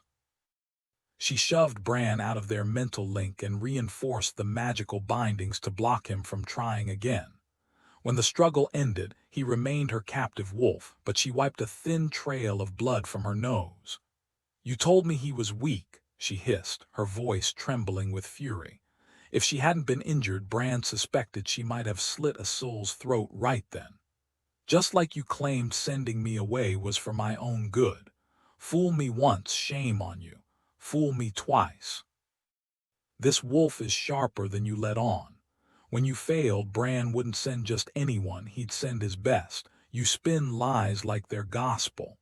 Asul's jaw tightened, but his voice stayed steady. You refuse to believe me, but the truth lingers in your bond with Sarai. You were a threat to yourself, to us. We acted to protect you. The alternative was your death. Silence, she snapped, her finger trembling as she pointed at him. The calm mask on Asul's face cracked, pain twisting his features. His next words came out strained. What you've done is monstrous. Sarai isn't your lover, she's a puppet, obeying without choice just like me. Bran is beyond you, he'll destroy you and you'll have no one to blame but yourself. I won't die, she screamed, her composure shattering. Linnea tried to kill me, she underestimated me just like you. I slaughtered her and her little disciples, then spent months forging her letters while I studied her books. But I knew I needed protection. Even my mother fell. So I took Sarai and she gave me her life so she'd never be without me. That kind of magic doesn't work without love. She had to love me. Bran doubted that, at least for the guardian spell. But maybe the binding that granted her immortality through Sarai's life required it. Perhaps that was why his own mother had used him instead of the wolf who changed him and Samuel. Did you love her? Asul asked, his voice raw. Of course I did. His whisper was barely audible. I would have died for her and you stole her life for yours. You don't understand love. Suddenly her rage vanished. She lifted her chin like a queen dismissing a peasant. I'll outlive you, now come, we have work to do. Her gaze flicked to Bran. You too, Colin Taggart. Bran sent a silent question to Asul, unsure if the witch's magic would block it. How vital is it she doesn't know who I am? His mother had ensured only she could hear his thoughts, but this witch wasn't of her bloodline. There was a chance. With a regal gesture, she extended her hand, and Asul offered his arm. "Tell me," she mused, "how long before Bran arrives in person, and how many wolves will he bring?" Asul glanced back at Bran, and when the witch wasn't looking, his eyes darted upward, answering without words. Keeping his identity hidden from her was crucial. "Soon," Asul murmured to the witch. "And I doubt he'd bring any wolves with him. Once you have him, his entire pack will be yours." That last line was meant for him. Well, he'd done what he could to shield his pack for now. "Good," the witch purred. "Now let's handle his son and that meddling little nuisance, shall we? Maybe I'll send Bran a little welcome gift, something to remember me by. What do you think he'd prefer? A wolf pelt, soft and warm, or human skin, far more unsettling and so much more versatile afterward? Take me to Charles." The berserker inside him stirred, claws scraping against his control. He forced it down, clinging to the thought that Charles was no fool. He was a seasoned hunter, sharp as a blade. If she hadn't caught him yet, if that explosion had been his doing, then he knew what he was up against. She wouldn't catch him off guard. "Run, son, the witch is coming for you." Charles braced himself for the witch's return, but the trail stayed empty all the way back to the Humvee. That's when things took a turn. "Isn't that your truck?" Anna asked, frowning. "Yeah," he muttered, swinging the door open. The cold cab told him everything. His father had been here hours ago. Following Tag's lead, he found a spot with enough signal to make a call. Bran's phone rang from inside his neatly folded pants on the seat. Lee's clipped response only confirmed what he already knew. Bran had vanished in the dead of night, and she wasn't thrilled about it. Samuel, at least, had answers, though none of them good. "You heard all that?" Charles asked after hanging up. Anna nodded, her fingers brushing his shoulder. "Your father knows we're hunting the witch who killed Asul's mate. He knows Asul came after us." Desperate for any clue, Charles reached for the pack bonds through his mother's magic and nearly collapsed. His vision swam, head pounding like he'd been hit with a bat. For one terrifying second, he thought the impossible had happened. Bran was dead. "Charles, what's wrong?" Anna's voice cut through the fog. He steadied himself, focusing on the hollow space where his father's presence should be. "Just shut down the pack bonds," he managed, forcing a grim smile. "He's not dead, they're just muted." "Why would he do that? What does it mean?" "No idea." He met her stubborn glare before she could argue. "I need you to take Walter and drive to Kennewick. Samuel's there." She crossed her arms. "Not happening, and don't try that alpha push again. I felt it." The tension between them crackled like static, her defiance sparking something unexpected: admiration. For the first time, he wondered if he wasn't the only one who could protect this pack.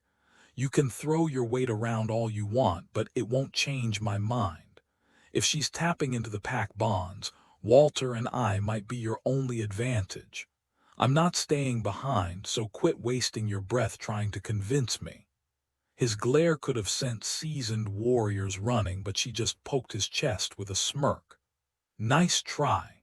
Even if you ditch me, I'll track you down like a lost puppy." Tying her up was the only way he'd shake her, and that wasn't happening. With a sigh, he prepped for another hike into the wilderness, packing light. Anna's bag got the essentials: food, fire starters, a pot for boiling water. He dug out the spare snowshoes from his truck's backseat, leaving everything else behind. As they followed his father's tracks deeper into the mountains, Anna broke the silence. "You think he's already found her?" "Doubt it," he muttered, though his gut told him otherwise. Unless Bran had some psychic trick up his sleeve. The only way he'd know about the witch hijacking their pack magic was if he'd seen it firsthand.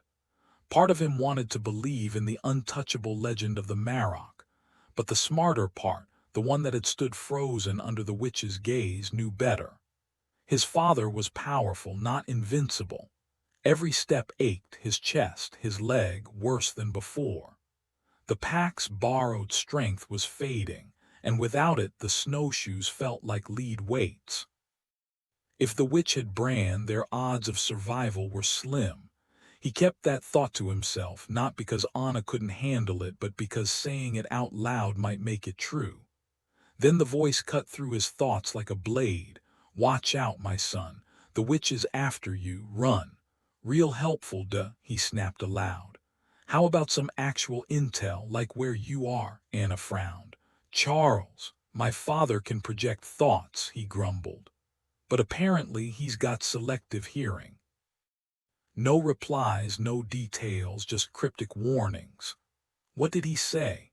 That the witch has him and a soul, she's tracking us. No location, no plan, just run. His jaw tightened. With the pack bonds weakened, the command had barely registered. "Like hell, I'm abandoning him." Anna nodded, then dropped the bombshell. "We're going the wrong way." He froze. "Explain." "They'll head for the cabin, the one we destroyed." Charles stared at her, realization dawning. "Why?" "Because if she sends a soul after us, that's exactly where he'll look to buy us time." She flashed him a weary smile. "A soul's got a talent for bending orders without breaking them. I've heard the legends." Charles almost laughed. Yeah, that sounded like the old fox. If exhaustion hadn't dulled his mind, he might come up with the same plan himself.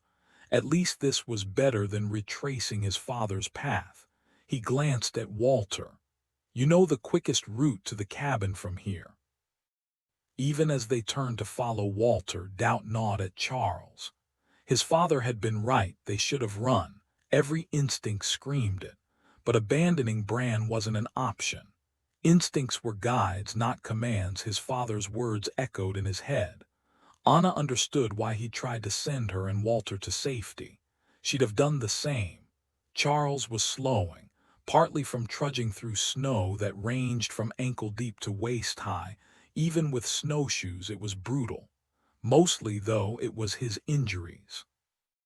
Walter, still in wolf form, had started nudging him subtly, steadying him with a shoulder when he faltered. When Charles shivered violently, Anna halted. "Shift." It wouldn't fix everything, but the wolf could handle pain better. 4 legs instead of 2, a fur coat for warmth, faster healing. She knew from experience that wounds hurt less in that form. The fact that Charles didn't argue proved how drained he was.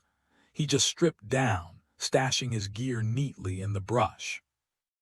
Naked, his injuries were stark against his skin, ugly gashes marring muscle and bone. He crouched to minimize the drop if he lost balance mid-shift. The bullet wound in his back looked better than before, though. At least he was healing. The transformation took longer than usual. The bullet hole sat oddly on his wolf ribs, the exit wound larger than the entry. "We need to rest and eat before we reach the cabin," Anna said.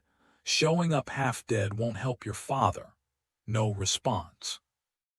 Just a lowered head and steady pace behind Walter. Walter's shortcut turned out to be a nightmare, steep, tangled, the snow uneven. Anna swore as branches snagged her snowshoes and hair. They were climbing a particularly nasty slope when both wolves froze and dropped. Anna hit the ground, scanning for danger. She hadn't given Asil directions, so he headed straight for her cabin. Asil had tried to convince Mariposa that Charles might still be nearby, waiting where he thought they'd show up. It wasn't a total lie. Charles could have done that, but Asil doubted it. With Bran cutting off the pack bonds, he couldn't sense the kid, but he was almost certain Charles had already bolted. Smart move, really. The boy had his newly bonded mate with him, and no sane werewolf would stick around to face a Asil and a witch. By now, Charles was probably halfway to the cars, putting as much distance between himself and this nightmare as possible. Not that Asil knew these mountains well, but he could estimate distance well enough. If Charles had any sense, and he usually did, he'd be long gone before Mariposa could track him down. Of course, knowing Charles, if he found out Bran was out here too, he'd turn right back into danger like some self-sacrificing idiot. But for now, Asul had bought him time. He almost smirked thinking about Mariposa's reaction when she saw the cabin reduced to splinters. Blowing it up had been a stroke of genius, more ruthless than he'd expected from Brand's usually controlled enforcer. Maybe he'd underestimated the kid. He just hoped Charles had put that poor coyote out of its misery before leaving. The memory of its labored breathing under the floorboards still clawed at him. For hours, he'd thought it might be that missing hunter everyone was searching for. And then there was Sarai, or what was left of her. The way her wolf obeyed Mariposa like some mindless puppet made his stomach twist. His Sarai would never have dragged an innocent creature to be tortured. She wouldn't have dragged him here either. That was the worst part, she'd done it on her own. No orders, just gone. If only Anna hadn't been an Omega. Her presence had dulled his fury, leaving him too calm, too passive. Without her, his rage might have burned through Mariposa's illusions. But now, all he had was this hollow, helpless grief. Sarai's wolf was stolen, twisted into something unrecognizable. And yet beneath it all their bond still held. That was the cruelest joke of all. He should have stayed with Charles. Maybe together they could have stopped this. But hindsight was useless now.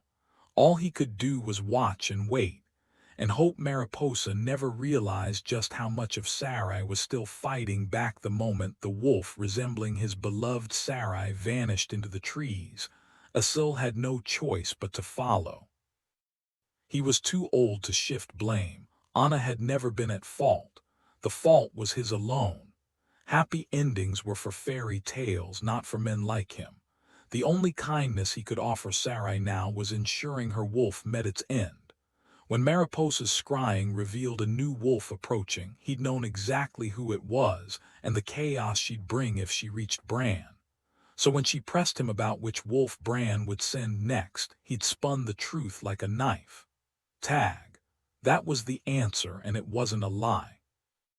Bran paced nearby, deceptively calm, like a golden retriever pretending not to eye the steak on the counter. Gentle until he wasn't. A master of illusion, that one.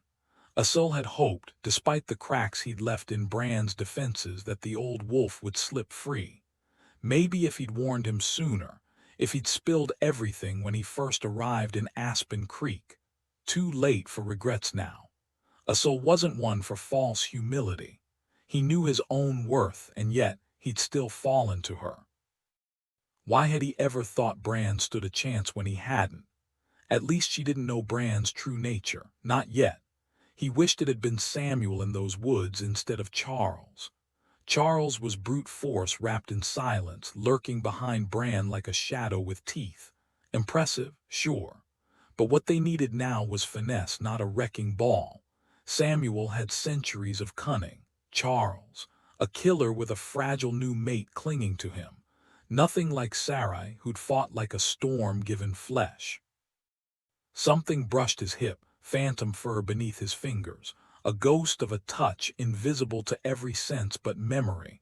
His breath caught, foolish hope flared. Then Bran's voice cut through the illusion.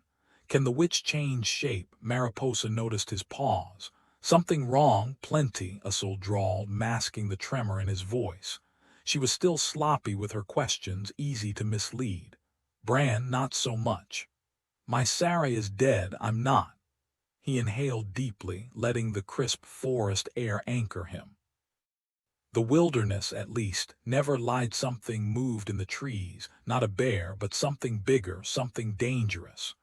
Rumor had it wolverines roamed these woods, though he'd never seen one himself. Mariposa barely glanced at the unseen threat, humming softly under her breath. The melody twisted in Asil's chest, Sarai's song. Was she mocking him, or did the tune still bring her comfort? He waited until she was lost in thought before turning back to Bran. The witch had the speed and strength of a werewolf, but could she shift? Was she truly one of them, or just borrowing power from the creatures she'd twisted? Asul had never seen her change, but the way her scent masked itself, human, witch, but never wolf, left too many questions. His fingers curled into the unseen fur at his side. Maybe now was the time to stop hiding. For centuries he'd shut her out, terrified of what the mating bond might reveal. But after everything, what did he have left to lose? He let the walls crumble, and suddenly Sarai was there. Not just a memory, but a presence, warm and overwhelming. It took everything in him not to stumble as her love crashed over him, bright and fierce. They'd never shared words mind to mind, only emotions, but over time it had grown into something deeper. Now she drank in his energy, weaving herself from him instead of Mariposa's corruption. He let her take what she needed, trusting this was truly her. A sip, nothing more. She knew the truth as well as he did. Sarai was gone. If he destroyed Mariposa, even this echo would vanish. If he didn't, she'd remain trapped in this nightmare. Brand's frustration prickled at the edges of his awareness. How much had he sensed? Sarai nudged him to speak. Your guardian isn't her, Asul murmured, but she feels like Sarai. Just once I wish I could hear her voice again. Mariposa's nails dug into his sleeve before he even finished. She's mine, she hissed. She doesn't want you. Brand's sharp gaze said he understood. Asul could have stopped there, but the possessive gleam in Mariposa's eyes lit a fire in him. He smirked, reckless. She still loves me. The air crackled with tension. Somewhere in the distance, a branch snapped. Maybe that Wolverine, finally making its mauve flicker of genuine emotion, had been there. He'd seen it in her eyes when she came for him. That wasn't something the witch could fake, no matter how skilled she was at manipulation. She came to me on her own, he said, voice steady. You didn't send her. The witch's fingers twitched, her composure cracking. She's mine, she snapped, then paused, turning the idea over in her mind before a slow, predatory smile curled her lips. And so are you. You love me too, don't you? He felt the faintest tremor through the bond. Sarai's wolf, hidden but terrified. The fear was unbearable. So he did what he had to. He distracted Mariposa. It wasn't hard. He closed the distance between them, his kiss rough, deliberate. She melted into it instantly, just as he knew she would. He'd always understood the twisted root of her obsession with Sarai. He tried to explain it years ago, but Sarai refused to see the worst in people. She called him paranoid, and yeah, maybe a little vain. But that didn't mean he was wrong. It took Mariposa poisoning her a second time, disguising herself as his mate, for Sarai to finally see the truth. The girl had no scent, no essence of the woman he loved. If Sarai hadn't been more than human, she'd be dead. 3 days of agony, and only then did Sarai agree. Some things couldn't be fixed. He kissed Mariposa until she was breathless, until her desperation filled the air. Then he pulled back, wiping his mouth with a slow, deliberate motion. I don't love you, he said, voice cold. Never did. For a heartbeat she looked stunned. Almost pitiful, almost. But then he remembered the coyote trap beneath the cabin, the raccoon she'd mutilated just for fun. Pity vanished. Her lips twisted into something ugly. You wanted me, she sneered. I saw it. She was old, heavy, you were ashamed of her. She knew it, that's why she sent me away, he scoffed. Now you're just rewriting history. Wasn't I the jealous one? The one who couldn't stand how much Sarai adored you? Cabron. She stamped her foot like a petulant child. Hard to believe this tantrum-throwing girl was centuries old. Some people never grew up. She loved me, Mariposa hissed. In the end, she chose me. He almost laughed. The delusion was almost impressive. Almost. She was with me because of you. Not because she chose me, but because you couldn't keep your hands to yourself. You wanted me, and that burned her up inside. I was just a kid, someone she took in, and you looked at me like I was something to claim. His voice was ice. Why would I want you? Sarai was everything, strong, fierce, real. She was my life. You were just a stray she pitied. The words hung between them sharp as a blade. When her magic crackled in her palms, he didn't flinch. He knew she wouldn't kill him, not yet. She needed him broken, not dead. And if he could keep her distracted, if he could buy Bran even a few more seconds, it would be worth whatever she did to him. Pain was temporary, but Sarai's wolf wasn't as calm. In the split second before the witch struck, images flooded his mind, gruesome flashes of what she'd done to others. If he doubted this wasn't really Sarai, that moment proved it. The real Sarai would have known fear wouldn't help, but it did remind him if he didn't shut her out, she'd feel every ounce of his suffering. Even a ghost of her didn't deserve that. He threw up his shields just as the witch unleashed her fury. The pain was worse than he'd imagined. His scream tore free, raw and involuntary. His wolf refused to submit, and the shift ripped through him like fire. Every nerve screamed as time stretched into an eternity of agony. Then nothing. Numbness. Sarai had taken the pain, leaving him standing as a wolf, teeth bared, inches from Mariposa. For the first time, fear flickered in her eyes. He drank it in, relishing it before lunging, but she was faster. One desperate shriek of Sarai's name, and his jaws closed around fur instead of flesh. His mate's blood filled his mouth as Mariposa's magic seared him again, until Bran struck. Meanwhile, Anna wrinkled her nose at the freeze-dried ice cream. "This isn't that bad," she muttered to Charles. "If I were 5 and still obsessed with sugar, I might actually love this stuff." She took another hesitant bite, as if waiting for it to magically taste better. Charles could tell she'd finally bought into the idea that eating was necessary. Too bad she decided Walter, and he needed the same treatment. Not that Walter seemed to mind. With a low grunt, Charles squinted down the valley where distant figures moved across the meadow. The wind carried fragments of their voices, but the direction was wrong. No chance they'd realize they were being watched. "Why's he doing that?"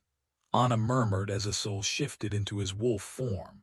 To Charles, it didn't look intentional, maybe some twisted punishment. If so, it failed spectacularly. Asil stumbled, then in one fluid motion, lunged at the witch. All 3 of them, Charles, Anna, Walter, jerked to their feet. Too far to intervene, but then, like a ghost, the wolf that resembled Asil's lost mate materialized, slamming into him midair. That's when Bran struck. The witch, distracted by the wolves' clash, barely reacted in time, almost, and Charles was powerless to stop it. Asil felt Sarai's frustration, but her purpose was unshakable: protect Mariposa. Not yet. He hadn't given her enough. So they fought because she wouldn't stop until he was dead or the witch called her off. Normally, it wouldn't even be a contest. She might have been a warrior, but he'd trained her, and in this form he had 50 pounds of raw muscle on her. Faster, stronger, but she fought to kill. He fought just to survive without hurting her. If she won, she'd mourn forever, and that thought alone made his chest ache. Then, for a heartbeat, the witch's control slipped. He felt the leash drop, saw Sarai hesitate, but the freedom vanished as quickly as it came. "Asil, sit," Mariposa rasped, her power snapping like a whip, forcing him down. "Sarai, stop." She didn't even notice Sarai had already frozen because her eyes were locked on Bran. Asil followed her gaze. At first he thought Bran was dead, but then Mariposa staggered forward and kicked the motionless form. "Up, get up." Slowly it rose. The body was Bran's, gray fur, that ridiculous white tip on his tail. But when it looked at the witch, there was nothing behind its eyes. Even a zombie had more life. If he'd been human, he'd have crossed himself like his mother taught him. Not that it would have done any good. The sign only worked with witch blood, and the last thing he wanted was giving Mariposa new tricks. Even Sarai, a shadow of his mate, had more soul than whatever was puppeting the Marok now. Satisfied, Mariposa turned back to Asil. "Hassan, change back." God, it hurt. Too many shifts in too little time, but her commands left no room for mercy. Usul stumbled upright, the biting sting of snowflakes hitting his bare skin like tiny shards of glass. Cold had never been an issue for him, even among werewolves he handled it better than most. But right now it seeped into his bones. "Get dressed," she barked, tossing his shredded, blood-stained clothes at him. "Better than freezing in the open." His fingers trembled as he fumbled with his boots, barely managing to pull them on. One sock was missing, the other was soaked through, so he left it. Blisters were the least of his problems. Fear coiled in his gut, sharp and unfamiliar. He'd known plenty of witches in his long life, but none who could twist a wolf's mind so effortlessly with nothing but raw magic. Humans, sure, even corpses, but a werewolf. He'd underestimated her. She wasn't the untrained girl he remembered. 2 centuries had sharpened her into something far more dangerous. His pulse spiked as he reached for the pack bonds, searching for Bran, and found nothing. Had she done to his alpha what she'd done to Sarai? Centuries of study could teach a witch terrible things. Maybe she'd found a faster way to create a guardian, one that didn't require days of torment. Then he felt it. Bran wasn't gone. The bonds were still there, just locked down, tight, controlled. A flicker of hope. Glanced at the Marok, but the man's eyes were hollow, empty. Then something slithered through the bond, cold, creeping, wrong. Sarai whimpered beside him, sensing it before he did. She'd always been quicker with emotions, while he'd thought of rage as fire, something explosive. This was worse, berserker. The word sent a chill down his spine. He'd been young then, barely a century old, but even in North Africa the stories had reached him. Deathbringer. Entire villages wiped out, no survivors, not even the newborns. Legend spoke of a witch who'd forced the change on her own bloodline, turning son and grandson into twisted playthings. For years she ruled as the most feared witch in Britain, until her son broke free. He devoured her. Then he slaughtered everything in his path, carving out a territory in the deepest Welsh woods where nothing dared live. Hunters came, warriors, avengers, fools, and none left alive. Until one day, Bran emerged from the wilds, his son beside him. The monster had met his match. And now, that same darkness was stirring again. Usul was no longer the wild berserker of old, just a storyteller now.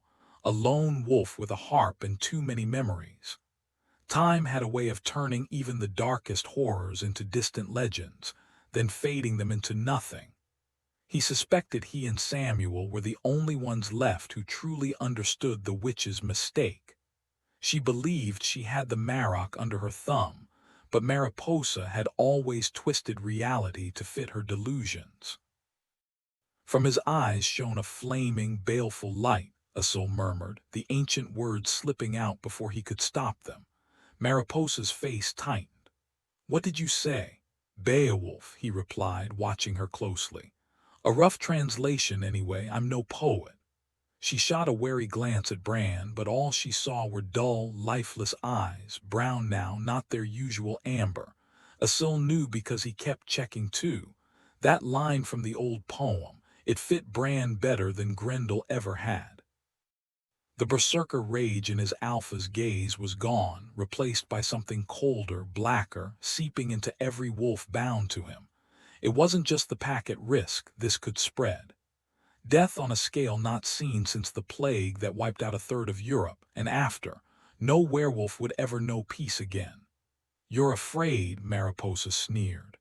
"Good. For now, I let you keep your mind, but push me and you'll end up like him, just another obedient pet.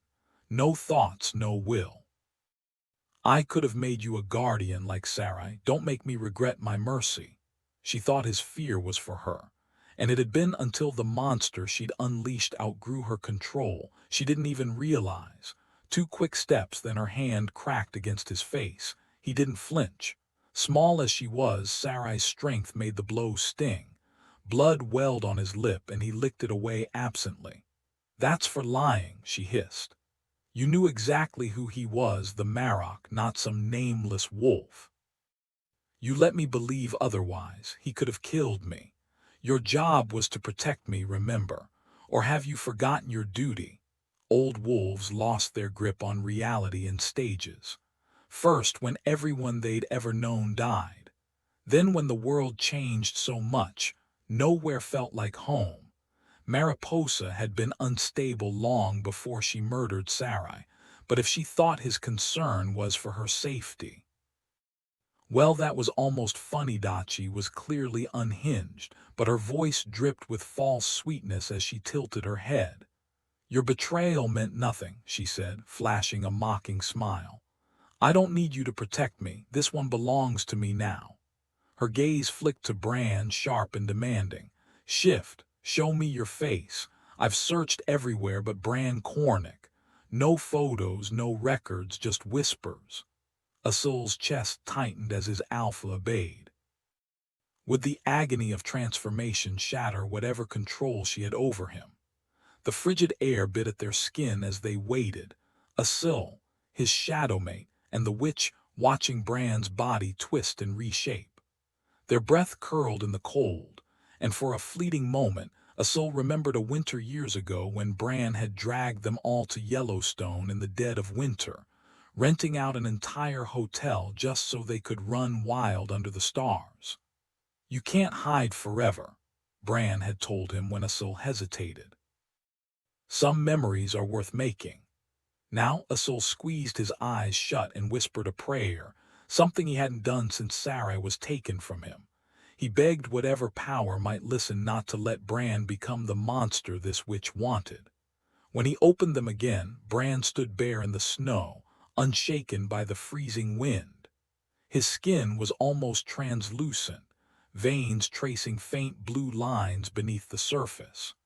Scars marked his ribs and arm, remnants of battles long past. Mariposa let out a disappointed sigh. Not bad, she mused, tilting her head. But wolves always look like this, pretty fragile. I expected more from the Marok. Someone like Hassan, maybe. A man who commands attention just by walking into a room. She smirked, eyes flicking to Asul. But no, you let your son do the dirty work. That's how I knew you weren't strong enough to hold all those packs alone. Asul nearly choked on his own breath. She was taunting him, testing the limits of her control. Did she not see the danger lurking beneath Bran's calm? The only thing keeping Asul from losing it was the absurdity of her words. Bran would probably find this hilarious, or he would have before. Can you shift back? She asked when Bran stayed silent. I didn't bring shoes, and I'd hate to have to amputate frostbitten toes. Bran's response was slow, his voice thick. Yes. The word dragged out, slurred like a man half asleep. Or half gone. She tapped her foot, waiting for him to make the first move, but when he hesitated, she let out an exasperated sigh. Just do it already, she snapped. Before he could even finish shifting, she waved Sarai over and climbed onto her back like she was hopping onto a stubborn mule. Asul clenched his jaw, swallowing the fury boiling inside him, anger that felt too big for such a petty insult to Sarai's pride. His eyes flicked nervously to Bran, forcing himself to stay composed. Once he's done changing, you two follow us, he muttered. Sarai nudged him gently, flooding his senses with warmth and concern. The moment she was gone, though, that simmering rage flared hotter, as if her presence had been the only thing keeping Bran in check, as if she still held the calming power of the Omega she used to be. And why wouldn't she? Dropping to one knee, he bowed his head, praying, not with the practiced motions of his old faith, but with the desperate hope of a man who hadn't called on Allah in years. Allahu Akbar, then the witch struck. Even from a distance, Charles felt the sickening pulse of her magic, rotten, twisted, but undeniably strong. He watched his father collapse, and then Bran was just gone. The sudden absence hit like a punch to the chest. That steady, familiar presence, the one that had always been there, vanished into silence. His breath stalled, lungs refusing to work, while Brother Wolf howled inside him, clawing to be let loose. Charles wrestled him down, but beneath the usual violence was something darker, something primal. Then it clicked. Bran wasn't dead. He'd changed. His father rarely spoke of the distant past, decades, sure, but never centuries. That was Samuel's territory, spinning tales for his little brother. And the story of Bran the Berserker. That had been a favorite, until Charles grew old enough to realize it wasn't just a story. Without that memory, he might be mistaken. The rage seeping into him for grief might have believed Bran had been destroyed. But no. He clung to that hope, using it to quiet Brother Wolf as they traced the pack's magic, now muted, almost suffocated, leaking only traces of that venomous fury. Bran was alive, but what had he become? Every instinct screamed at Charles to sprint down the hill the second the witch disappeared, but he forced himself into a steady jog, keeping pace with Anna's snowshoes. As they neared the clearing, the dense trees hid Asil and Bran from view. He slowed, stopping completely, and exchanged a glance with Anna and Walter. She nodded, dropping into a crouch, while Walter took position like the seasoned warrior he was. Charles wouldn't have moved if it weren't for Walter. Without that safety net for Anna, he'd never gamble with her life on a gut feeling. But knowing she'd be protected gave him the freedom to act. Stepping into the clearing, he found Asil still kneeling, head bowed, like a man walking on eggshells around the Marok's authority. "Easy," Asil murmured, not lifting his gaze. Maybe he'd heard Charles approach, or maybe the scent of pine and wolf gave him away. "She's got us by the throat, your father and me." Her commands hit like an alpha's orders now. Finally he turned, eyes hollow with defeat. But Bran, she stripped him bare, figured out who he was and yanked his will away like a puppeteer pulling strings. If he comes out of this shift with his mind intact, it'll be a damn miracle. He dragged a hand over his face, exhaustion weighing every word. "You don't have to wait and see. Grab Anna, rally the Aspen Creek pack, and disappear. If she keeps him under her thumb, every wolf tied to him becomes hers." A bitter laugh escaped him. He's lost it, wasn't exactly stable before, but now she's tangled herself up with Sarai's dead wolf. That's a recipe for disaster if I've ever heard one. Charles stayed silent, watching. Asil's mouth twitched, something almost like hope flickering. Then again, maybe she's bitten off more than she can chew. If Bran breaks free, his gaze flicked to the Marok, unsteady on his feet like a newborn colt. "Well, let's just say you'll want to be halfway across the world when that happens." Bran swayed, eyes empty. Only the icy fury coiling in Charles's gut. His father's silent warning told him Bran wasn't completely gone. One more shift. Maybe two. He'd pay for it later with a skull-splitting headache, but right now he'd give anything for Bran's telepathy. Would have saved a hell of a lot of effort.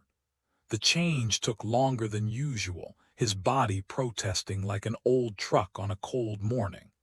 When he finally stood human again, bare as the day he was born, modesty was the last thing on his mind.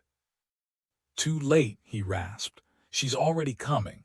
A witch with this kind of grip can see through their eyes like they're her own personal puppets." Asil's face crumpled. "Then we're finished." "Quit acting like it's over," Charles snapped, careful not to mention Anna or Walter, no telling who might be listening. "We've got an Omega that might just tip the scales." Asil's stare locked onto Bran. "Do you even know what he is?" "Yeah." "Then put him down, now." Charles met his father's gaze, the old wolf looking more fragile than any werewolf should, but that was the Marok's greatest trick, the illusion of weakness. Charles let out a bitter laugh. "If you really believe I could take him down, you're delusional. He's the Marok, and trust me, he's nowhere near as helpless as he seems." Pain lanced through Charles with every breath, but the deeper wound was his father's hollow stare. He should leave.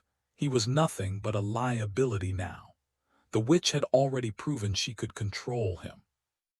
"Stay, I need you," the voice echoed in his skull. "For what?" Charles muttered, searching the Marok's eyes and finding only the blank gaze of a beast. "Because you're the only one I won't kill." Anna clenched her arms around herself, listening. Charles was counting on her and Walter, but she wasn't exactly a winning card in this game, more like a wild card at best. Walter, though, a trained soldier, a safer bet.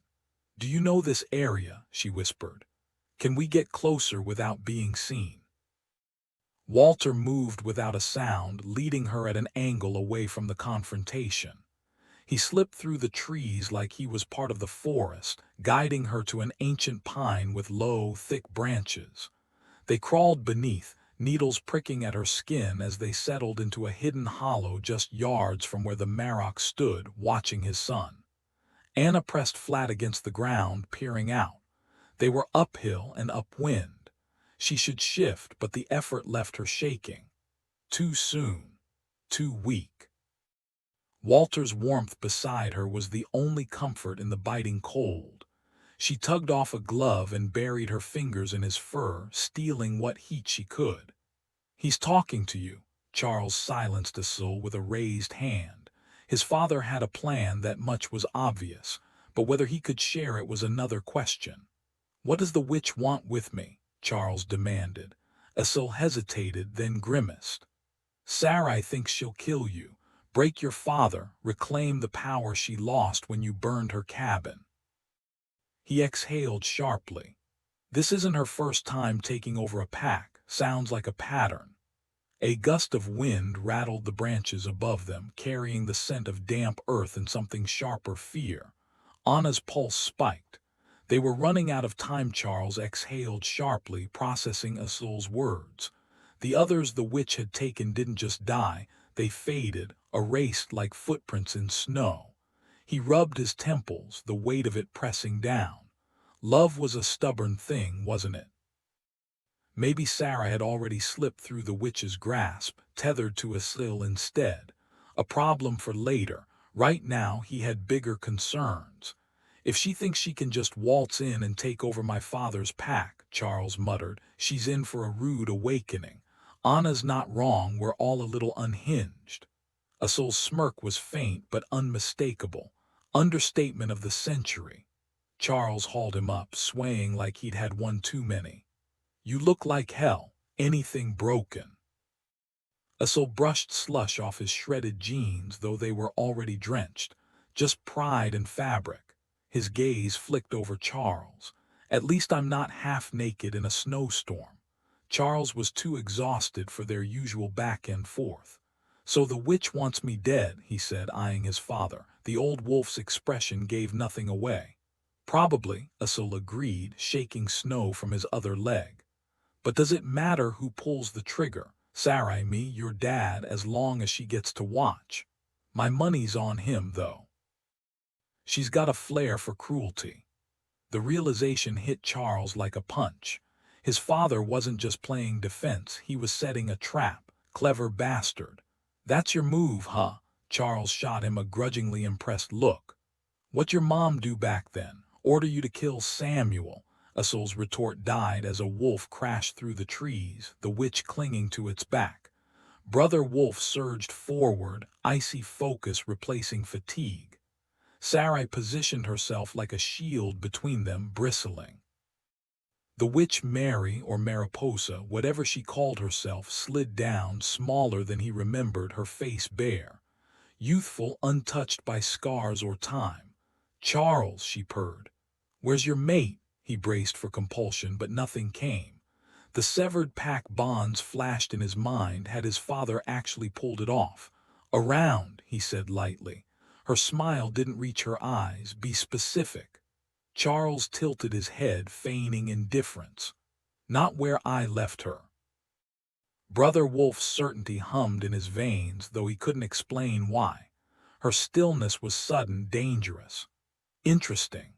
Sarai's sharp gaze flicked to Asil, her confidence unshaken. She truly believed the witch had Charles under her thumb, but experience had taught him the value of patience. No racing pulse, no telltale tension in his muscles, just cold calculation. "You should let me live," he murmured, voice low, "because it might be the only thing keeping you alive." Her head tilted, wolf-like curiosity piqued. "Explain." Did he trust his father's gamble? Bran was betting he could shatter the witch's control if she forced him to kill his own son. But Charles wasn't one to rely on maybes. If he waited, she'd drain him dry. If he acted now, even weakened, he might carve out an opening. He let his shoulders slump, playing the part of submission, and whispered, "My faith." Then he struck. Sarai's shriek of terror split the air, but she moved faster than he'd hoped, slamming into him before he could reach the witch. The impact sent him sprawling, ribs aching, but he rolled with it, using her momentum to put distance between them. Pain flared in his side, her claws had found their mark, but adrenaline dulled the worst of it. She circled him, lips peeled back in a snarl. A decent fighter, sure, but she wasn't what she pretended to be. Asil's grief had blinded him to the truth. This wasn't his mate, just a hollow echo wearing her face. The spirits whispered it in his bones, lending him strength. Charles grinned, blood on his teeth. "You fight like someone who's never had to survive." She lunged. He sidestepped, fluid as a river around stone, and drove his fist into her ribs. The crack was satisfying. Wounded, maybe. Outmatched. Never 3 decades of combat experience gave him an edge that her youth alone couldn't match. He prolonged the fight as much as possible, but exhaustion weighed on him, and the real battle hadn't even begun. Anna clawed at the stubborn buckles of her snowshoes, desperate to free herself. The snow between them and Charles was patchy, barely half a foot deep in spots. Without the bulky gear, she'd move faster. If only she'd acted sooner. If she'd ditched these cursed snowshoes earlier, she could have rushed in when that she-wolf lunged at Charles. But by the time she finally wrenched the last strap loose, it was clear Charles had things under control. He stood motionless, eerily calm, while the battered wolf circled him, searching for weakness. Breathing easier, Anna kicked off the second snowshoe. No one would need them now, but at least she could move if necessary. Too bad she wasn't the only one who noticed who was winning. "Asil," Mary commanded. "Help her." The Moor hesitated, then stripped off his shirt like he was stepping into a boxing ring. He moved with the confidence of a man who danced with death before and found it entertaining.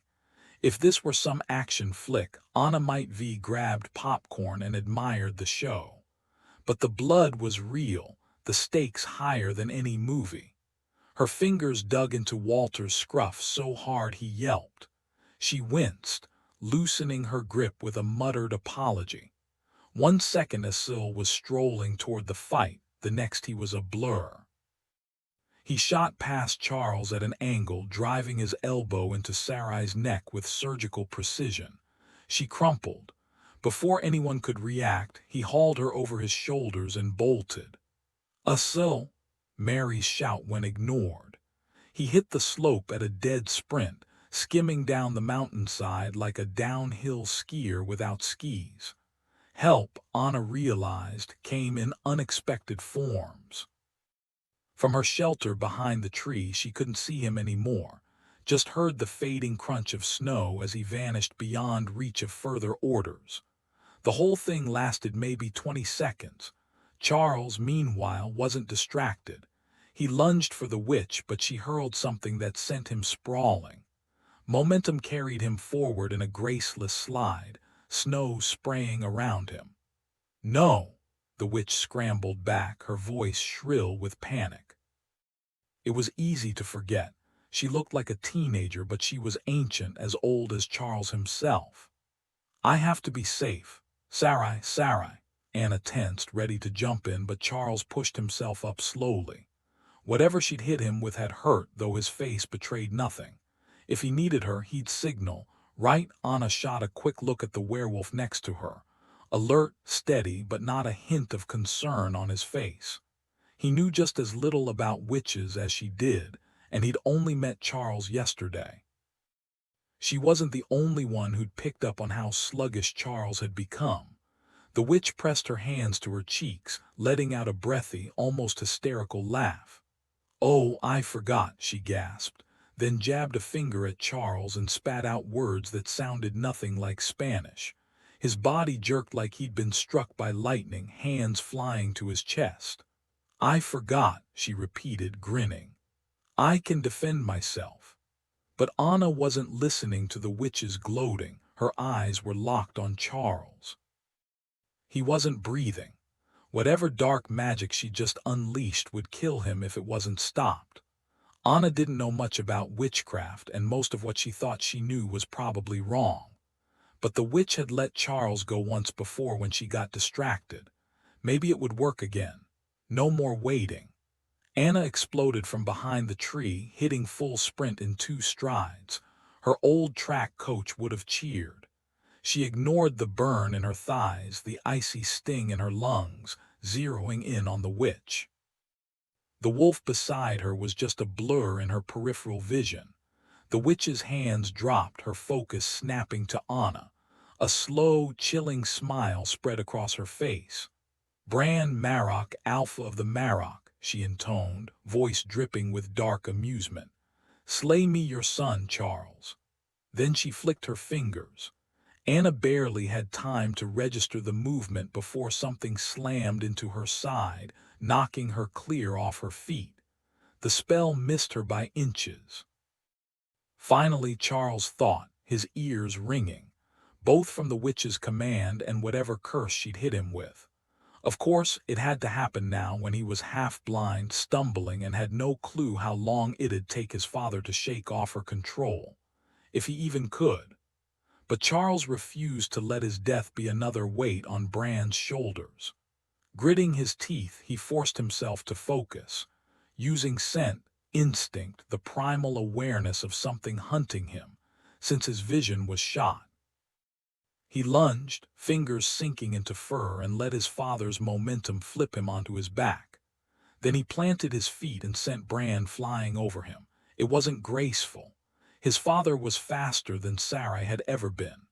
Faster, stronger, and way deadlier with his claws.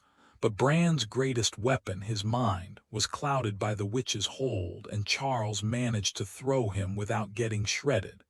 He rolled to his feet, bracing for the next attack. Beneath her, Walter was a dead weight. Anna shoved him off as carefully as she could, heart hammering. If she hurt him, he didn't react, his body limp, unresisting. He'd taken the hit meant for her. And now he wasn't moving. Anna sprang up and lunged toward the witch, her pulse roaring in her ears. She couldn't waste a second checking on Walter, not until she'd stopped the witch from causing more destruction. The witch's dark eyes widened, her voice dripping with false sweetness. "You don't really want to hurt me," she murmured, tilting her head. "You want to stop." For a heartbeat, Anna hesitated, her muscles locking up as if an invisible hand had gripped her. The witch's minty breath ghosted over her face. Then, like a switch flipping, the fog cleared. Omega meant freedom, not obedience. The witch's fingers dipped into her coat, pulling out a sleek black pistol, but Anna was already moving. She threw a punch with the brutal efficiency her brother had drilled into her during his boxing days, her werewolf strength adding lethal force. The crack of the witch's jaw-breaking echoed through the clearing before she crumpled to the dirt, out cold. Breathing hard, Anna turned toward the fight between Charles and his father. The two were a blur of motion. Then suddenly Charles stood still, his body coiled but calm despite the blood streaking his skin. A deep gash across his torso made her stomach twist. The Marrock swayed nearby, dazed. She should end this. Kill the witch, break the spell.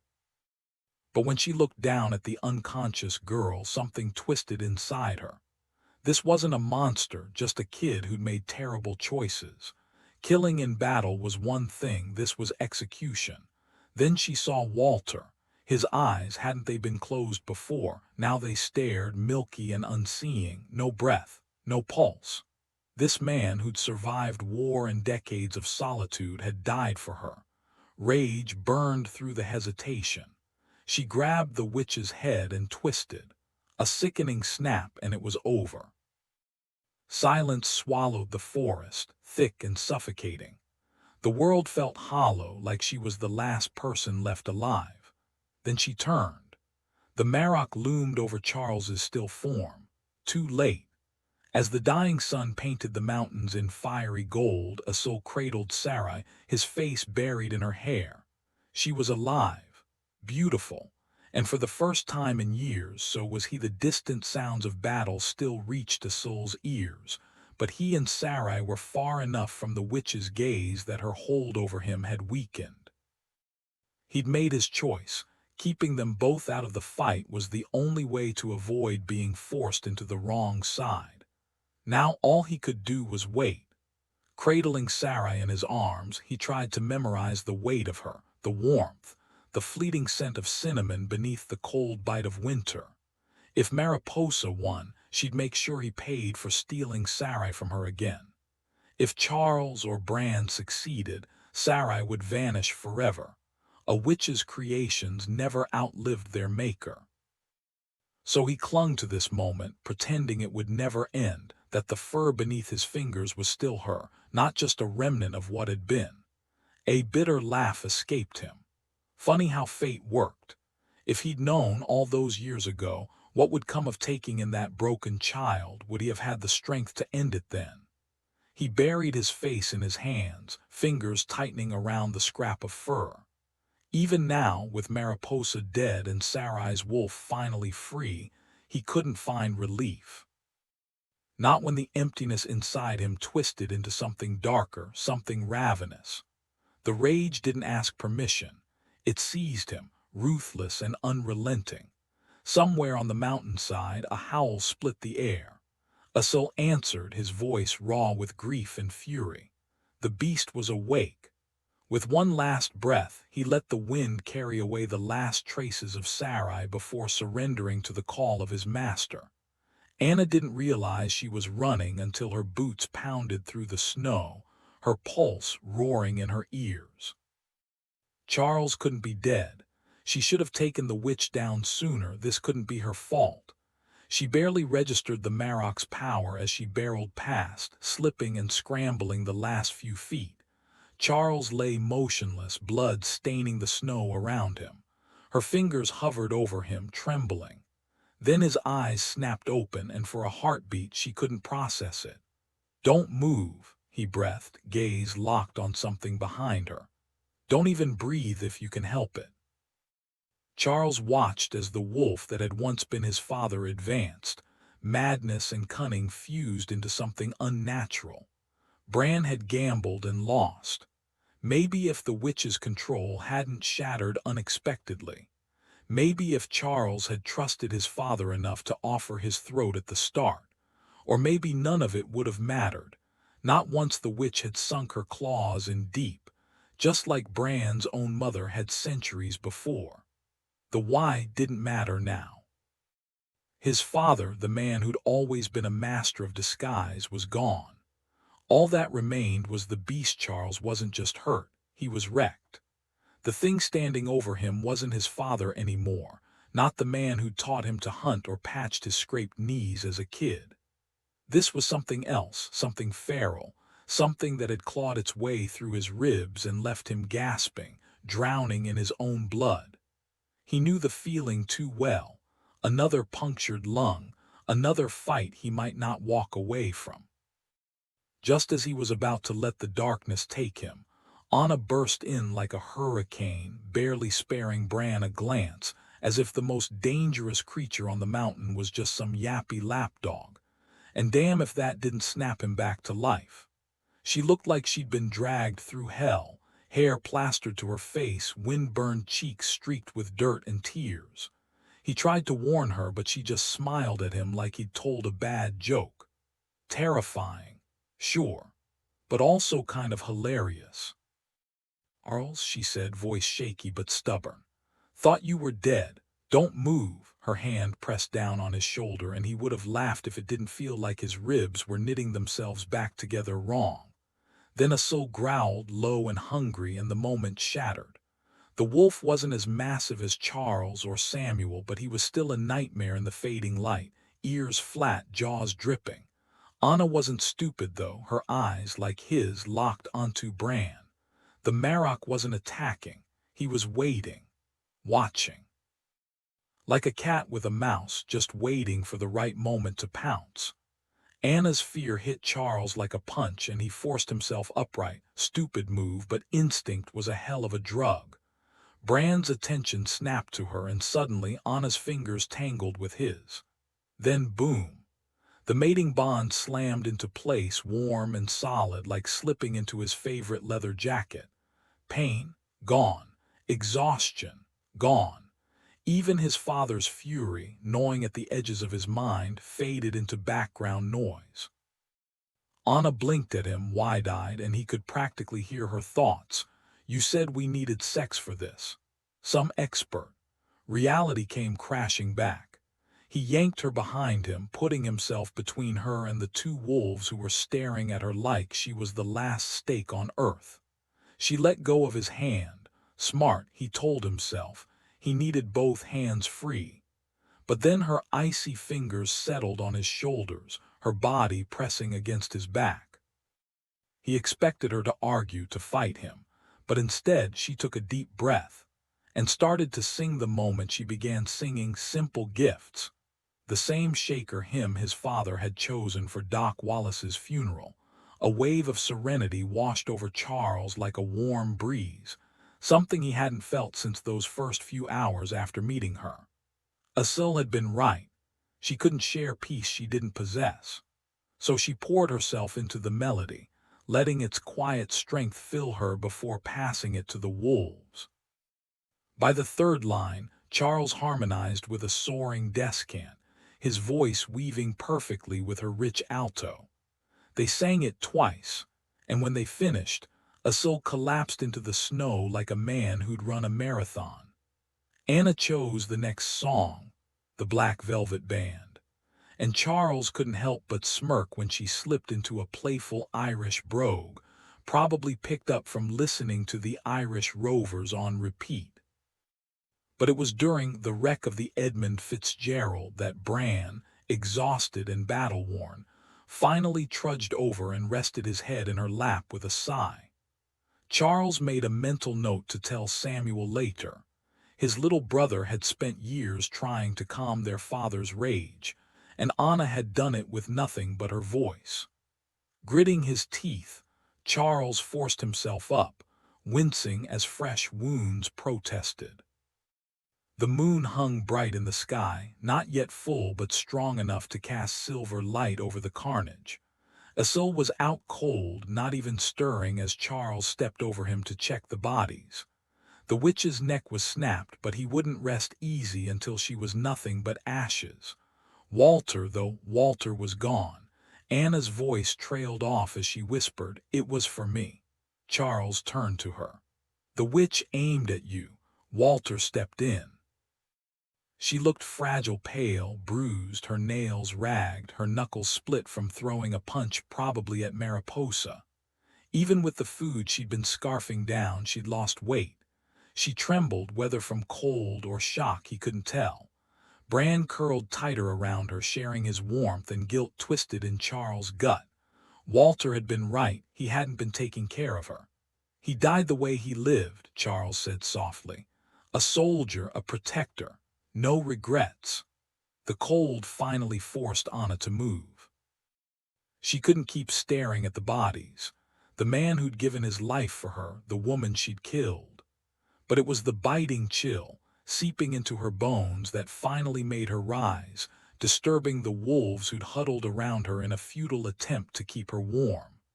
She met Charles' eyes, her own filled with quiet apology. She glanced at the bodies strewn around them, then back at Charles, her voice tight. "The cars can't be far. Tell me how to get there."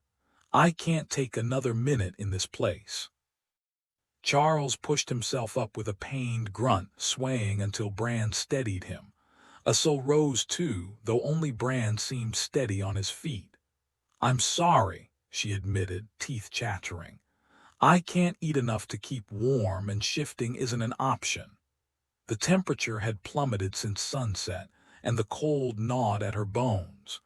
Charles nudged her with his muzzle before limping forward, his gait uneven.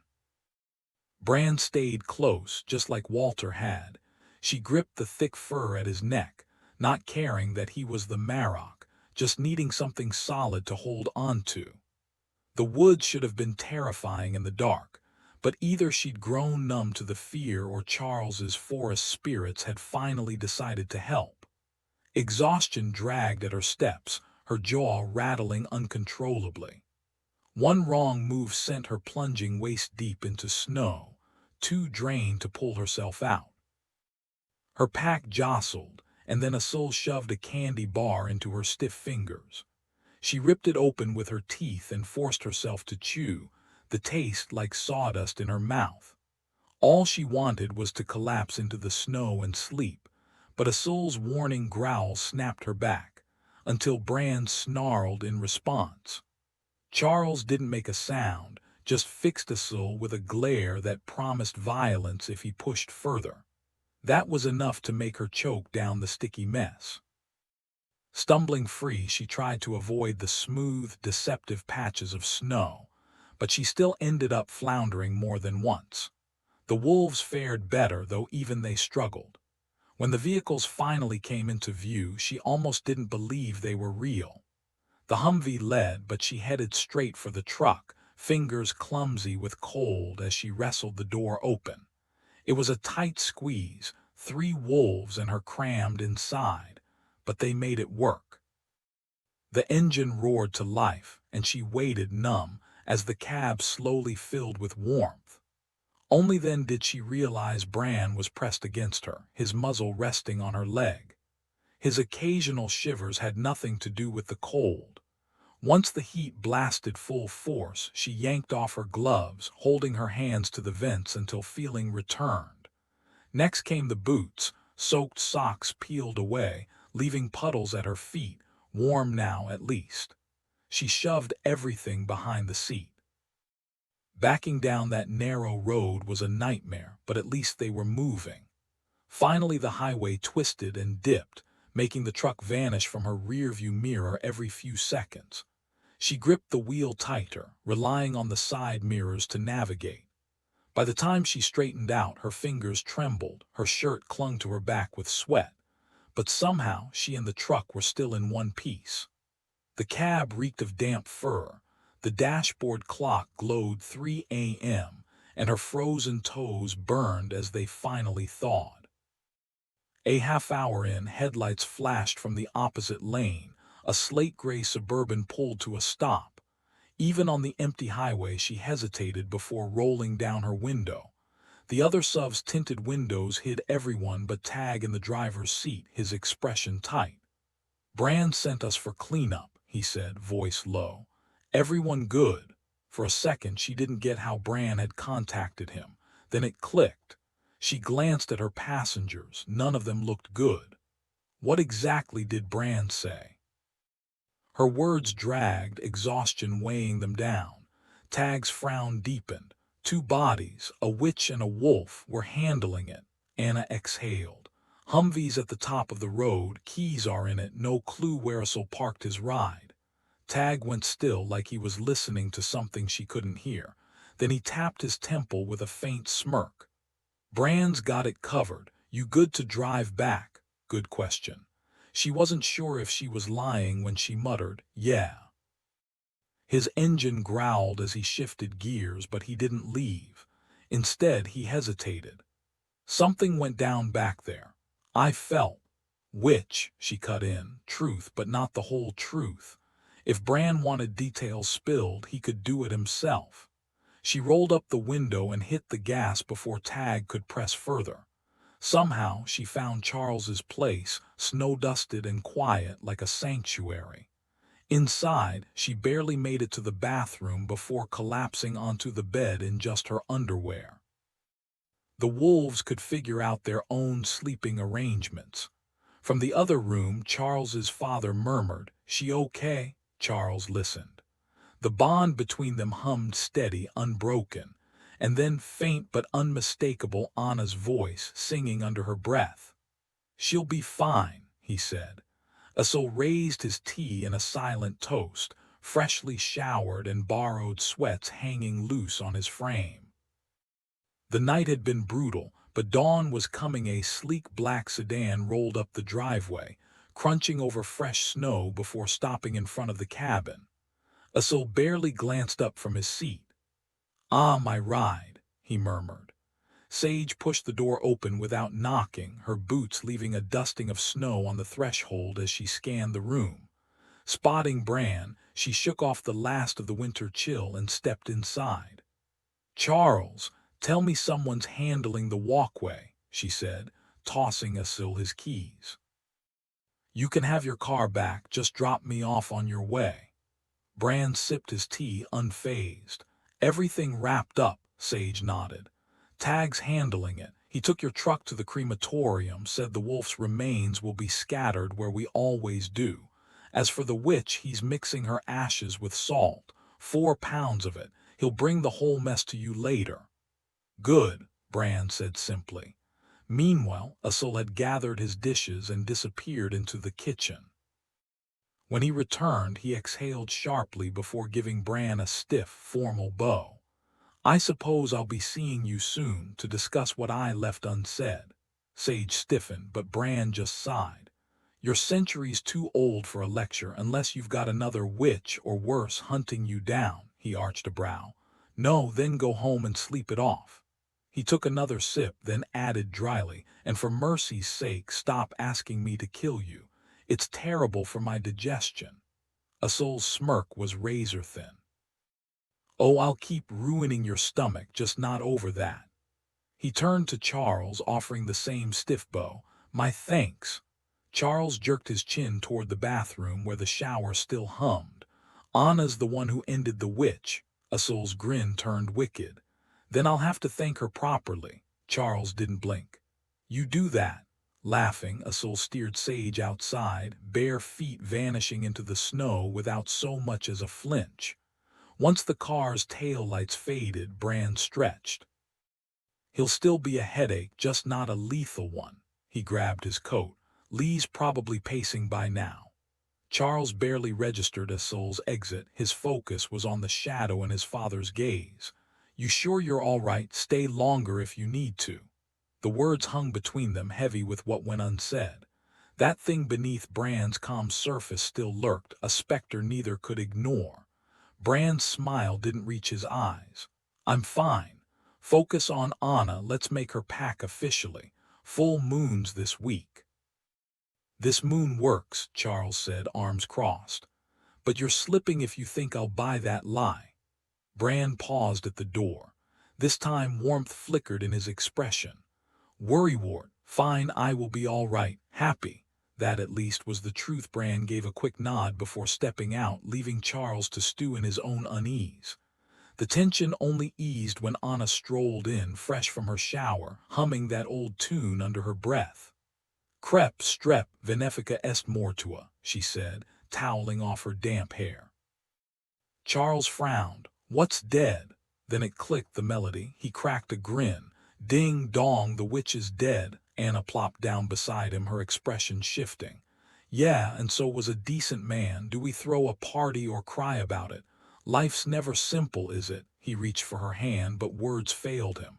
After a beat, she rested her head against his shoulder. "You could have been gone," she murmured. "Yep.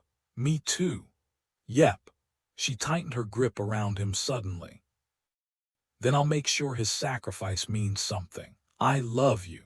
He pulled her into his lap, arms trembling, gentle, careful. "Love you too." A quiet moment passed before she tilted her head up. "You hungry?" Outside, Bran felt the old monster inside him shift, restless. He thought he'd locked it away for good. Turns out the bars were rustier than he'd realized. The last time it had stirred like this was when Blue Jay Woman died. Back then, he'd barely kept it leashed. Never again. The garage was dark when he pulled in. Dawn was still hours off. Inside, the house was silent. He crept upstairs, already sensing Lee wasn't in her room. Sure enough, she was sprawled across his bed, clutching a pillow like it was the last life raft on a sinking ship. For a second, something dangerously close to affection flickered in his chest. He crushed it. His sons never got it why he'd chosen Lee. After Blue Jay Woman, he'd needed someone he couldn't love too much. Someone selfish, someone safe. Love was a luxury he couldn't risk. The mating bond, that was survival, a leash for the beast. He yanked off his sweatshirt, letting it hit the floor with a thud. Lee stirred, blinking sleepily. "You're back," she mumbled, voice thick. No warmth, no questions, just Lee. Perfect. Anna stretched awake, rubbing the lingering drowsiness from her eyes, but when he stripped off his pants, she shot him a mock glare. "Oh, you think you're just gonna?" His kiss swallowed her words, igniting a hunger that burned through hesitation. The beast inside him stirred, fed by the warmth of her skin, the scent of her arousal, the breathy sound she made as he took his time. Resistance melted after that first touch of his lips. When he finally pulled away, she curled into him, shivering with the echoes of pleasure, and the beast settled into quiet contentment. Meanwhile, the pack moved like shadows through the frost-laced forest, a force of nature that left no room for mercy. Anna was relieved they didn't cross paths with anything. Her wolf craved the chase, but the memory of Bran's blood, thick and sweet on her tongue, still unsettled her human side. It was a bond, a claim, and she needed time to process it before replacing that taste with another hunt. Charles had been lagging behind, and she matched his pace, breaking away when he veered off. Around the others, he was all quiet authority but alone. He shoulder-checked her without warning, sending her tumbling into the snow with a yelp. She retaliated instantly, and soon they were wrestling like pups, dodging and pouncing until she noticed his limp. They collapsed together, panting under the cold glow of the stars. That afternoon, they'd stood in the tiny white chapel, surrounded by roses as Syl had arranged, because of course he'd gone all out. Sage had dragged her to Missoula for a last-minute dress, and the shock of seeing her father waiting to walk her down the aisle had shattered her composure. Her brother stood with Samuel among the groomsmen, and she'd barely made it through the vows without sobbing. The minister had paused to hand her a tissue, which somehow made her laugh through the tears. But the best part, her frail, fierce father shaking a finger at Charles, warning him, in front of the entire pack, that there'd be hell to pay if he ever let her down. The room had gone dead silent as Charles, the Marrock's enforcer, bowed his head like a scolded pup. Now nestled against Charles in the snow-dusted woods, Anna watched the golden lights of Bran's house flicker below. Her family was probably still awake, talking about her. She hoped they approved. Life as a werewolf's mate wouldn't be simple, but as the distant howl of a timber wolf cut through the night, she nipped Charles's muzzle and bolted, laughter trailing behind her as he gave chase.